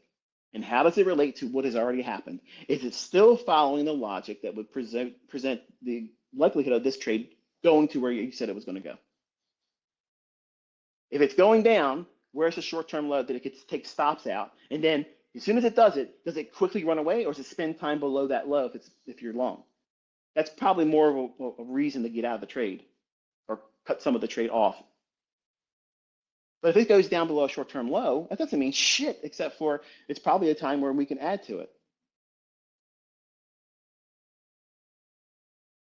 By me giving you the draw in advance, I'm lending you my experience.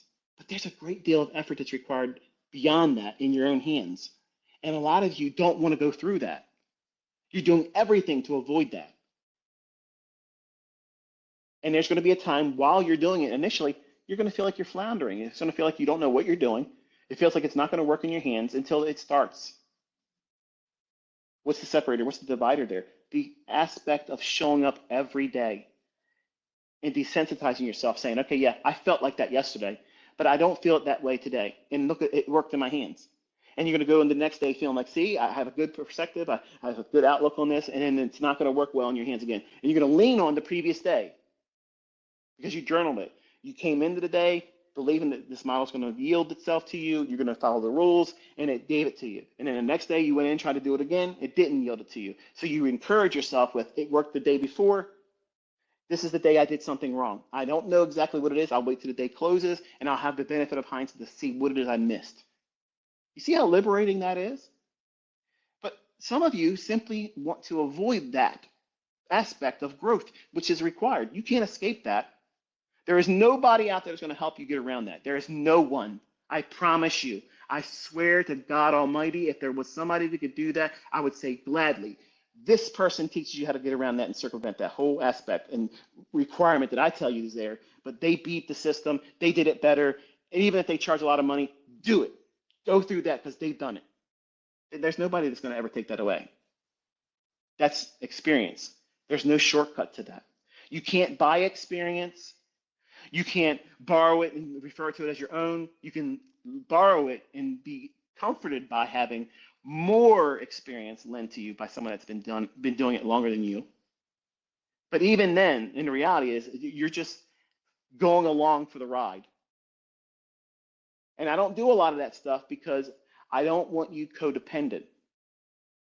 And codependency is worse than anything because when you try to do it on your own, after spending time with someone that knows how to do it really well, you're forced to look at things from a different perspective when it's no different. It's just now you don't have that assurity that you placed this affinity, this trust factor in my experience doing it. I'm more right than I'm wrong. So therefore, if I say it and I'm going to go out in public and say it, that means that you have all the reasons not to trust it anymore. Or not to not trust it, let's say it that way. Because you believe in the historical record of me calling it beforehand, it pans out. Whereas it's no different that you arriving that same outcome if you would have back tested for a couple months and then tape read it for a couple months and then demonstrated for a couple months. And that's the 6 months minimum I was talking about. If you do that, that's the work. And if you're not consistently profitable in demo, why the fuck would you go to a funded account or a real account? And some of you think that something magical is going to happen. Well, I really don't have any results to show after 2 months of demo trading. And I don't want to have any back testing because I didn't want to back test. And I don't have any journal entries because I think journaling is a waste of time. So yeah, I should probably be profitable now when I start doing it with real money. I put enough time into it after all, right? And that's the dumb shit that people do. And then they'll send emails to me. Every mentorship intake, I had this. Every mentorship intake, I had this. And as soon as I said, show me your last 3 months focus in your journal, what you were looking at, because I knew they weren't going to have 3 months of journaling done in a day. And if I gave them a full day of response time, and I told them, show me what you did for 2 months in tape reading it, which markets, what was you looking at, what was your observations and annotations, and then show me what your trades were for the next 2 months of demo trading using the logic that I taught you. Not one of them that ever complained to me and said that they did the work could ever produce that. Not one motherfucker ever was able to produce that complained and said they were not learning it and I was hiding things from them. That's the reality, folks. It's not going to fall into your lap. Just because I'm the fucking golden goose that never runs out of fucking golden eggs doesn't mean it's going to rub off on you and everything you touch, you get the Midas touch. You got to work for it. You have to get that experience on your own. But here's the wonderful thing. Once you acquire it, it might take you 7 months. It may take you a full year. There's nothing wrong with that. Because once you get to that level and you have the experience and you know exactly how you're going to react, you know what your triggers are, what makes you nervous, what scares you, but then you start seeing all these instances where, yeah, I saw that before, and I used to fear these types of moves. You ever see that in some of my students' responses when they'll come behind somebody else and say, yeah, I did this, I got scared, and I got out of the trade. He goes, yep, I used to fear that same thing, but then I had to push past that and just go a little bit further and just hold the idea and just stick to the logic and the concepts. And then I got over that same fear. I don't look at that as someone browbeating someone saying you're stupid. That's someone saying, I used to do the same thing, and here's how I overcame that. You know what that is? That's a mini little version of market wizards. How these individuals coped and how they overcome. Not the market, themselves. They overcame themselves. More needs to be said about that. That's what makes those first two volumes of Market Wizards so great. They're great. Everything after that, volume 3 or whatever he's done after that, it's bullshit. It's not even worth listening to or reading. But volume 1 and 2, absolutely crucial to me because it helped me understand that it isn't going to be easy. And everybody goes through these periods of adjustment, discovering what makes them tick, what's the thing that's going to make them blow it. Because we can all have the same ICT model that offers a setup every single day. But why isn't that everybody doesn't have the same results? Why is that? Because you brought something to it that day that somebody else didn't. Somebody was able to filter out all the bullshit and distractions and focus on the model. But how many days have you woke up just this past week and was mad about something somebody said about you or maybe your loved one, or you just didn't feel like you've been recognized recently, and you start feeling that tug of war of like, do I have any worth, or I need to prove that I deserve a better treatment from other people than I've received recently. So what do? You go into this role of a psychologist and you tell yourself, you know what you need to do? You need to go over here to this chart and pull up the euro dollar. And you need to put on a trade. And when it gets to the target, you need to go show that person that you're worth something because you can do this. And any doubt they've ever expressed to you or behind your back, you've nullified that. No, you didn't. They're going to say you got lucky on that trade. That's why you don't do shit like that. You can be out here every single day calling it perfectly, trading it, showing it's there in the same fucking account, and people are still going to face it. They're going to say that you got lucky. They're going to say that something's going on. No, it's not legit. It's not kosher. Fuck these people. They don't care about you. They're not trying to see you get better. They want to see you miserable, jumping through hoops. That's why I don't do those types of things. I know what that stuff is. But I'm the one being entertained. I'm not entertaining them. If they get entertained in the same process of me doing what I'm doing, so be it. But I'm not out here cowtailing to anybody and everybody. I'm not weak like that. And a lot of you are actually exhibiting those characteristics before you even arrive, that you're going to go and do everything everybody expects of you because you feel like you have to do it to prove it. Fuck that shit. When you wake up and your bank account has 7 digits plus in it, your income comes in whether you take a trade or not, and it pays for anything and everything that's ever going to come as an expense to you. You're going to look at social media and say, yeah, I need to prove this to them. No, you're not. You're not going to. The people that go out of their way to prove it are the people that are barely just getting by or faking it. Real money doesn't need to prove it. They don't need to prove that. Because to feel like you have to prove it means that you recently acquired it. Like that's what I did when I was younger. New money, definition, perfectly. Or you're faking it. And my question to you is what manner of faking is anything in last year and this year have you seen? None. You see, there's nothing faked. It's all before it happens, and then I'm trading it. So where's your excuse not to be pouring yourself into it now? As I mentioned in a post this week, I said, be honest. Now think about it. You're worried about your acceptance of me as a mentor because I did not want to win with our Robbins Cup last year because my challengers did not show up. They didn't do shit. Like I wanted to have that fucking Titan experience. Like I wanted to do it. That would have been fucking fun. It would have been fucking amazing. And again, denied me. Okay, no problem. But you care more about that in the image that it supposedly mars. Like that somehow blocks out everything I'm doing in front of you. It's an IQ test, folks. The Jade Master parable. The young guy wakes up and decides he wants to be a Jade Master. Says, that's it. I'm going to go trek where they said the Jade Master lives. So he gets on this journey, long time getting there, finds this Jade Master. That's like you, looking at all these different mentors out there, all these different authors and styles of trading, and you discover there's this guy named ICT. He really knows the algorithm. The algorithm, yeah, he'll tell you all about it when you get there. So you show up at the door, and this guy that doesn't look like the hero that you imagine he might look like shows up and says, hello. Says, I want to learn to be a trade master. Oh, okay.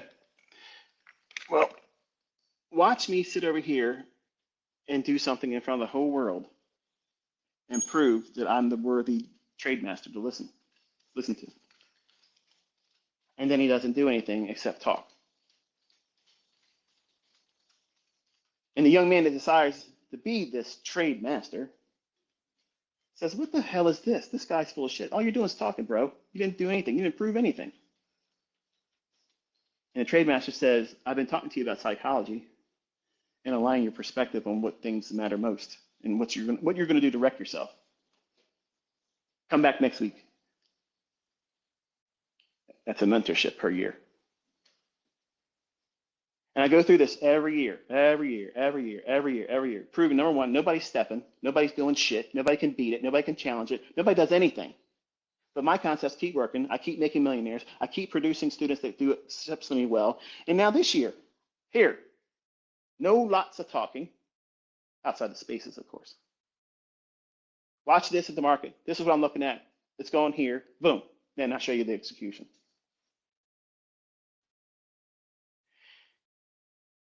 But Robin's Cup.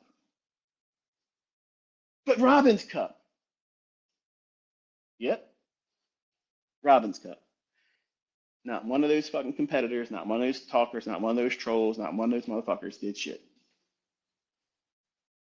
Like I discovered how to learn how to trade this year. I didn't know how to trade last year. I have fun with this stuff. I have fun with this. It's genuinely fun. But the perspective is this. You are willing to ignore the very thing that I'm begged to do every time I come out here. Call it live. Do it live. Trade it with a real account. And you're stuck on Robin's Cup. That's the same thing in the Jade Master parable when the young man wants to go to learn to be a Jade Master. The first day he gets there, the Jade Master hands him a broom and says, okay, sweep over here. But before you start, here, take this green stone, hold it in your hand while you're doing it. What is that? In today's society, that's like, go fuck yourself, pal. I'm not cleaning your fucking house. I'm not doing that shit. I came here for you to teach me. And I know how I should be taught. This ain't how you fucking do it, man. You're a fraud. Okay. Next week, if you want to come back and learn, come back. But right now, you have to go home. What the hell? So he goes home. He's like, fuck this guy. And over the week, he's thinking, you know what? There ain't no other Jade Master able to do what he does. I gotta bite my tongue, swallow my pride, and go back there again. Shows up, knocks on the door. Jade Master opens the door up, smiles. He says, come in. He says, are you ready? Yes. Thinking it's going to be a different show now. He gives him the broom again and presses another green stone in his hand. And yeah, he sweeps the shit, and he does it for a day or two. And then finally he says, you know what, man? You're talking to me about shit that has nothing to do with Jade. You got me sweeping your fucking apartment here. Like, come on, man. Like, what's going on here? He tells him, go home. Come back next week if you want to learn. That's a trading week, by the way. And this goes on for a couple weeks and maybe a couple months. And eventually, this guy stops interrupting so frequently and stops challenging what he's doing and what he's not learning about. Until one day, he says, I gotta tell you, man, I feel like you're taking advantage of me. I think you're frauding me. I think you're scamming me. I came here to learn about Jade. And I got all this bullshit, all this talking. You could have condensed all this and taught me how to be a Jade master in probably a 5-minute video. But you turned me into some fucking housemaid, like I'm a servant to you. You're engaging, farming engagements with me. You're monetizing my attention.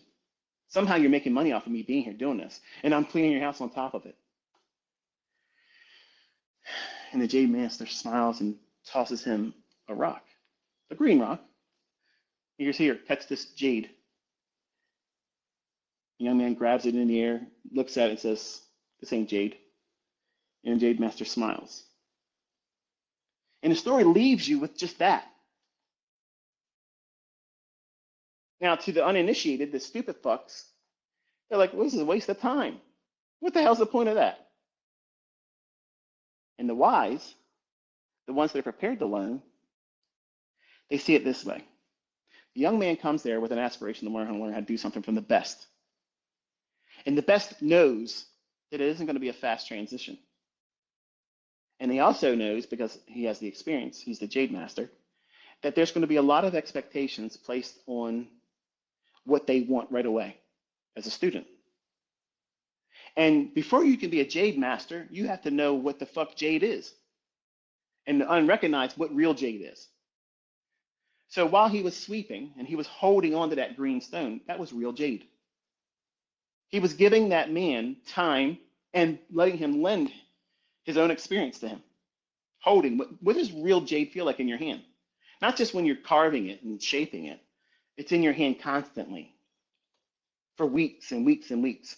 So when I'm showing you examples of where the market's going to draw to, and I show you the first resistance fair value gap, that's me placing Jade in your hand every day. So that way you recognize this is what it looks like. This is what it feels like in my hand right now with someone with more experience.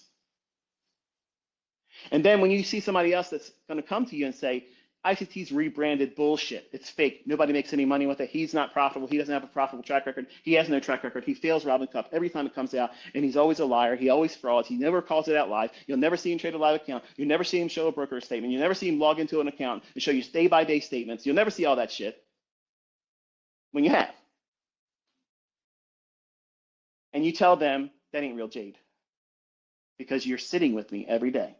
I might be talking about tree frogs. I might be talking about world events and shit. I might be talking about my own personal things and my own experience. It's probably no interest in you in the beginning. It would bore you. Like, get to the fucking point, dude. I can't listen to this fucking guy. How can anybody listen to this guy? Because I'm talking to you in a language that's going to be understood when you have more experience. And you look back and say, oh shit, this makes perfect sense now. Because I can't teach you the first day you come with me and you turn to me as a mentor and say, okay, if you're this big hotshot in trading and you know how the algorithm works and when it's going to not be favorable, when it is favorable, it's going to be real easy for you to teach to me real fast because I don't have a lot of time to waste on you. And I'm going to tell you, you're saying you don't have enough time to invest in you. So I'm either going to break that spirit in you or you're going to have to go away because that's an unteachable person. So when you listen to me bloviate about things, that's going to have a whole lot more pertinence to what you do as a trader later on when you have experience and you start trading with real money, not monetized demo accounts where you can reset for less than 50 bucks. When you listen to me point out beforehand, that's me giving you Jade. That's me giving you real Jade. Some of you recognize right away when I was showing you my 2 losses, that ain't real Jade. There was nothing in there. There was nothing in those positions that was warranting an entry. None. None. Why did I show you them?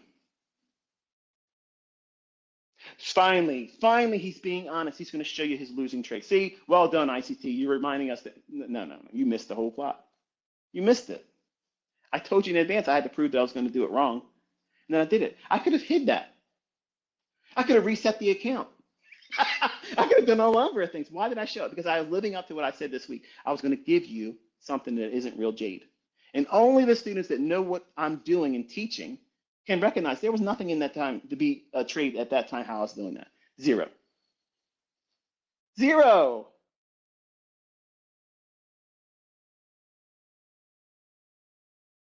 You're learning from the Jade Master. Didn't recognize until now. When someone tells you that the first presented fair value gap is bullshit and doesn't work, no one that's been in my presence this year is going to believe that. Why? Because you've had real jade in your hands every day, watching me use it, watching me tell you how it's going to behave, which setups are going to be yielding itself to you. That's experience. And that's what the Jade Master was teaching this young man by forcing him to submit to the process of holding real jade so that way you know what it feels like in your own hands. How can you be a Jade Master if you don't know what the difference is between a greenstone and real jade? How can you differentiate a high probability trade versus a low probability trade? By being with the trade master day by day and pointing out what makes it high probability or low probability. What causes it to be a high resistance liquidity run condition versus a low resistance liquidity run condition? How does the economic counter impact the levels of efficiency that may or may not exist in price on that given day? See, I don't complicate it for the sake of just complicating it. I'm satisfying two things. I'm making the lazy go elsewhere or tap out. And that's going to save them money. That's how I look at it. I'm doing them a service of mercy. I'm saving themselves from themselves. But I'm also rewarding the diligent. I'm giving you all of the real meat that you need to have. And the least important thing, the technical stuff, that's sprinkled in there. But you think when you first come to me, that's what you're looking for that. Let me go to this guy that takes out all the bullshit and goes right to the point where it's an ICT gem. We're just going to slice up and just take all the other stuff out of the marketplace discussion that he just gave and just going to talk about that little thing right there. That's this little piece right here. And we'll call it the secret sauce. That's not the sauce. All the extra talking, that's the sauce. It's all about mindset, how you internalize things, your internal dialogue. How do you manage your internal dialogue? Do you wrestle with yourself while you're in a trade? Or are you constantly asking the market to prove to you that it's still yielding what you expect it to do?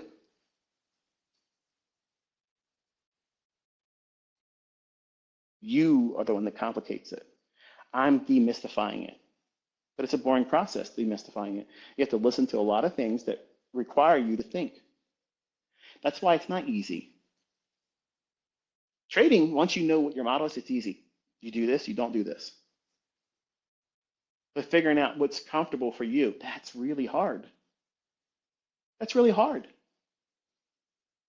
And that's what the Jade Master was doing with that young man. He saw him come to him on a long journey to learn how to be a Jade Master. He expected to see, this is the knife you use for this, and this is the instrument you use to smooth it over here, and this is what you want to do to make a shape appear inside the jade surface by this and that. You want to get right down to the point of, show me how I can make money being a Jade Master. Okay, slow your roll, and we're going to have to teach you humility. Number one, patience. Number two, it's no different than trading. You want to be a hotshot, never losing trade, all big profits, payout trader, and you think people are obligated to teach you. Someone that knows what they're doing doesn't need to teach you. They don't need to teach you, but you come to them with a spirit of expectation and borderline entitlement.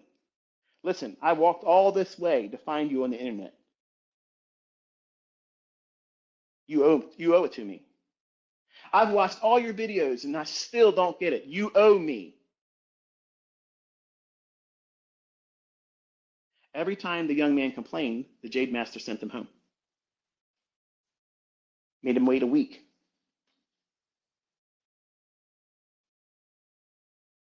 Okay.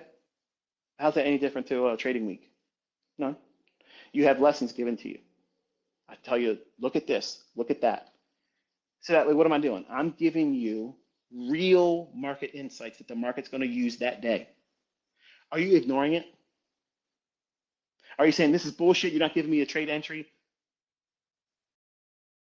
It's a lot of folks that I block every day that come at me with that dumb shit. Because that's like the same thing, the Jade Master sending them home.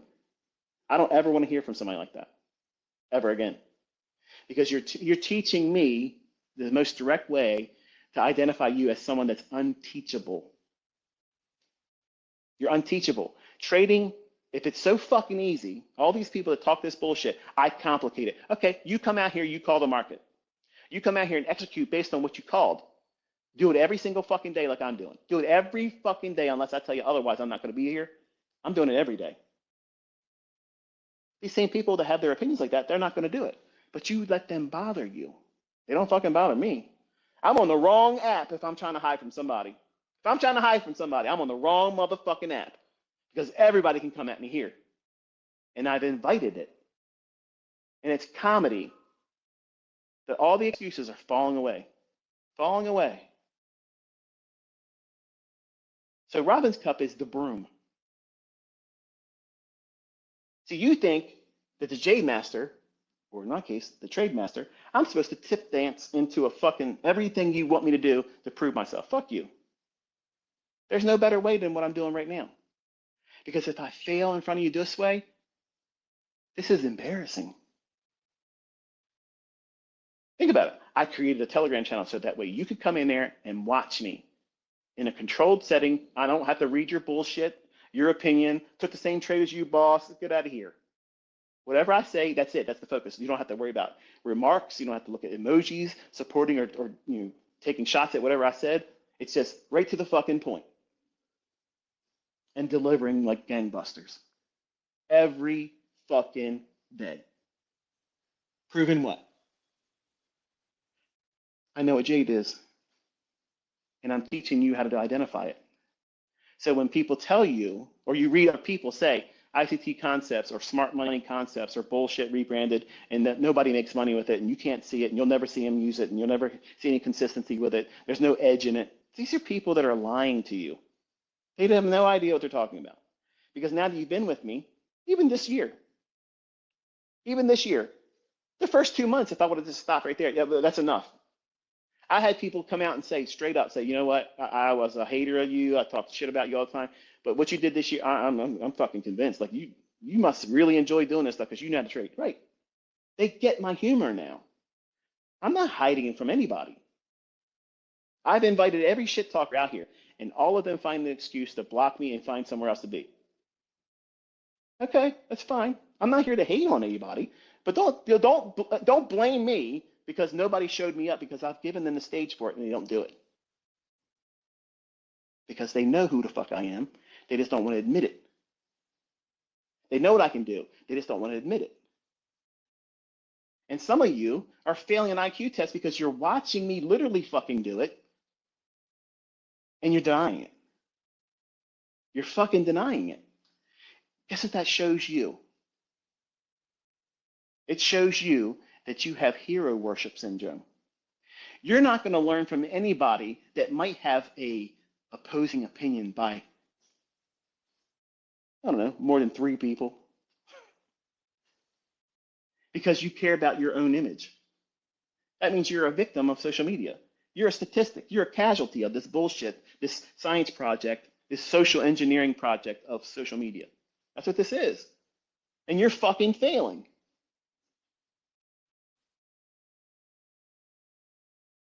Robin's Cup is easy fucking, that's lightweight shit. Easy shit. It's easy. Month fucking 1 of me in the Telegram blew out fucking Robin's Cup. It's done. Nobody's gotten that high yet. And look what's going on. You had somebody come out here called me a fucking scammer. I ain't dropping names. Oh, he's a fucking scammer. Blah, blah, blah, blah. Showed up 2 days, shit himself, never came back. But guess what? That man has my respect because he got himself there. Most people would never do it because they know they can't. And the embarrassment that comes behind it. When here I am, I make a fucking clownery of it. Look at this shit. Look at this shit over here. Look at this. Look, look, look, look. Now, look at me over here. Mr. fucking Perfect. Calling it, doing the fucking executions. Boom, boom, boom, boom. And telling everybody behind the scenes, watch how they react. There's still going to be people that ignore what I just fucking did right there. Proving that there's nothing that I'm going to be able to do for certain individuals to make them realize that what I'm teaching works, that it works well in my hands, and you can learn it too. Perception. Go back to being a magician for a second. If I hold a deck of cards in my hand and I show you a card and I ask you to sign that card, and then I tell you to put the card back in the deck anywhere the fuck you want, and then shuffle that deck, what do you think the chances are of me cutting to the card that you signed first attempt? I'm going to tell you it's 100%. I'm going to do that 100 fucking percent. How can I say that I have 100% confidence that I can do that? Because I have a PD array in that deck of cards. Huh? What the fuck did you just say? Yep, sure am. What I'm suggesting to you is that I could have a stripper deck. Now, some of you think that's a naked woman on a pole. That's not what I'm talking about. A stripper deck is where the deck of cards is cut narrow going to one end and left the same width of a natural produced playing card. So when I tell you to take a card out, I'm offering you the deck. When you take the card out, I'm going to reverse the deck in my hand, and I tell you to stick the card back in there. It doesn't matter how many fucking times you shuffle that card. As soon as I grab the deck, I can feel that wide separation amongst the narrower side, and it'll cut right to that card. Now, you don't know that as the person watching the magic trick, but as a magician, I know that there ain't nothing you can do to fuck this up. I'm going to be able to cut through it right away. And what is my resource in knowing that I can do that? I know that there's going to be one card, one fucking candle that's going to give me what I need as the edge. You see how this made that transition from magic to trading? You have to have a gimmick. You have to have a novelty. You have to have something as a real catalyst to get you into a trade. But that cannot be retail horseshit that has no bearing on why price goes up and down. Oh, he's just using support and resistance. Okay, how the fuck am I picking the right support and the right resistance every single fucking time? Nothing extra, nothing wrong. Ask anybody. Ask anybody. What time frame? Pick a time frame and ask everybody, show us all the support levels and the resistance levels, all of them that are available. And then say, now, out of all the ones that's on that time frame, which one is the one going to be used next for a buy or a short? Crickets. Crickets. Everybody's lost their fucking voice, folks. Laryngitis is now spreading. It's the new fucking epidemic. There it is. Put your mask on. That's how it's going to be. They always come at you after the fact to tear you down. That's the accuser. That's the enemy. And some of you are foolish and you listen to that stuff and you ignore and you forget what you just witnessed and what you were a part of and you watched happen. With detail, this is where it should go. And the time, because I'm using 1 minute charts. I don't have the luxury to outline every intricate detail. So when I do a review, I say this is the catalyst. That's what was going on behind the scenes. This is the reasons beyond what I pointed to. This is the reasons why I chose that to happen. And you all have the luxury of watching me do it right, correctly, consistently, every time I do it. And I'm leaving the decision, do you see value in that? Some think that, oh no, this is all bullshit. You're not telling me when to get in there. There's no stop loss, so this is all bullshit. It's trash. Your Telegram's trash. You're an asshole. You're an idiot and you're broke. You want me to feel guilted into giving you trades. I've been around the block for a long time, folks. I've seen this shit. You're never going to make me feel like I got to do more. You're never going to do that. But for the people that are really wanting to learn, they're seeing it. They see the value and they're like, wow, this is such a wonderful resource to tap into for the time that you've been offering it to us, being able to spend time with you over the charts, seeing it and watch how it pans out. That's something that you can't put a sticker of price on, because that's experience that's gone. It's not gonna, there's not gonna be another group that's gonna have that time like you've been spending it with me. And it sounds crazy, like I'm like I'm Elvis and some shit, right? That's not what I'm talking about. Again, I'm not Gandhi. I'm not some kind of, deity. I'm just saying that I'm offering that time with you here that I'm not going to do anymore in any medium. I chose to do it this year because I needed you to understand the separation between what your perception of me as a mentor or a person, which you think I can and can't do.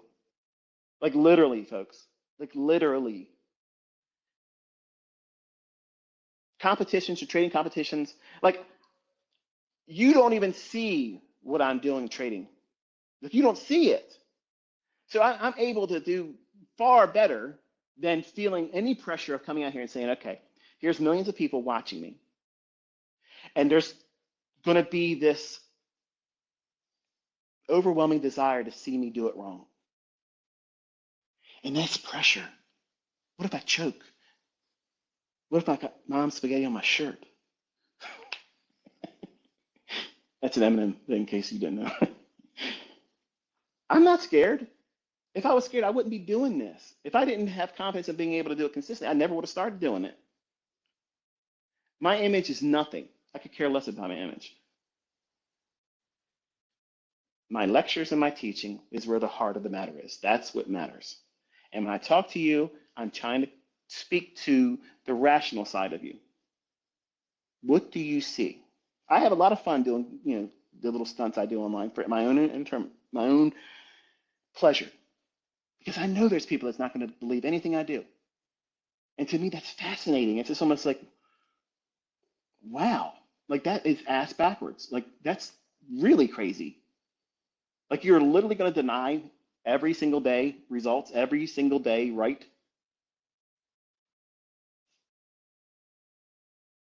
And then seeing the satisfaction of seeing people say, you know what? I didn't need to see you do this, but the fact that you did it just gave me a huge bump in confidence, and knowing that this is 100% rigged. You can see it before it happens when you understand what you're looking for. And it gives you a visibility that helps you fight off this uncertainty, this fear of missing out a move. See, that's the problem with all this retail horseshit. You can't tell me when the supply zone is going to form. You can't tell me when the demand zone is going to form. So you are forced to not predict price, and you must have to react to it. And I'm sorry, to react means that you're behind the eight ball. That means you're behind something. Something has to happen as a catalyst that you have to chase. That's not me. I want to know where that shit is. Okay? It needs to be in my scope before I squeeze the trigger. I need to be ahead of that target, so allow it to walk into my crosshairs. That's being in front of the charts at the right time. Knowing that your mark is going to walk in there's crosshairs. That is time-based delivery. Anything outside of time-based delivery is guesswork. I don't guess. I have zero fucking fear of telling you what I think is going to happen and where it's going to go next. I have zero fucking fear. When I do it, I'm confident it's going to do it. Because everything that I understand about price is signaled that it's going to do it. So I have everything firing that this is good. This is high probability. I know it's going to see happen. Every other school of thought, every other mode of trading, analysis concepts, none of them have that. None of them have that. And that's why they teach you to accept the randomness of price. Winning and losing in trading is a random, even distribution. No, it's not. The fuck it is. That's not true. That is not true. Because every time you take a fucking trade, if you had 3 losing trades, the next trade you're taking isn't based on sound logic. It's based on fear. Because you're going to watch your setup form. You're going to know it's forming. Then you're going to watch it form, but you're going to be scared shitless to take anything on it. And then once it runs a little bit, you're like, fuck, okay, well, I know it's probably going to go there now. Let me just get in here. And I have confirmation now. No, you're fucking chasing price. That's what's confirming. You're confirming that you're chasing price. So you're not following your model. You're not following your fucking model. So there's no even distribution of wins and losses that are randomized. That's not the only thing that's random is your ability to stay within the guidelines of your model. That's what's random. That's why supply and demand zones are horseshit and bullshit. That's why fucking trend lines are bullshit. Because they're too subjective. You know what? There ain't no subjectivity to the first presented fair value gap. There's no fucking way somebody's going to argue that that didn't exist right there at that time. You're not going to argue about the first presented fair value gap on Monday and extend that throughout the entirety of the week. Once you understand what that is, that's real jade. We're all going to have the same first presented fair value gap on the week. We're all going to have that. We're all going to have the same first presented fair value gap between 1:30 in the afternoon and 2 o'clock in Eastern time for the PM session, any given fucking day. We all have that. I've given you that gift. I've given that to you.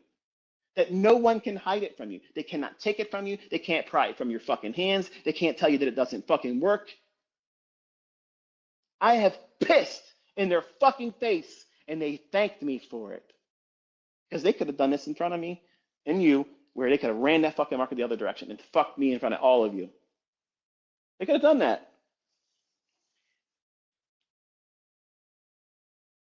Given enough opportunity, they will start doing it.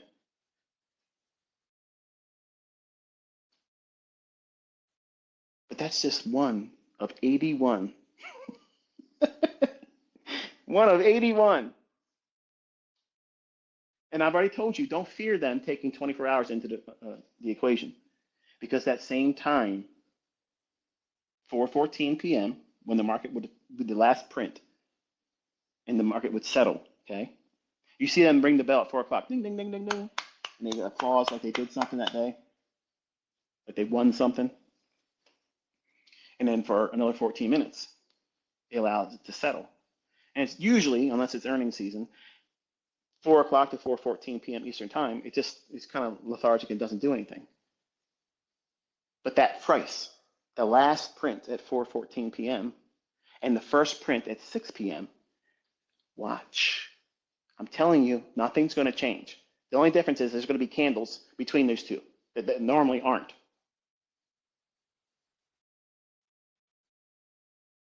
You won't need to worry about having the electronic and regular trading hour tab toggled anymore.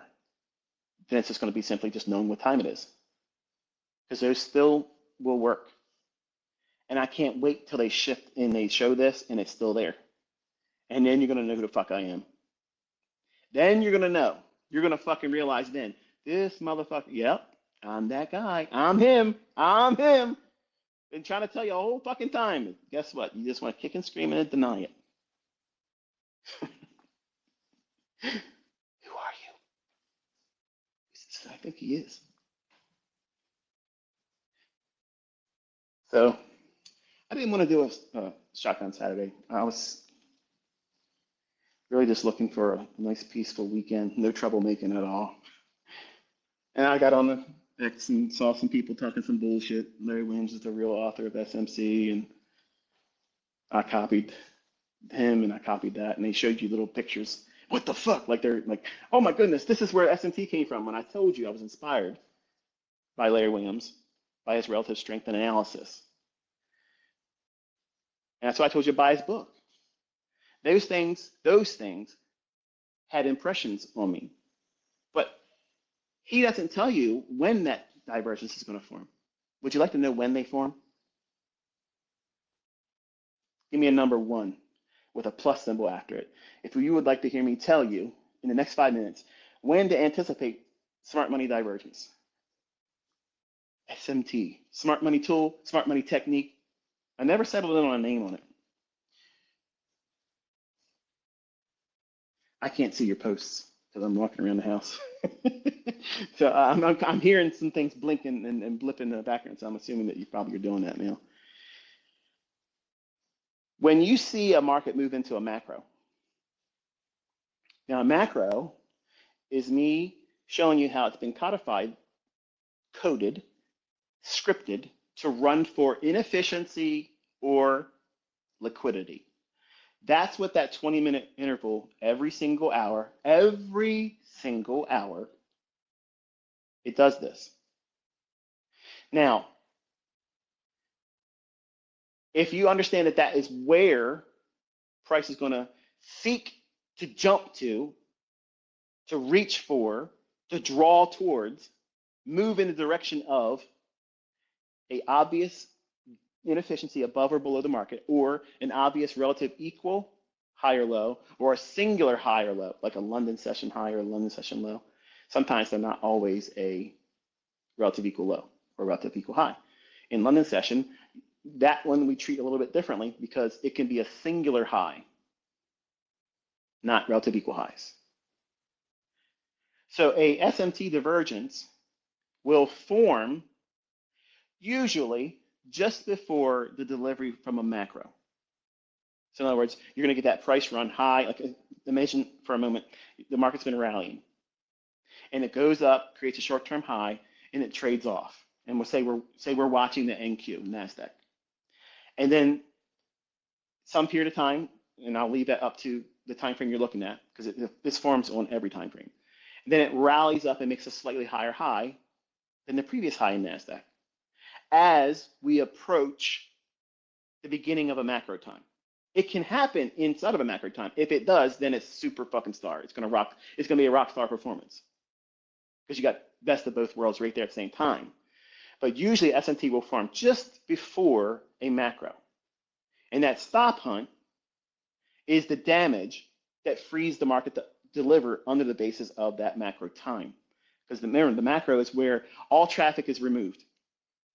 It's like when air traffic control says, okay, we cleared airspace, you have the right to have a safe landing here on runway so-and-so. That's what a macro is. It's air traffic control to allow all things get the fuck out of the way. Now we're going to the liquidity or the inefficiency above or below the marketplace. The SMT divergence is the damage before that's permitted. So Larry Williams did not fucking teach that. He doesn't even believe the things, like he thinks that there's no them against us. And that's where we defer. Like that was the separation point with me, because I love him to death. I'm so thankful. I'm absolutely thankful that I was exposed to his stuff, and it came by a mailing list. I didn't find him any other way. Because I bought books from Trader's Library and had it mailed to my house. I was placed on a mailing list, and I got a hold of Ken Roberts' shit too. So it could have been from his mailing list, because he was selling the mailing list that everybody bought his course. So one of those two, I was placed on a mailing list that Larry Williams purchased, and then he direct marketed his course stuff, and I started buying it. And when I got to the point where I started seeing that there's measures of manipulation here that I can't escape. It's there. I don't know what's going on, but I know it's going on. And I do think it's a them versus me. They're stopping me out. I'm on the right side of the trade. And if I was not stopped out, it was going to go to my target, and I would have had the full run. I learned that real quick in my development, but I couldn't overcome it. I couldn't see it. So when I started looking for time cycles, and don't take that out of context, people are going to use that sign right there. I don't believe in time cycles. Okay, but when I started looking at Fibonacci time, when I started looking at the element of repeating phenomenon, I didn't go in looking for it to occur at the same times. I just went in there looking for data.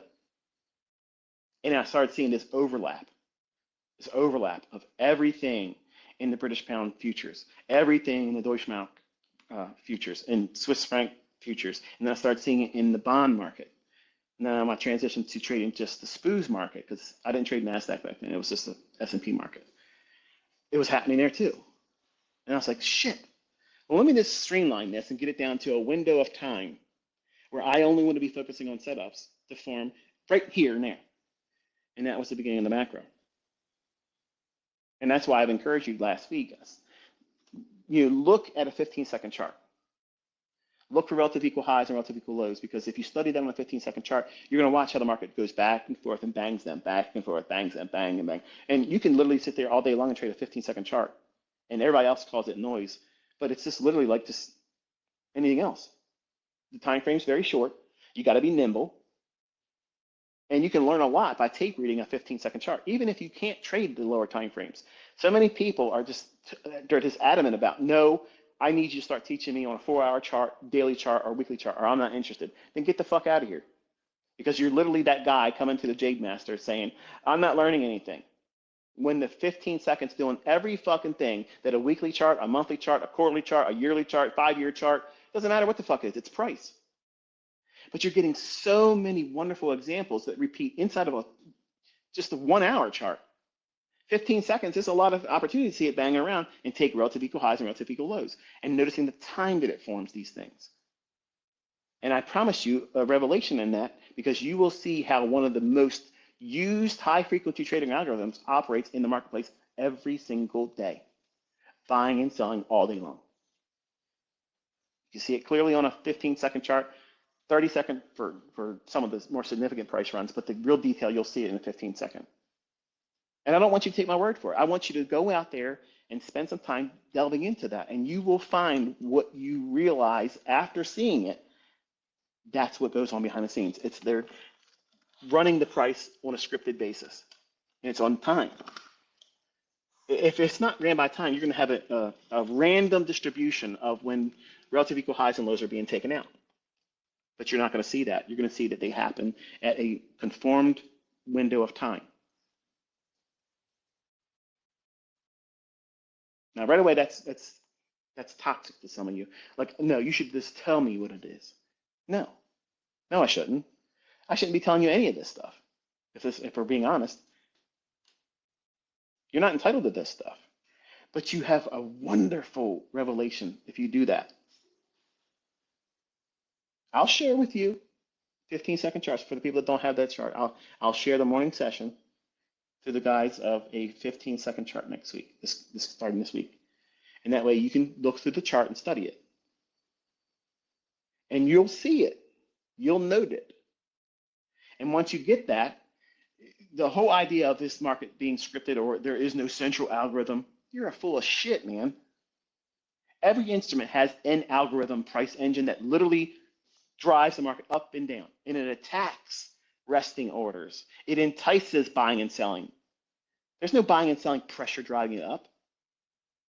No more than the 3 or 4 ticks above the high that has a standing base of orders, maybe in the tune of 250 contracts. But 2 ticks above that, there's another 300 handles, 500 handles, 10 handles above that, but it stops just above to bump those, leaving all that real juicy liquidity. You mean tell me that nobody's interested in being a buyer? That they can't just rebook and send that price higher to higher to higher just to absorb that liquidity up there? They don't want it there. That's why it never goes there. It's controlled. They leave that up there because when they start sinking the market, more shorts are going to enter the market and that liquidity increases. Because what you're watching is the net longs that the smart money's holding, they need to exit the liquidity to exit out of that. So they want to build these big pools of liquidity above old highs. That's why turtle soups work. That's why they work. Linda Rash's book never covers that, and you can go and look at her book. Look and see if Larry Connors and Linda Rash mentioned that's the reason why the turtle soup forms. They just say they're capitalizing on a pattern that historically has been proven 70% effective by being contrarian to what the turtles traders methodology was, which was buying a breakout of 20-day highs and lows. You ever seen me using a 20-day high and low? Fuck no. But the concept of a false breakout, which I didn't invent that, they didn't even invent that. They just gave you a specialized system of entering around that idea or premise, which is why I think the book was great when I first got a hold of it. I paid $175 for that book. I don't know what it goes for now, but I don't regret paying that much for it because it gave me an insight about stop hunts that it solidified a concern I had that validated it for me. Because if these people are writing a book about it, then they saw it too.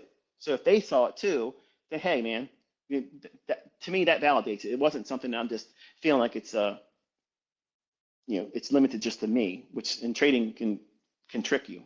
But if it's a large sample set of data suggesting something that's there, then the premise is probably having weight to it.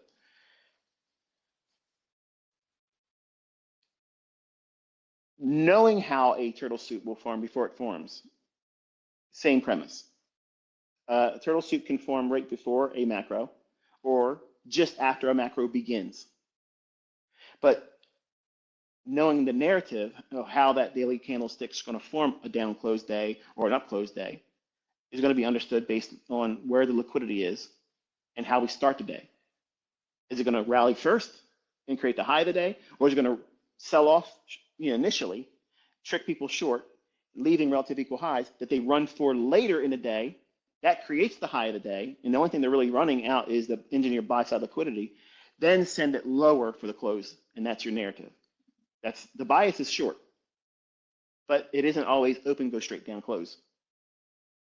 How we trade initially after the opening, because in a perfect world, what we want to see is when we're bearish, it opens, rallies up, and takes out the liquidity above 7 to 9 o'clock in the morning,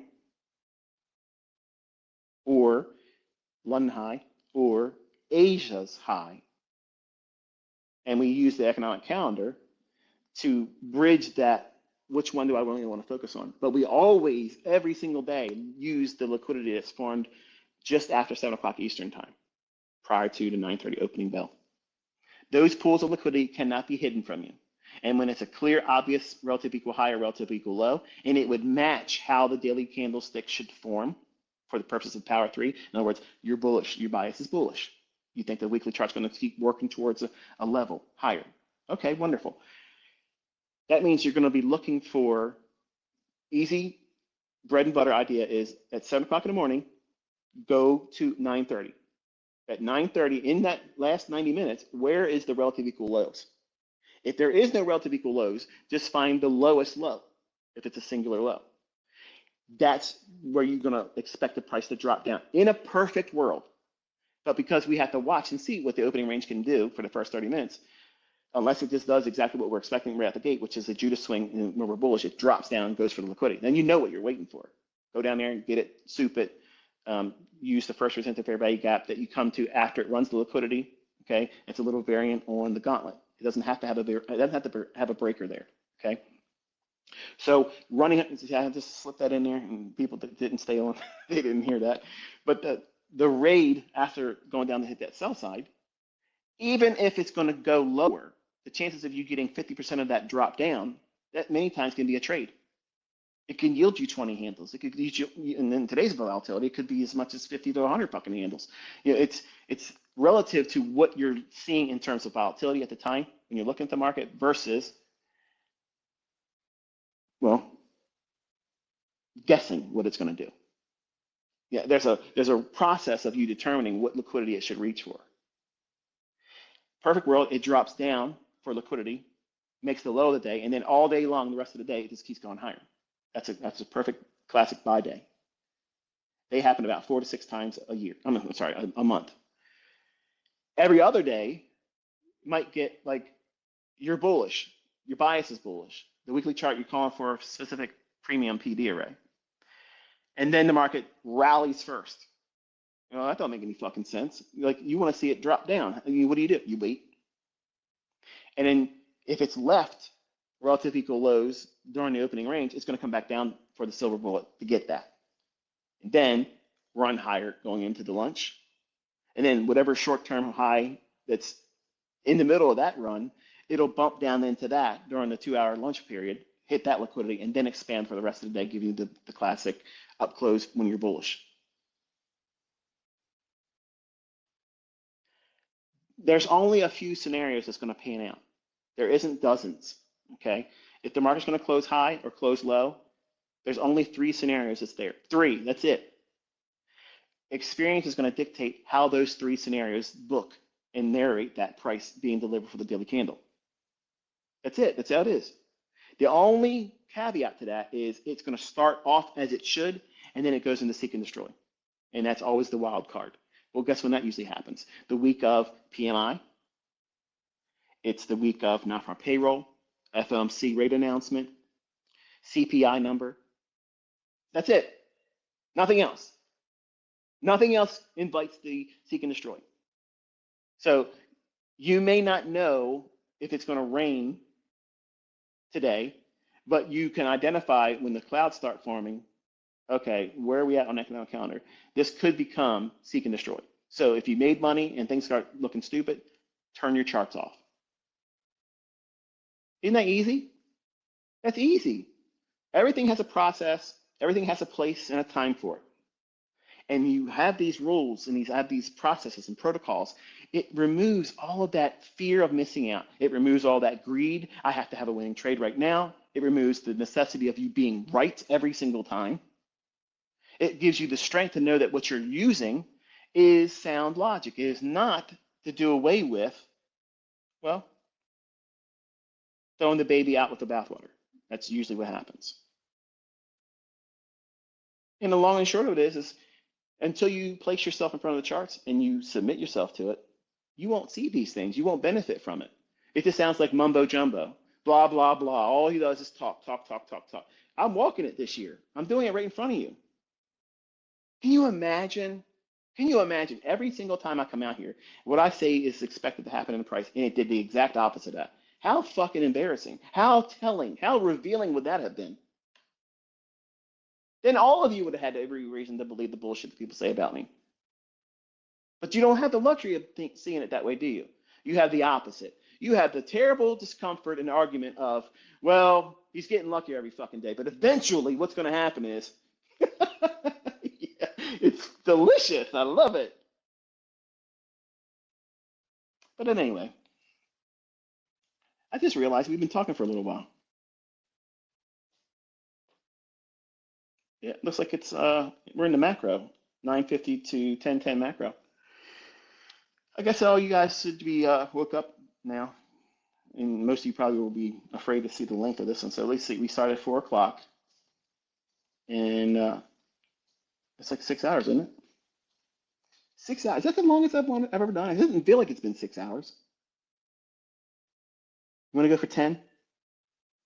Let's just fucking go 10. 10 hours, only the strong. Fuck that. I got shit to do. I got to get out of here. I got things I got to be at the 11:30. So I had fun talking to you today. I was inspired by the bullshit talkers like I always usually do. You guys try to defend me from them, and you always think that like they're hurting my feelings, but you should be thankful because all those people that talk shit, all those individuals that talk shit and talk out their ass and they lie and they think they know something they don't. And when I see that stuff, chances are it's going to inspire me. And like rocket fuel, like it inspires me to set the record straight and say, here's what you are really talking about, but should be talking about. Here's what you're ignoring.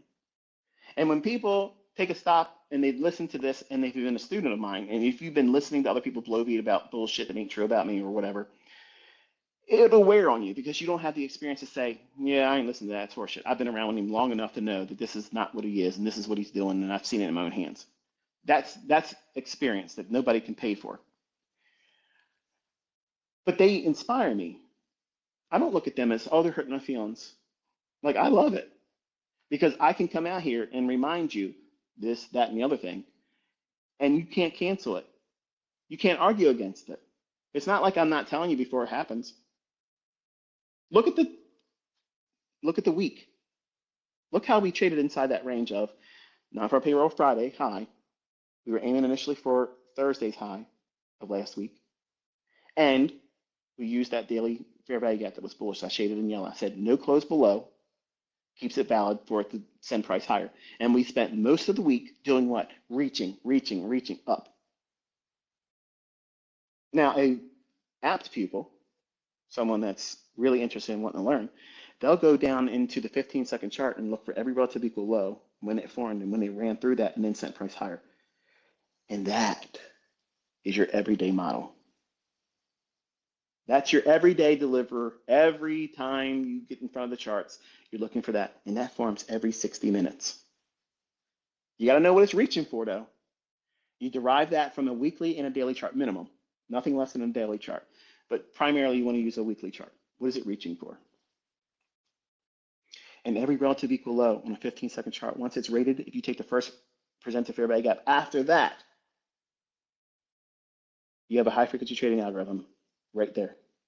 For a short-term high or a relative equal high or any inefficiency above it, that's your first partial.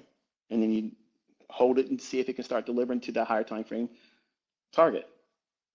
And then if it does, once you get up to 11 o'clock, If you can afford to take a partial, do so, because you might have the lunch hour, which is really 2 hours long. It could retrace and go even beyond where you got in at and shoot for a London low, upset the people that are in there long. That's more likely to occur if you're in the discount area of that primary range that you're expecting to see delivered on a daily or weekly basis. In other words, that draw liquidity that you're aiming for bias purposes. When you're in the first half of that price run that would materialize, there's going to be stop hunts like that will occur. So you have to trade differently a little bit there. But when we get to a premium side of that price run, you won't see these big drops down. They won't need to come down there because they want to get closer to that exit strategy of getting out at that pool of liquidity or that inefficiency that's a premium. But anyway, we're going to close it here and be satisfied with this. I didn't spend any time with you yesterday. I'm sure you're probably all missing me going through withdrawal, strung out on ICT. So I'm going to wish you a very pleasant weekend. Have a very wonderful Saturday. And for all of you that are students of mine and are mothers, happy Mother's Day. I hope you have a very pleasant, relaxing day. And Lord willing, I will talk to you all on Monday. Be safe.